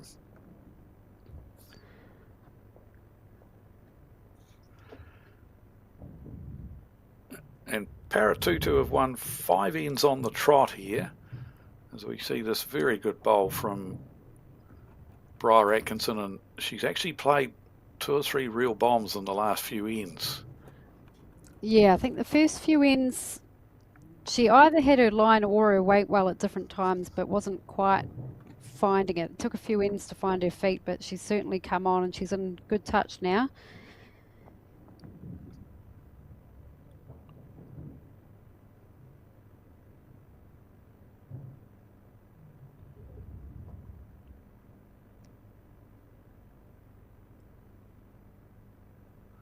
There we can see 5 red coloured ends on the trot for Paratutu.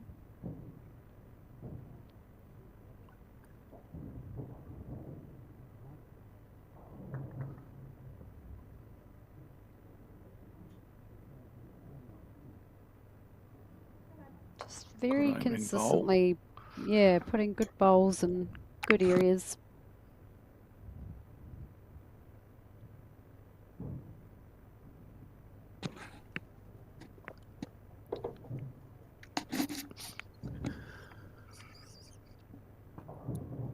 This is a good one here. If she can hang around.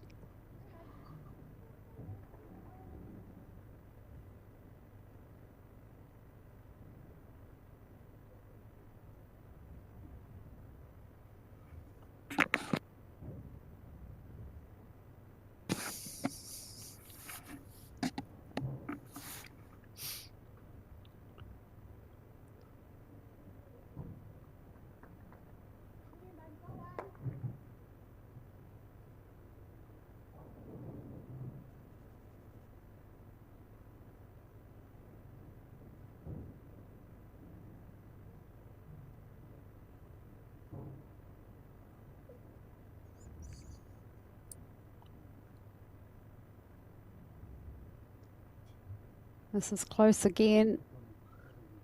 Still just on that narrower side. Paratutu will hold on to shot.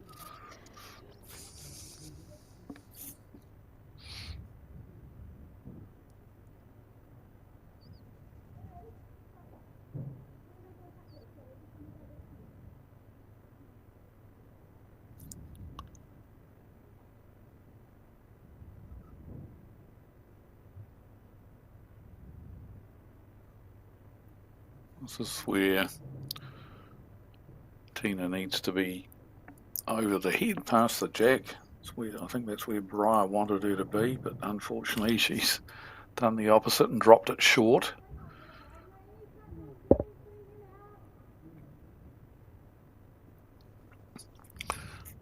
So Kirsten now just needs to be drawing, but just arriving to Gemma Watts's bowl, which is currently second shot. Just arriving to that's going to give her a result. She just short of a gallop. Another stroke bowl on the head though.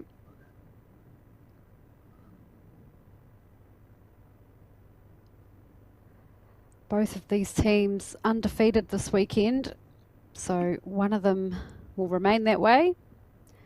One of them will have their first loss.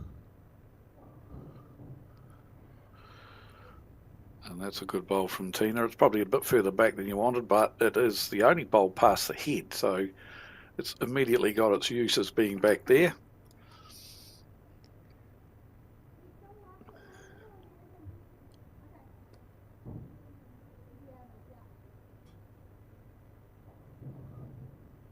So same shot called for Kirsten, just arriving to Gemma Watts' second shot bowl.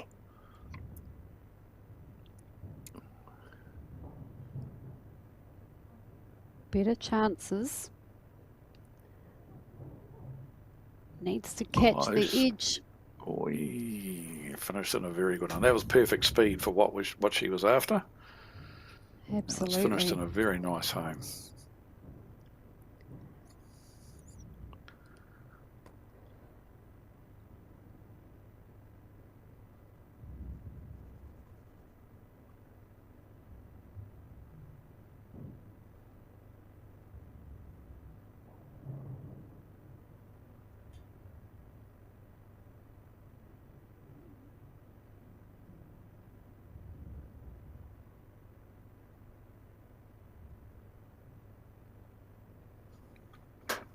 Interesting to see what Breyer attempts here. I want to be playing Stokes' shot for them by getting onto Gemma's bowl, and she's definitely pushed it out wide enough to ensure she doesn't do that. But consequently played a nothing bowl, really. If anything, she needed to be past the jack.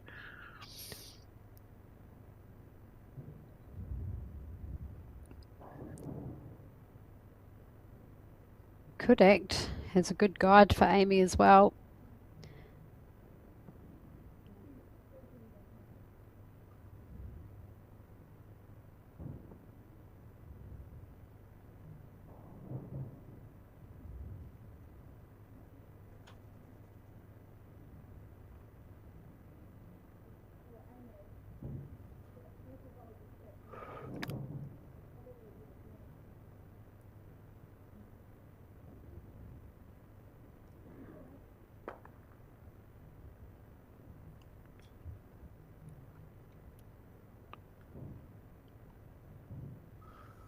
So contact on Gemma's bowl is what Amy's looking for here.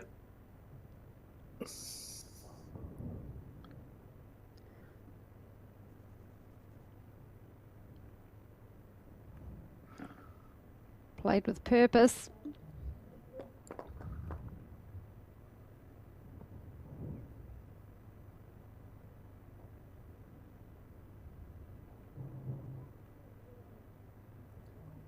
Very small target, isn't it? That edge of a bowl. No shelf to help.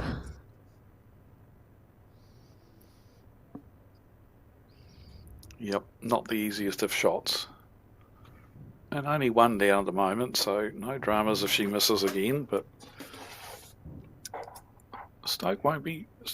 they'll be pretty cool, calm and collected, even though they know that Paratutu have made a run and come storming back into the game. They'll still be going about their business as usual, not panicking at all. Comes right round everything. That's going to finish in a very good home.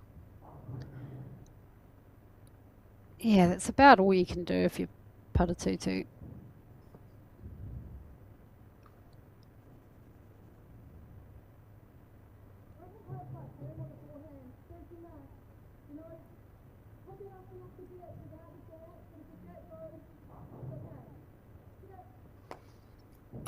Changing her hand to the forehand. I'm not And playing with sold weight. on the angles here.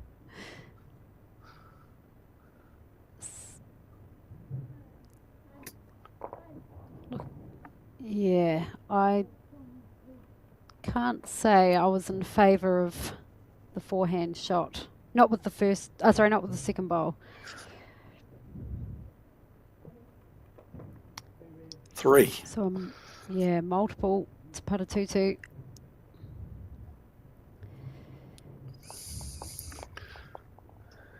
So they hit the front for the first time since the first end. They got the the one on the first end, but then they've trailed right up until now, and they've hit the front. 6 ends on the trot they've won. And I'm not quite sure what they were after here, but it definitely turned to custard for them. But I'm like you, I was unsure as to what they were trying to achieve.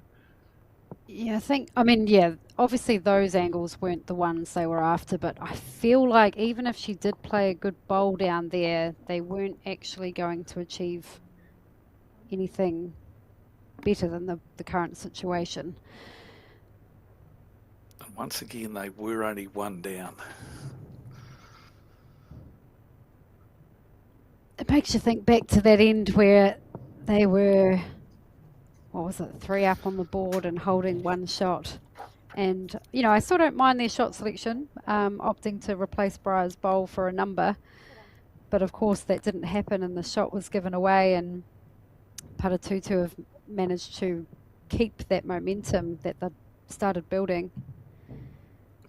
Terry, I've got a big asterisk on my piece of paper right beside that end, because I believe that was where Stoke did make a mistake. I understand that there was a chance to get a number, but it was also a chance to get the jack back and stop the Paratutu momentum, and that's why I've put the big asterisk beside that end. I believe that was a telling decision made by Stoke that backfired on them and could prove costly. Yeah, it would have meant they would have been 4 shots up at that point, and like you say, broken the momentum, had the jack again. But it's not to say they're out of the game by any means. No, definitely not.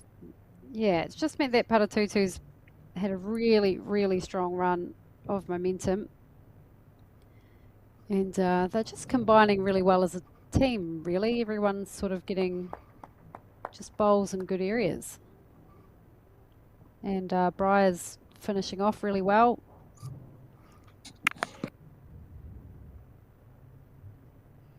Remember that Stoke were 8-1 up. So they've conceded 10 shots in the last 6 ends.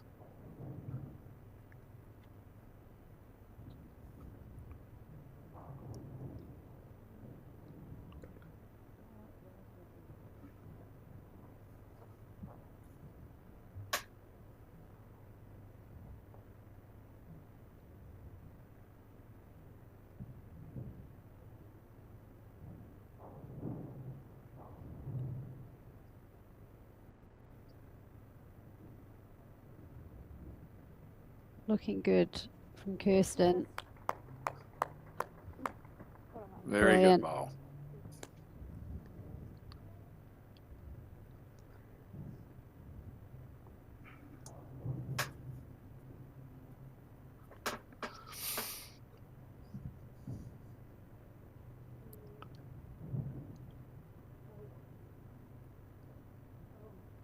Close Well, it here. could be a short-lived shot. Tina's got it. And bang. Great shot.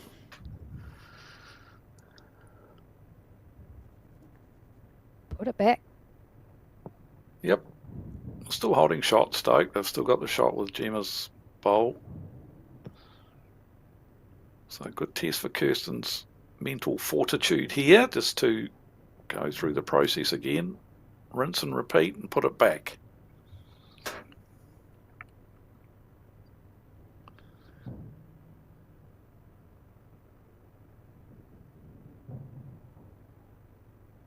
Good spot. Lovely track, but would have loved another shot right in behind that jack again.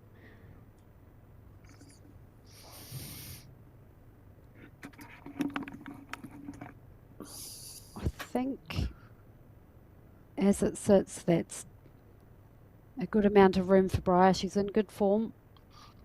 I'm just going to say the same thing. I'd back her to draw the shot here now, the form she's shown over the last few ends.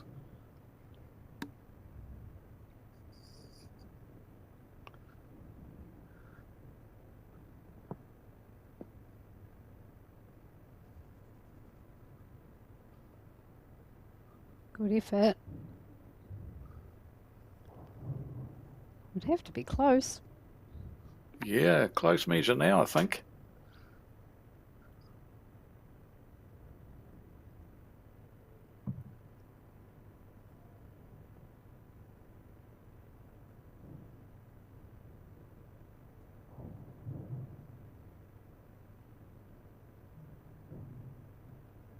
He's up. Very She's good in. bowl from Amy. The Lollipop Man says it's 2 to Stoke. Bryant Briar's bowl doesn't on its have the way. correct march.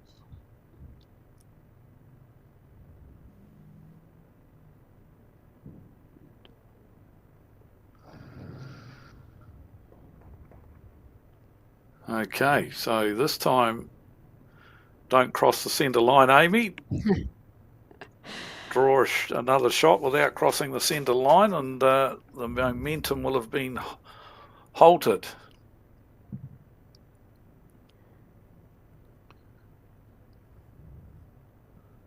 Looks a really good line to be working with. I'd say her speed's pretty good as well. Oh, I went too early on that one. Just the 2, but a big 2 really in the scheme of things.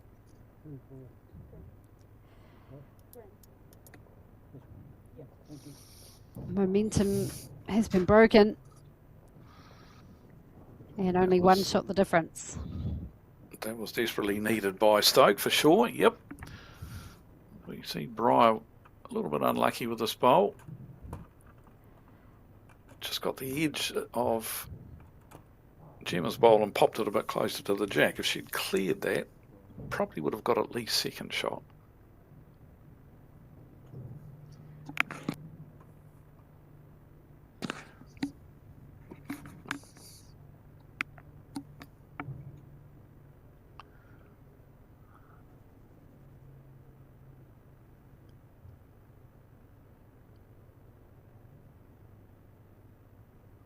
We're seeing a slightly longer length here, Dave. Yep. Absolutely. We have, yep. And I think Stoke were pleased to get their hands back on the jack to be able to do that. Let's see if they can capitalise.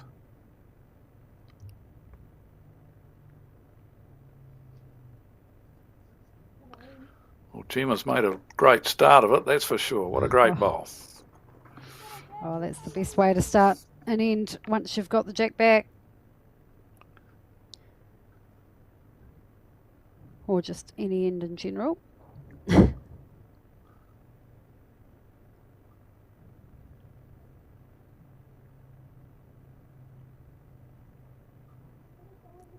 Good reply. Very good reply.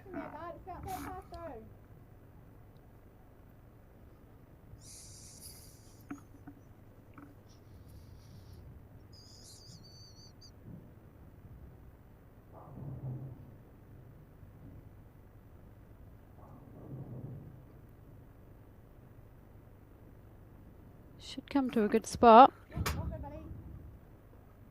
Amy's happy. Nothing wrong with that.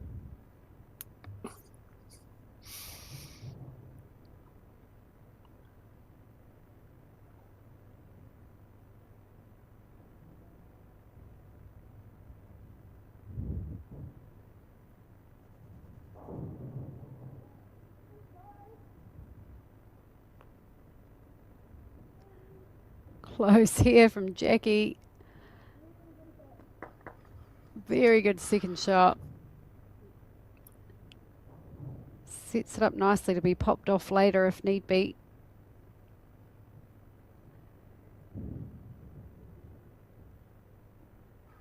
I think to me, the logical shot here for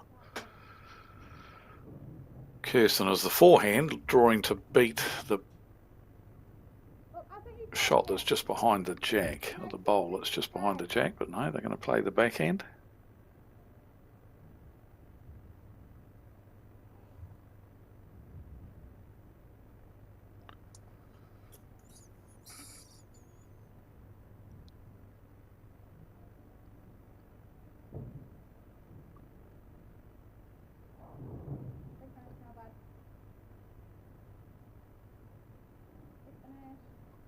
buddy.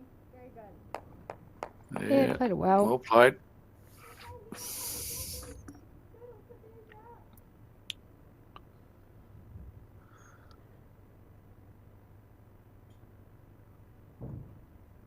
Both teams so far have handled the change in length particularly well.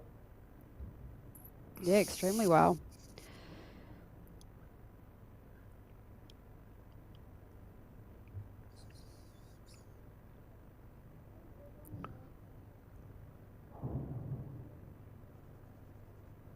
Oh, that could have done some damage with the right line.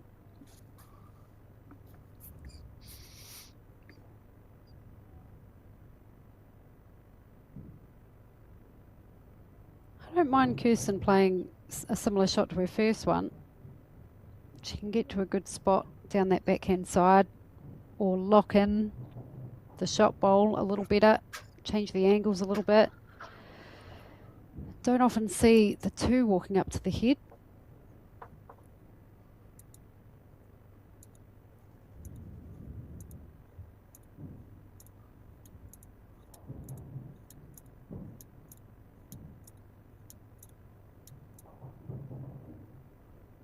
Not quite sure what the necessity for Kirsten being up there is. I mean,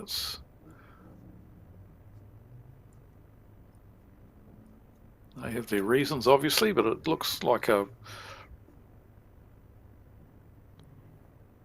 reasonably obvious to draw again to beat her own bowl or change her hand and draw the forehand.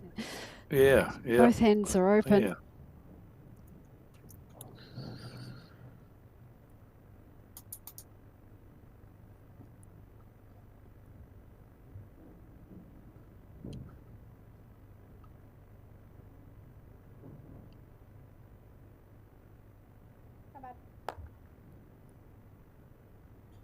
So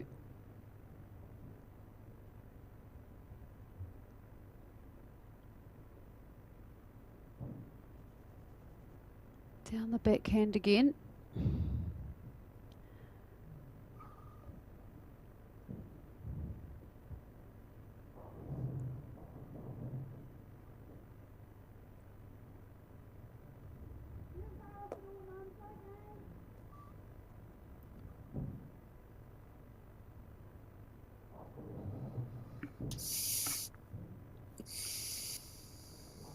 Needs a wider track from Tina.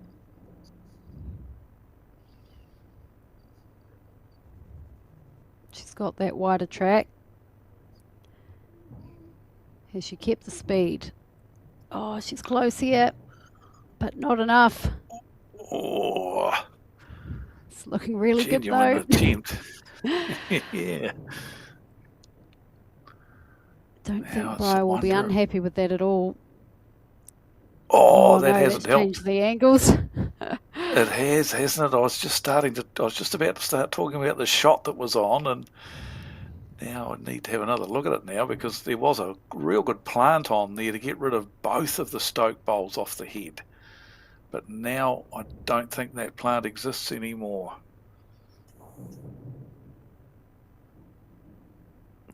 No, it's changed the shot completely.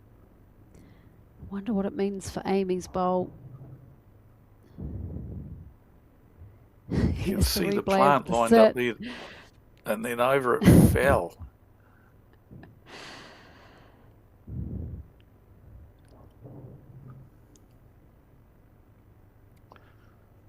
So Amy on the draw on the backhand to start with. Should be looking to get to Kirsten's bowl just behind the head and fall in, and that could count as another shot. She's close, obviously. Kirst's very interested, or just going a little bit.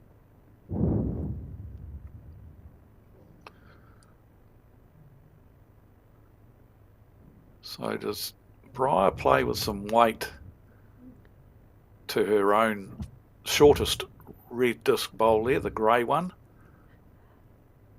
and hope the angles work right to pop Gemma's bowl off the head?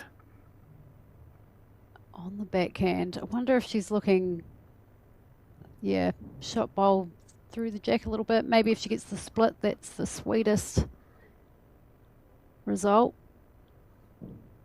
Then there'll be less of the jack. Or even just changing something up would be nice. She would have loved to have reached and just changed something.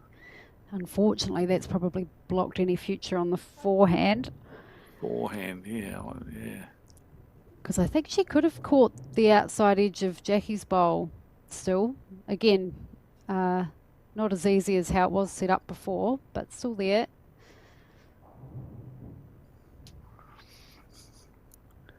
So Amy gets a second chance to improve this head for Stoke.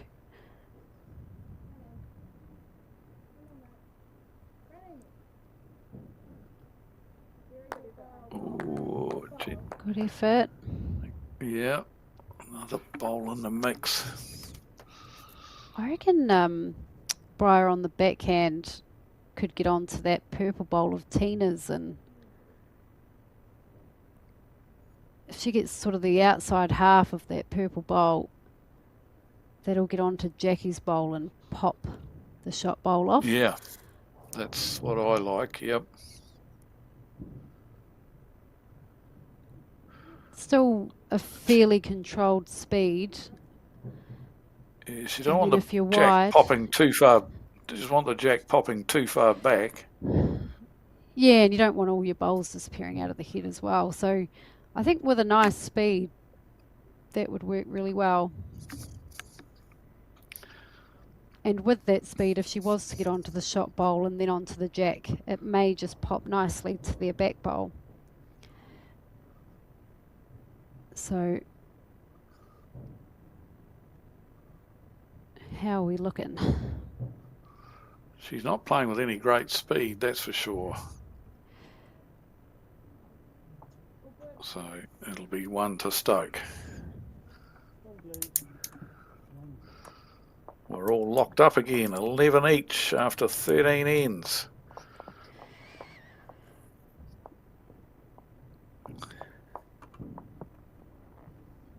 It's really hard to know which way this match is going to go. You're absolutely right there. It is nip and tuck. I mean, they've both had their little runs, haven't they? Stoke got out of the blocks 8-1 up and then dropped those 6 ends in a row to be 11-8 down. And now it's their turn to have a little run.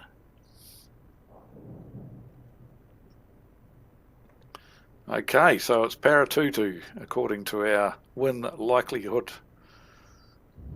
contraption. Yeah, and I wonder if that's just based off the amount of ends scored, which is why, even though the scores are locked, they've got the edge in the win likelihood. It could very well be. They've scored on 7 of the 13 ends so far, so 1 in front of Stoke in that regard.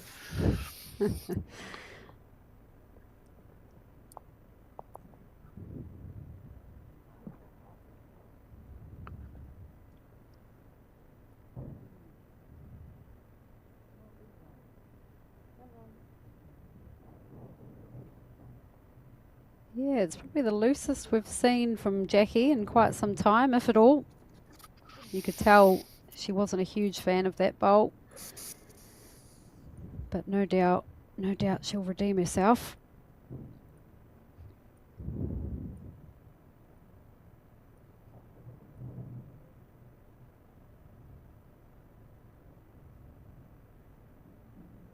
Needs to hang around. She's had great speed, both bowls.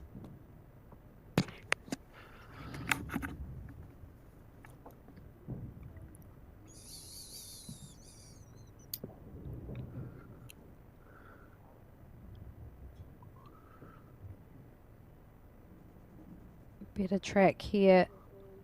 This will come in really nicely. Yeah, that's better from Jackie. That's more like the way she's been playing. Still not right on top of it, but handy enough.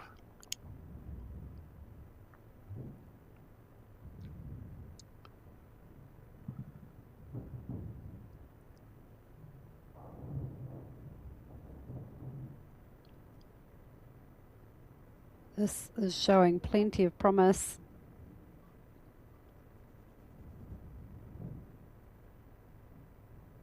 Oh, just needed another roll of weight.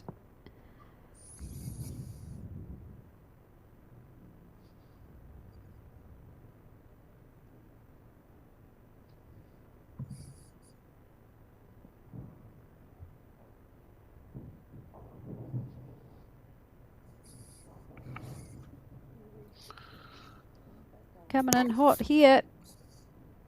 Yep.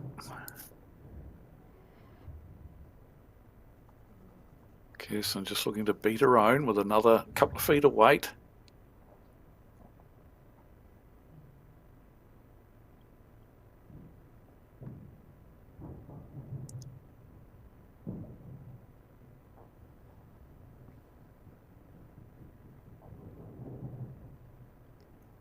She's pushed it a bit quick this time too. Okay, another one of those loose heads that we've had sprinkled throughout the game. We had a couple of tight ones recently, and I thought everyone had settled in to a good routine, but this one's, yeah, a little bit scattered again.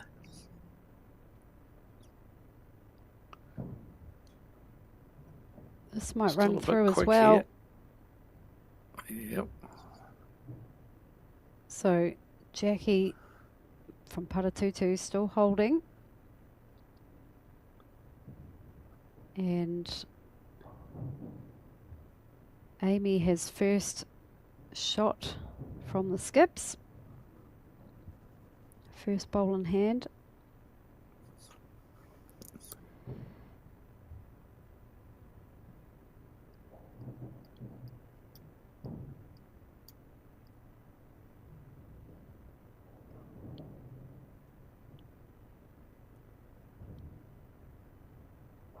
It can be quite nice to have last bowl of the end. Obviously it's not ideal because it means you're not scoring the end previously, but it can be a real advantage having that first bowl of the end as well before your opponent. If you can make those count, it just puts the opposition on the back foot. She gonna stop in time? Maybe. Maybe. Looks good from this angle.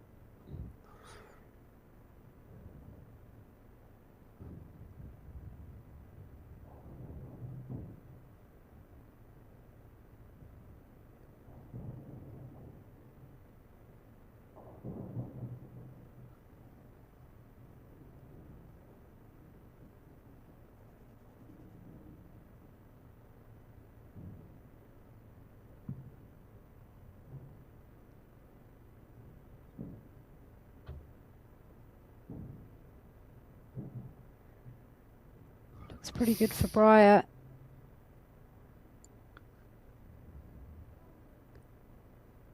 Just ran out of gas as well. So Kirsten having a good look at things here now. Once again, not sure why they need to know who's got the shot. I mean, it's not as if Amy's going to be playing some sort of shot here. She's going to be drawing again, so I would have just said draw again. Yeah, her first bowl was down the forehand. Nothing's changed in that respect. It's Kirsten's bowl on the left there that if she does run into something, that's coming up and over. It's not as if they're going to be playing a shot here. Well, I'd be very surprised if they're going to play a shot. Unless they've got two absolute seconds and they're looking to get rid of the shot bowl. But if they are one down. But yeah, I would have just been drawing again. Same again, mate, without even bothering to go in and check who had the shot. Yeah, I think you'd only really need to know if she was contemplating changing hands, because if Paratutu were holding, then it wouldn't matter if you bump it in. But again, she's already played the forehand. You'd imagine she'd be sticking with it.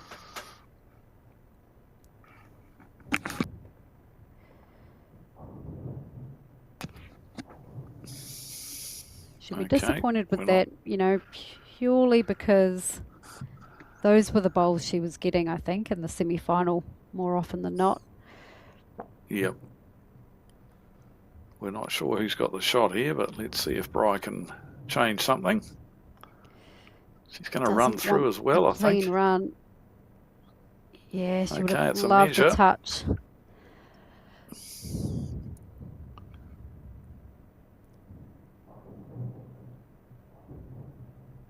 Not a lot happening this end.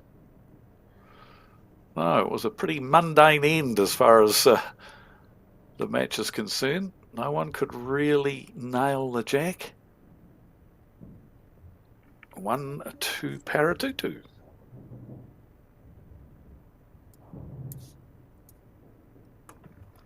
So you can see Briar in the background walking up. We'll see a shorter length again. Of course, that is where they got that really good run of momentum.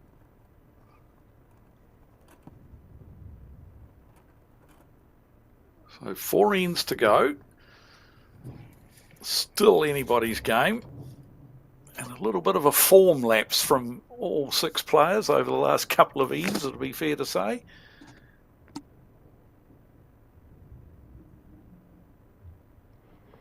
Important message on the screen there. Check your bowls.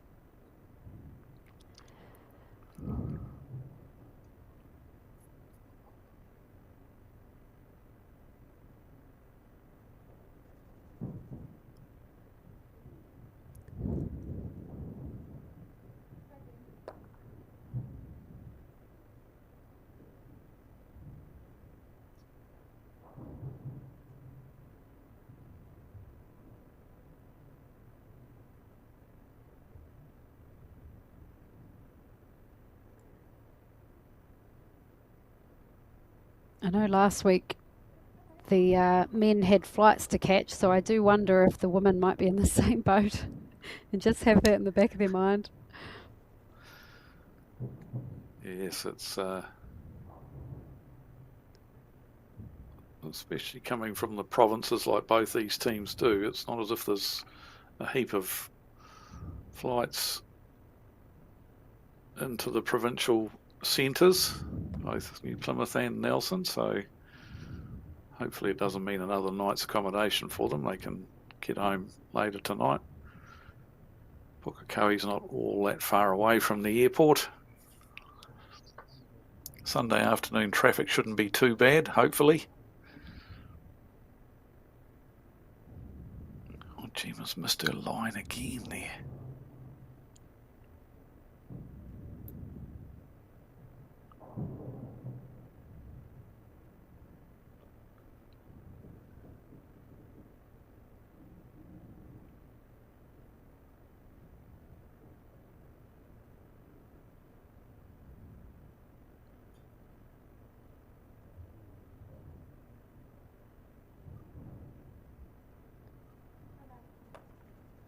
Lovely line.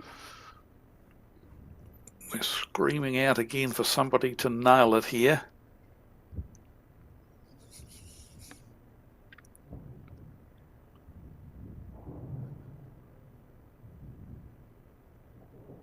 Kirsten could be up to the task. Down to the speed now. Yep. That's a good bowl. Bang. Very good. Sits down right in front as well.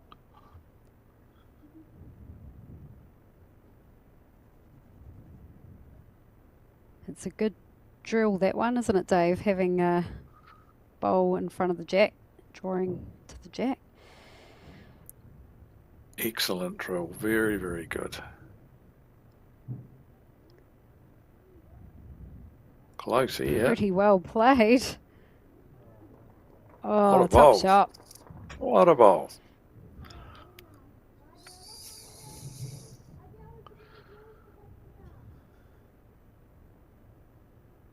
So, good call from Amy, swapping Kirst's hand onto the forehand, just playing with a couple of feet of weight to her own bowl, pop the shot bowl off the head.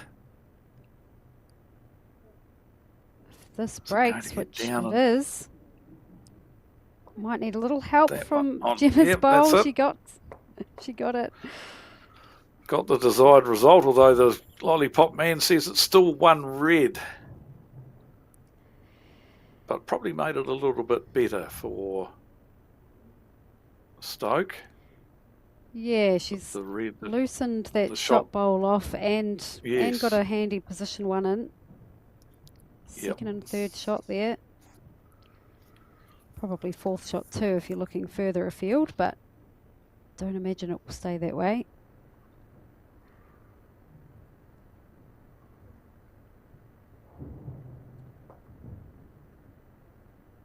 Well, Dave, you asked for someone to nail it, and we've had 3 good bowls since then. I'm not taking credit.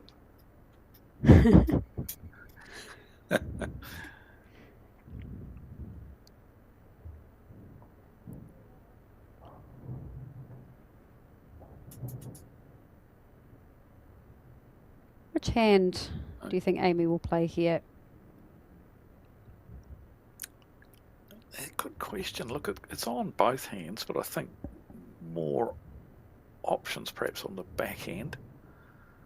To get to it on the backhand, you've got Gemma's bowl waiting down at the bottom of the screen here if you get the jack.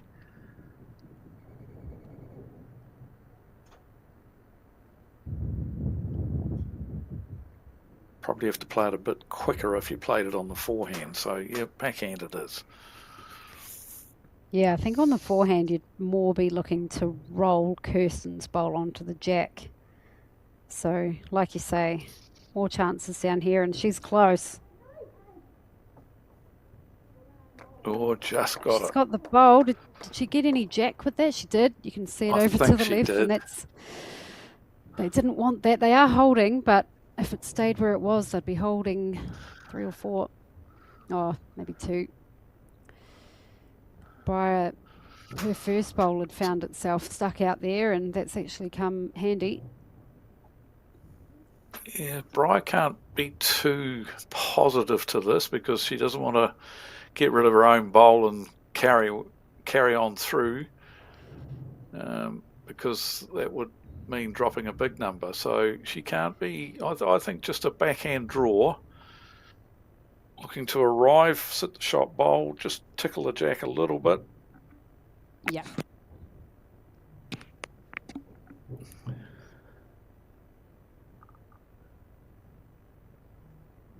Gets it away so nicely. Beautiful delivery, really has. Yep. On a wider line than she would have liked, I imagine. Well, probably the speed more than anything. Now we've got another one of those scenarios, Terry. We've got another one of those scenarios. The second I know, I shot was is thinking very that before. vulnerable here, but what do? Do you go looking for the second shot bowl to sit it through and stay there and make quite I'm a nervous. number, or do you draw another one?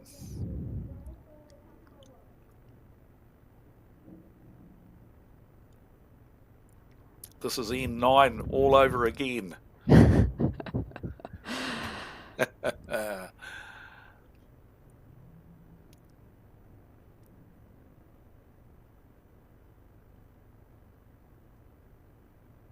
I imagine it's on its way.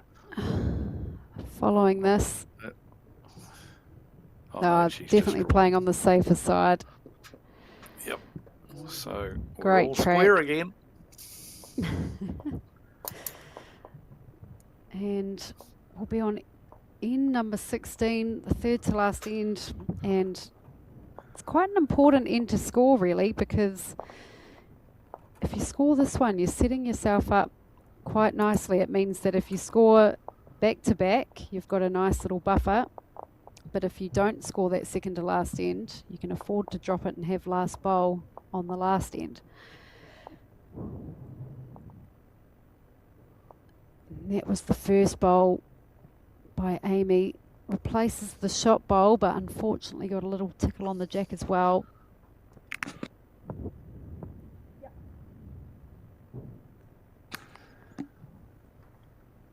Crunch time. And look at the win likelihood swing. Oh, That'll where just does be- that come from? It's all square with 3 ends remaining, and yet it thinks that Stoke's going to win it. I mean, where does that come from? I think that's just going off the last 5 ends or so, the pattern of where the momentum is.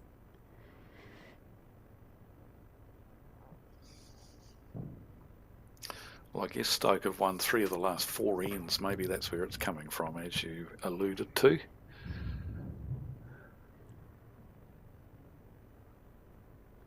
If I sit with Alex long enough, some of these things I pick up.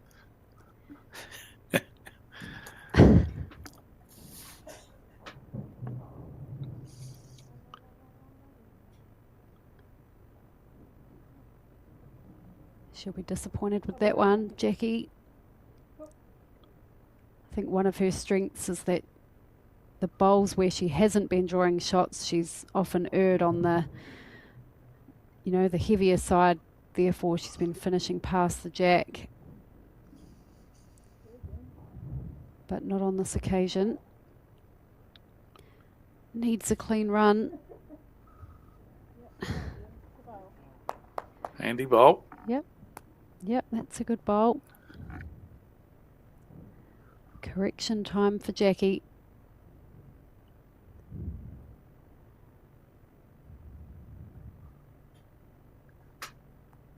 This is a better one.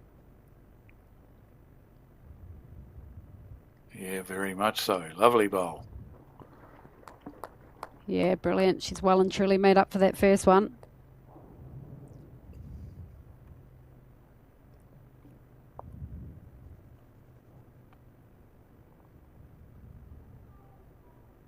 Looks better here, is it?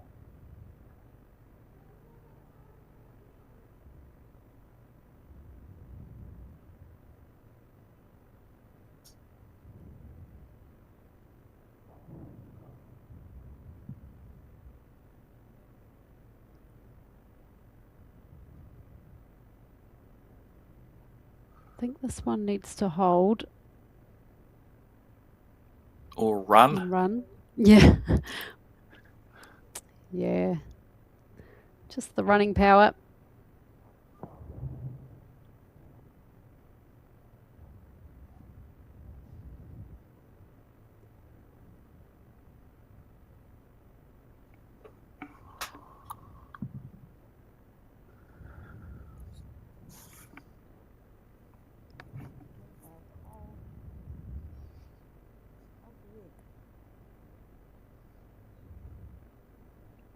Well, Good might get a effort good here. result here.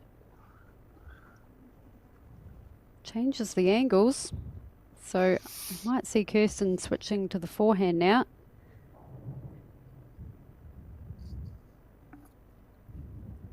Turn up, Warriors fans. Oopsie.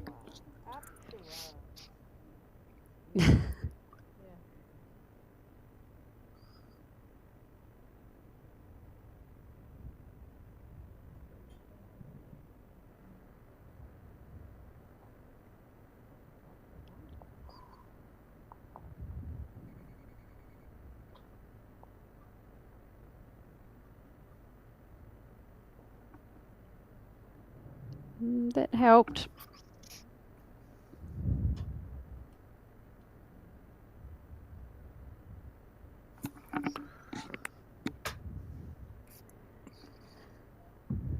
It's a couple out the back for Stoke.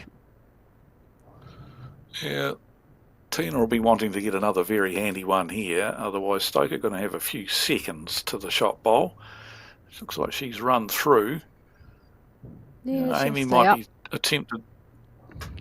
Amy might be tempted to attack the shot bowl here. She's got possibly 2-3 seconds.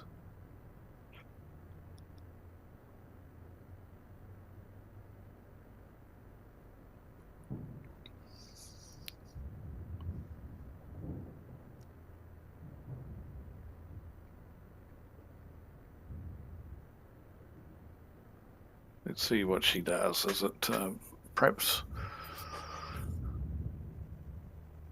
reaching on the draw to start with, or is it a better option to whack it with your first one and fix up any damage that occurs with your second one?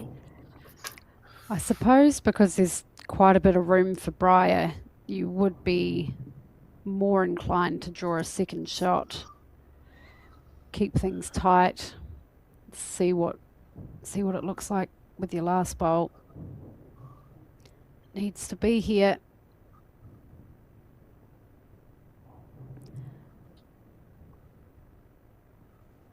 It's just about blocked my option of driving the shot bowl now. She'd have to play it on the backhand and swing at it a bit rather than straight at it on the forehand now that she's... but yeah, you're right. It was going to leave Briar a fair bit of room, but there was the added pressure of having to do it.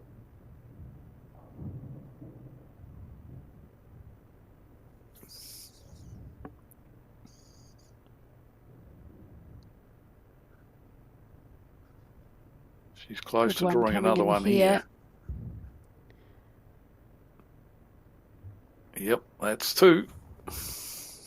And hasn't fattened Nice anything bowl. up either.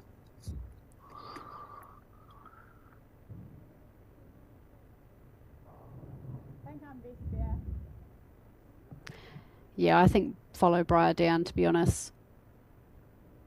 You know, if you play it absolutely perfect, you'll get the shot out of it. But if not, I think second shot is the goal here. Can't really afford to be dropping 2+ in these final ends. She doesn't like this one. Poked it out a bit wide. Or actually not so much wide as just she was a bit heavy. So can Briar add a third? You'd back her too. First bit's good.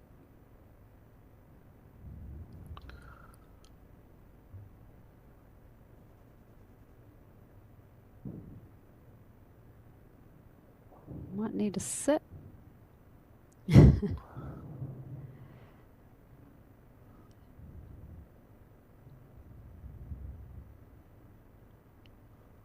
Well, they're going to measure it.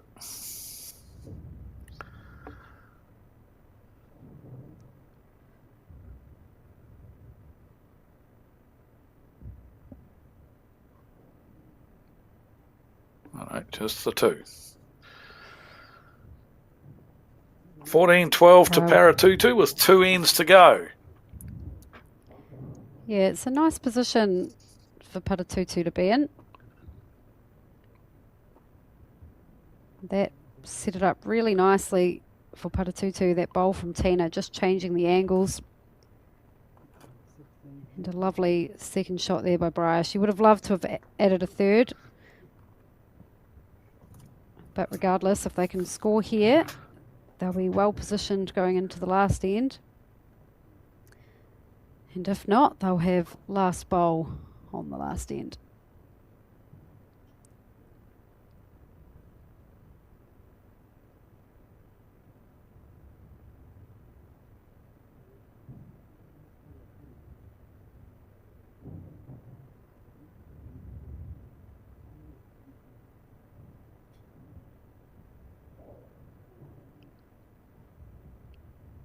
So Paratutu keeping that shorter length jack, which has been their go-to length throughout the game and has been successful for them.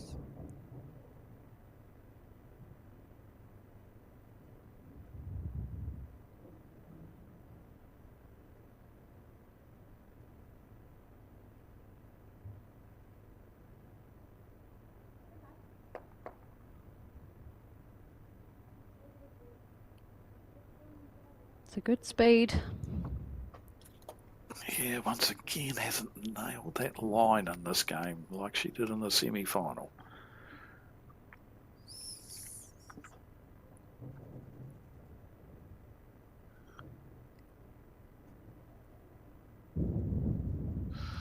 See a couple of loose ones there from Jackie.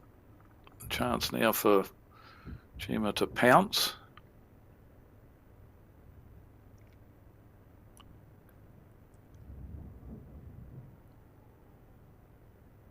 Just needs to trust that line a little more.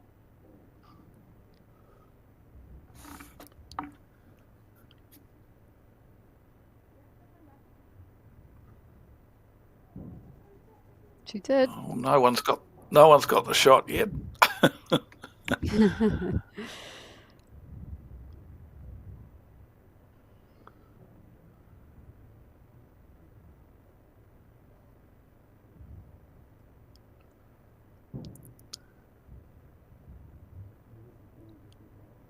Here comes the shot.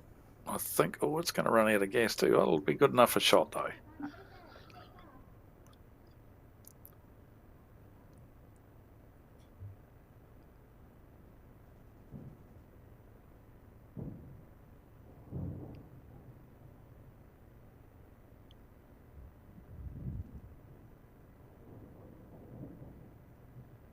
How's the speed?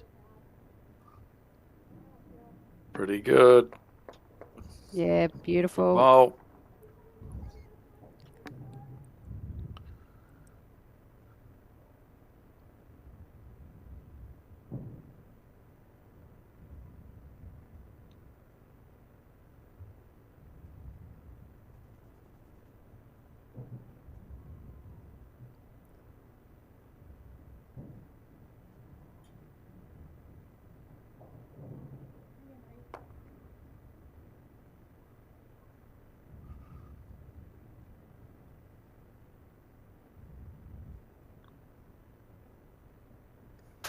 Rinse and repeat for Kirsten.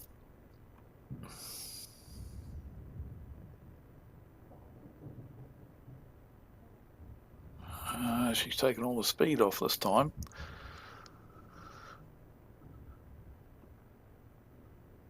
So one shot to Stoke. As the skips go to the mat. Not a lot of options here. The only things on is the dead draw, which is very much Briar's forte. And there's a good deal of room there for her, enough room for her to draw the shot.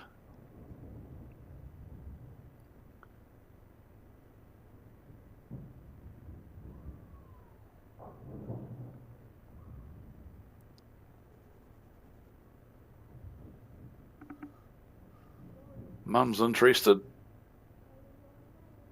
Not quite going to run it out.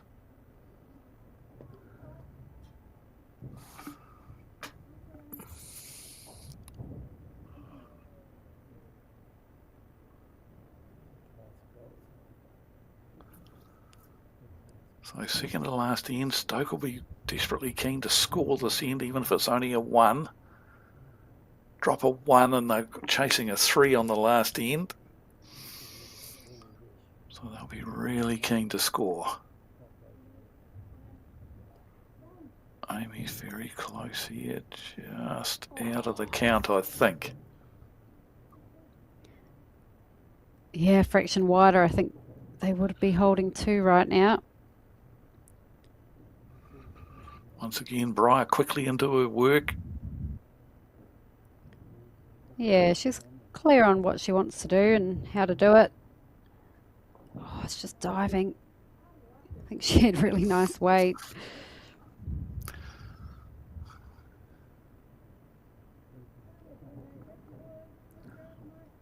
I think Amy's weight was nice. Just a fraction wider, she'll drop in nicely. So without any major catastrophes, we're either going into the last end with 1 the diff or all square, which is rather apt for the grand final of this event. She's close. Pretty good. Oh, just drifted through. So 1 to Stoke. 14-13 playing the last end. Okay, so both teams looking for the shot. Stoke get it. We're into an extra end. Paratutu get it. They're the champions.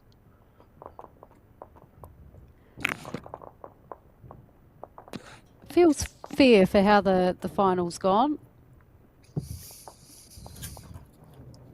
Okay, now we've got Paratutu, and fair enough, they're 1 in front, obviously, and so that's a deserved looking percentage.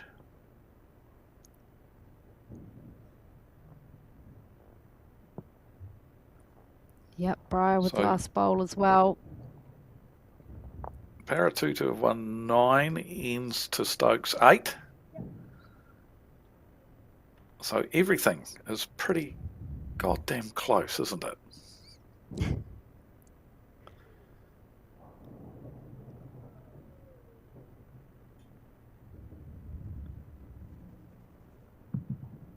Important first bowl. Longer length.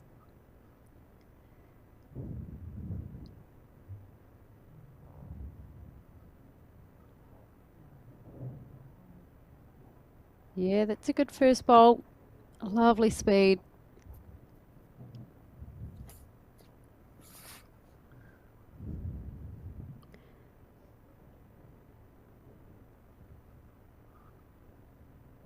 Briar with her foot a good metre or so past the jack, just indicating to be up, if anything. Close, yeah. And Jackie is certainly up to the task. That's Very a good great bowl. start. Great start to their final end.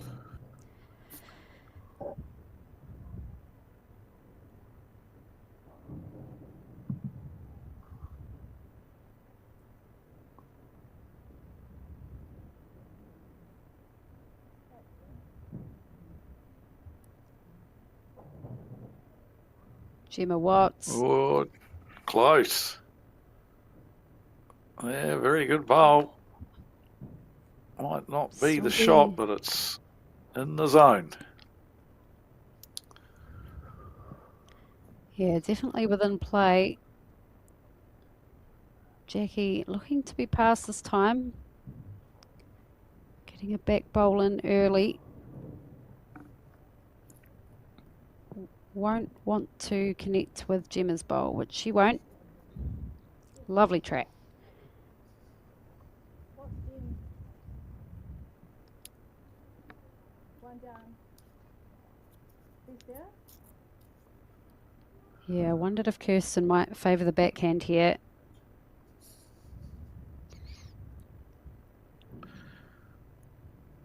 The shot bowl gives her a good guide as far as speed's concerned, so yeah, it's the obvious side to play. You can, even if you land on the shot bowl, it's got to be a good result. Needs to hold on this line. She's got the weight to hold. Tip Gemma over might be enough.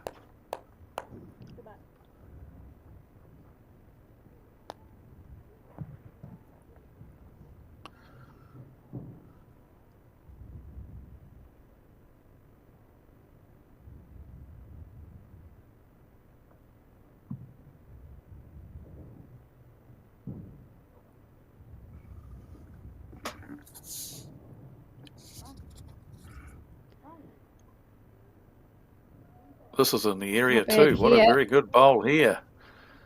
Very, very good bowl. Oh, has it got there? Might be enough to change Stokes' shot. There is still a nice track around that bowl, but they also might not want to promote Tina's one. Kirsten having a look at the head before her second bowl. Get the lay of the land.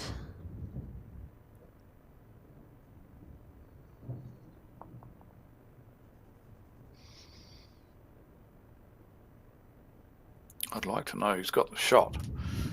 So does Kirsten. And I think this is one of the occasions where you do want to know who's holding, because this might change the hand you play.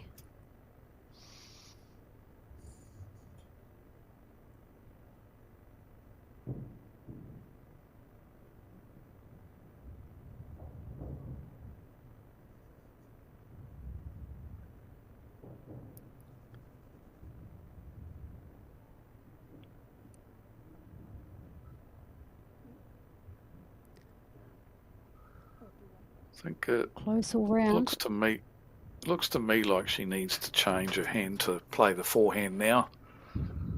Don't want to tap that last bowl. It's my gut instinct as well.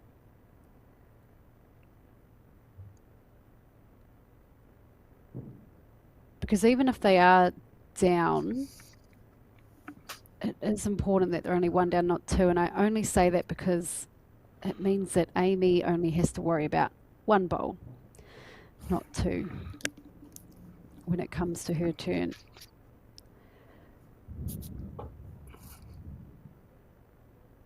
Just means you've got more options up your sleeve.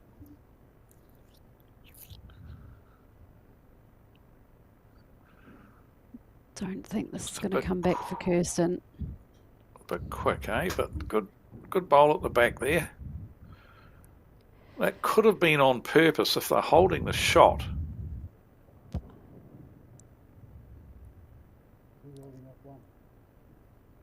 Yeah, I'd love to know.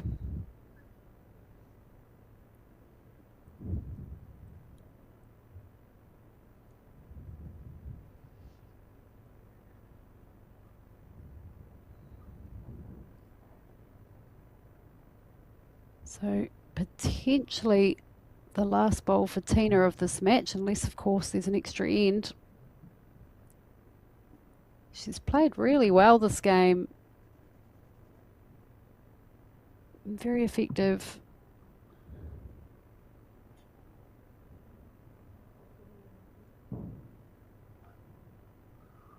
Doesn't like it. Yeah, not enough grass. Yeah, just underplayed all round. Could be a nuisance. Maybe not.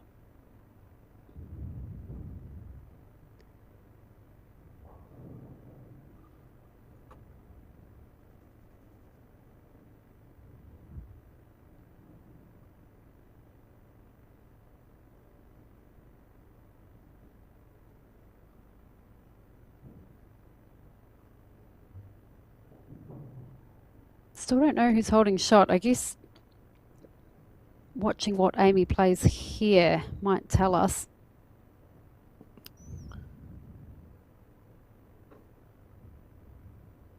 I think, to me, it looks like they are holding, the Stoke team.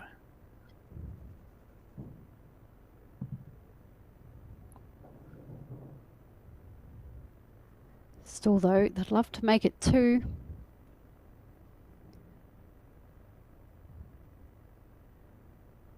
Has she got the running? She's definitely Has she got the got running. the running? Yes, she Doesn't wanna has. move Don't it. touch it. Oh, that's brilliant. Although she may have moved it 1 millimetre. Brilliant bowl, though. So, because Kirsten was signalling not to touch it, makes me think that they did have the shot, which means they might have two now and be holding game. But Bry's got two to come. She can play down there, reaching through Tina's purple bowl, Yes. and if she gets on to, oh, that's Kirsten's bowl though, isn't it? I thought Kirsten's they bowl had out the back, an option. yes. I thought they had an option Yes. to maybe cut it down to one.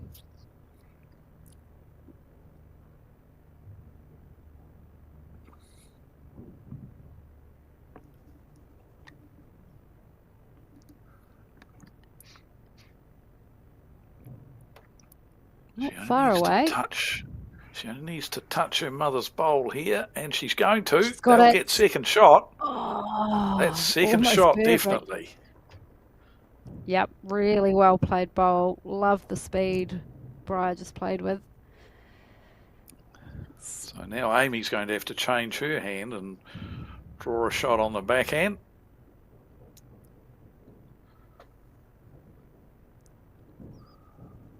Two bowls left, one from each skip.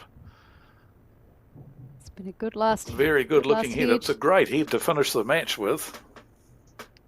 Unless, of course, there's an extra end. I keep saying last and final, but might not be.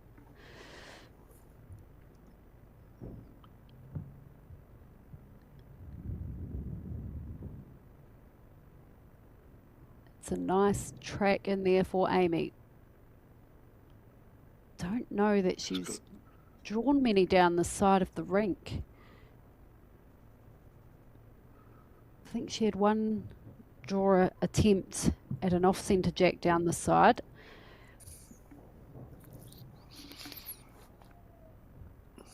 That looks First like a part promising looks okay. track.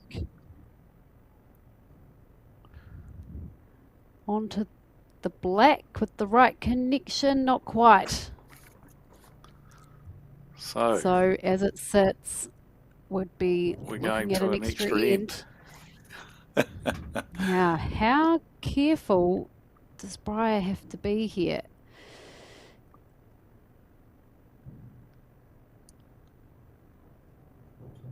What are the options?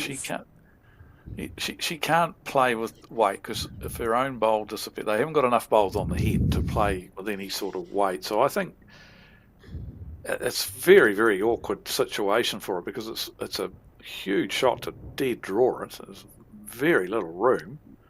I do. But the think danger she's of playing looking. with weight is they've only got one bowl on the head. Nah, she can get a couple of rolls out of that red bowl. The good news for them is Jack's only going to red stickered bowls.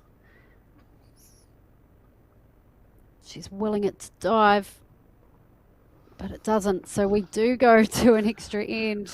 Brilliant bowl from Amy McElroy. And then a good bowl by Briar to cut it down to the 1. 14 shots apiece after 18 ends. It's been a brilliant match. 14 shots apiece, 9 ends apiece. It's been an awesome game of bowls in that regard. Some of the heads have been a bit misfired. They haven't been the greatest of heads, but there has been some awesome one. That was a very good head to finish with, and some great bowls played on it. So Paratutu looked to have won the toss there. I wonder if they're discussing as a team whether they take the mat or have last bowl. What would you do, Dave, based on how the game's gone? based on how the game's gone, I'd be taking the mat. Agree. Because they've dominated those shorter length ends, but they've given the mat away. So they've gone for last bowl. And so, yeah, I guess, look, the last long end that we've just seen played, they played it pretty well. Stoke played it awesome, but it's not as if they're hopeless at those longer lengths. So yeah, and that's been the same earlier on in the game too. The long lengths have still been really well contested, but I don't know. I think my gut would have been saying take the mat, but at the same time they'll have so much respect for Amy McElroy and what she's capable of with the last bowl. And equally, Briar will back herself with the last bowl, and rightly so. Yeah, generally players like that last bowl, don't they? They like the security of having a last say in the match. Yeah, it means the dream's alive and it's within your control. Yep. Oh, look at this from Gemma Watts. Found her line, found a nice spot right in behind the jack. Brilliant opening bowl there.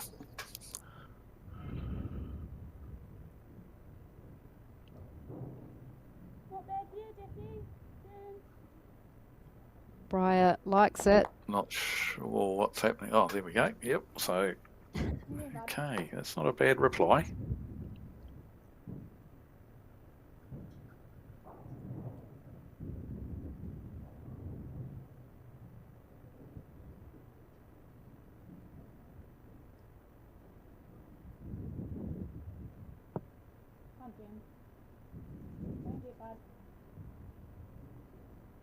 Encouraging words from the skip. Yeah, another good bowl. Quite possibly her best end of this match, and she's absolutely. Can't agree with you more. It was. It's yep. Well, it's good timing.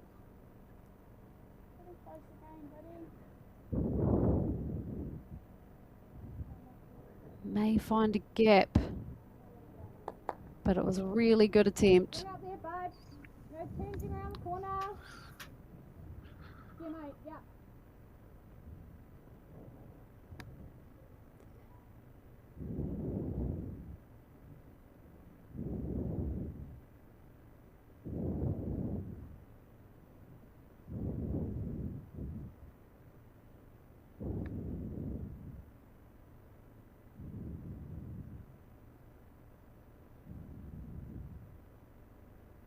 Not bad here either. Stoke It's just, setting up well. yeah, just around Gemma's bowl. Good home, very good. Yep, you're right. It's setting up pretty good at the moment. Only needs one bomb from one of the Paratutu players, though. That's it. And Tina, she's been getting her track really well. She's drawn a lot of shots this game.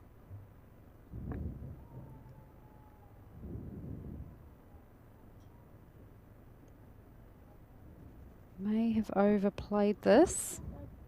They've got all the back, don't they? Paratutu. Yeah, I think that's where Amy will be sending Kirsten with this one.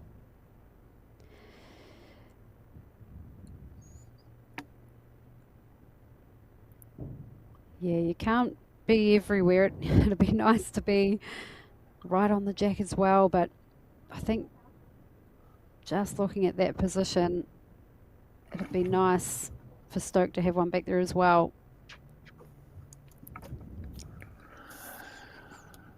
Just to cover your bases. Yeah, I agree. Just to me, it's so obvious to get one round the back. Now you know, whilst you haven't got one right on top of it, you've got excellent position apart from the back bowl. So to me, I don't quite know what this conference is all about, to be fair.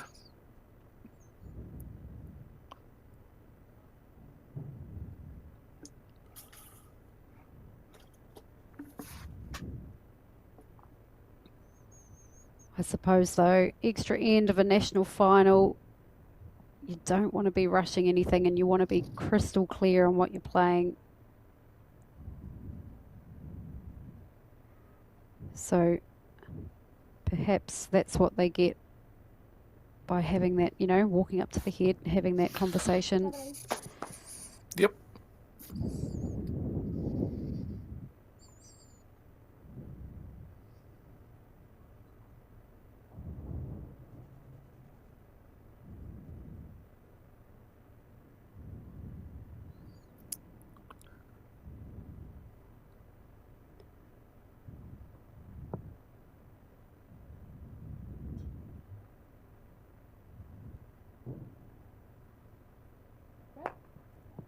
Yep, found its Yeah, way to the it's back not a- there. Yep, that's a good home. It's sort of definitely splits those two red disc bowls up at the back there. Yeah, possibly wanted to be on the wider side at the back, if anything. That feels like where the jack's more likely to go. So it'll be interesting to see now if Tina can just make the adjustment here. She had a beautiful line with the first bowl, just needs to drop a metre of weight.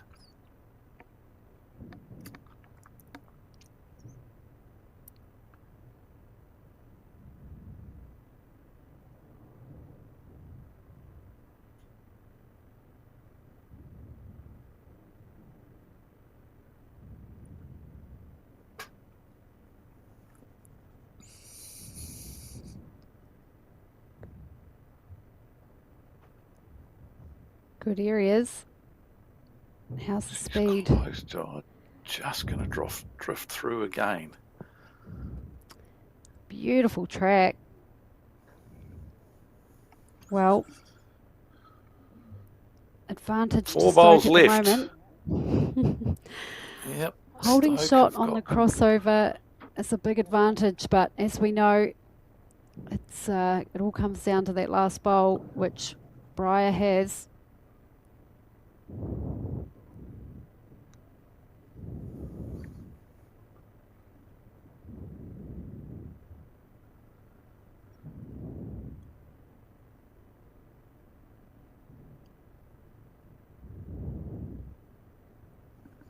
Where do we go now? What do you want to leave Briar with? Do you want to leave her with a draw, or do you want to leave her with a drive? Look, I'd be leaving the head. If Briar draws it with her first one, you can do something about it. I'd be leaving it and getting around the back again. And if Briar draws it, then you've got options. Yep. If she doesn't, then Yeah, then, I mean, it looks to me like she's trying to dead draw this. Amy. Great ball, Yeah. Front. Oh, Okay, that's... righto. No, that's good. Okay. Fair dues, I can't argue with that. That's a cracking bowl, because now the only option really for Briar is to kill it. Hit that bowl and hopefully the jack will spring out. Yeah, it'll be interesting. I feel like it's quite hard to know what's going to happen with that jack, whether it'll crunch and sort of pinball around, and who knows where it'll end up. You're right, it could very well do that. It might end up right back where it is. If it sort of ricochets around in amongst those other Stoke bowls immediately behind it. Whichever way, she's got to make contact with the shot bowl, and she's the one that needs to choose how much speed she uses for it.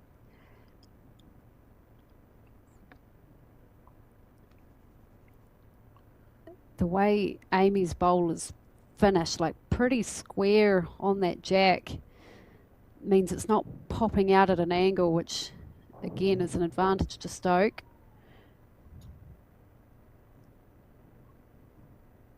She's in the area Close. here. She's in the area. Close from Briar. She's plucked it off, but unfortunately, it's gone back and locked on Gemma Watts' bowl now. So still one to Stoke. I think Stoke has It second might- shot as well, do they? Yes, I think they do. I think it's 2. Yes, the Lollipop Man is saying it's 2. So Which is important for Stoke. it is. Yeah, because Briar could get the edge of the shot bowl, and if she had second shot, she could edge the shot bowl off and stay there and have second shot, which would become the shot. I think So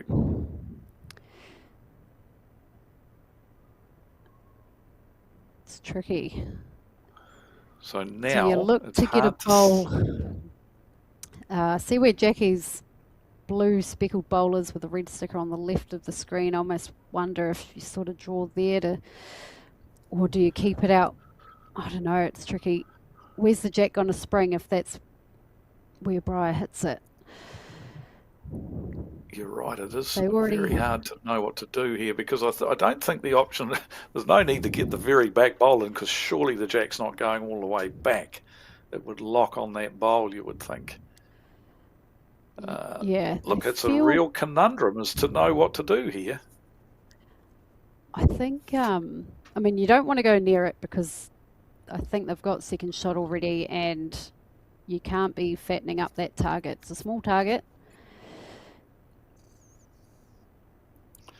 100% agree with that. I think we're adamant about that. I like your option. Forehand, drawing to those 2 red disc bowls in behind the jack there. Sitting in between those, sitting in that area somewhere. I don't She's playing the mind. backhand, so there goes that theory. No, that's all right. I did think it feels more likely to pop out to the other side. They do have a bowl out there, but I wonder if they just want to chuck another one inside that. She's definitely going nowhere near it. Yeah, that's the most important thing. I think if she can sit in that pocket, that was a good overview of the head there. She needed to be a couple of metres on.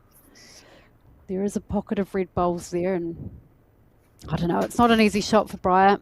I wonder if she could just almost draw down to that shot bowl and roll it through just a touch and stay there for shot. Again, not easy, but neither's a run shot, and it feels more 50-50. I think forehand's definitely the option. Looking to arrive to the shot bowl. She gets the jack and it pops it to the right as we're looking at it. She's got 2 red disc bowls waiting there. I think it's a forehand arriving with just a yard or so of speed. Yeah, you just have to hope that your weight is so good that the jack stops in the right spot. Option 2 But, is to crush the jack, drive it flat out and hope it kills. Yep, that too. Could see another end. Yep.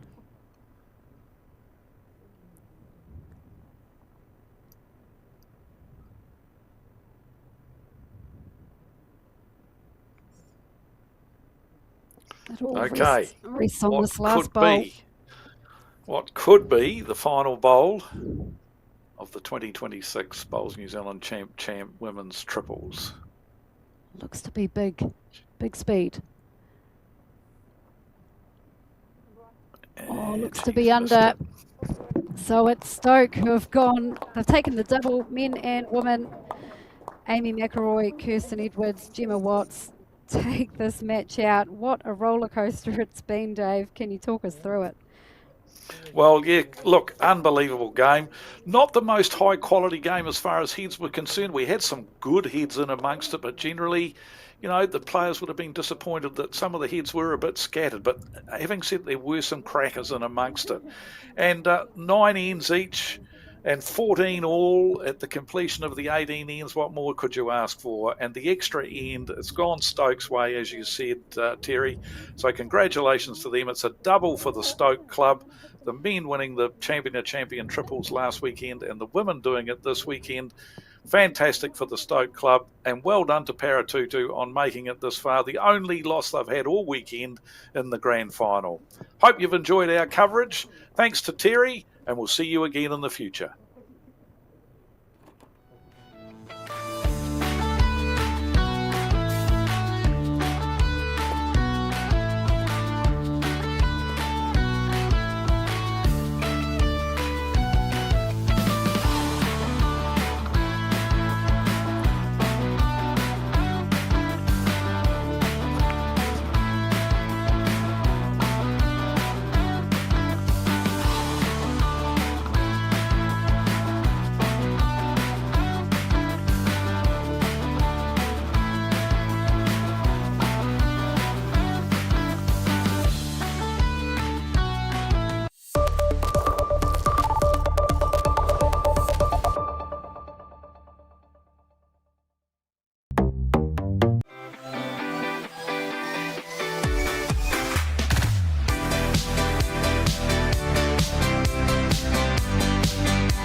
At Skin Institute, we've been caring for your skin for more than 30 years.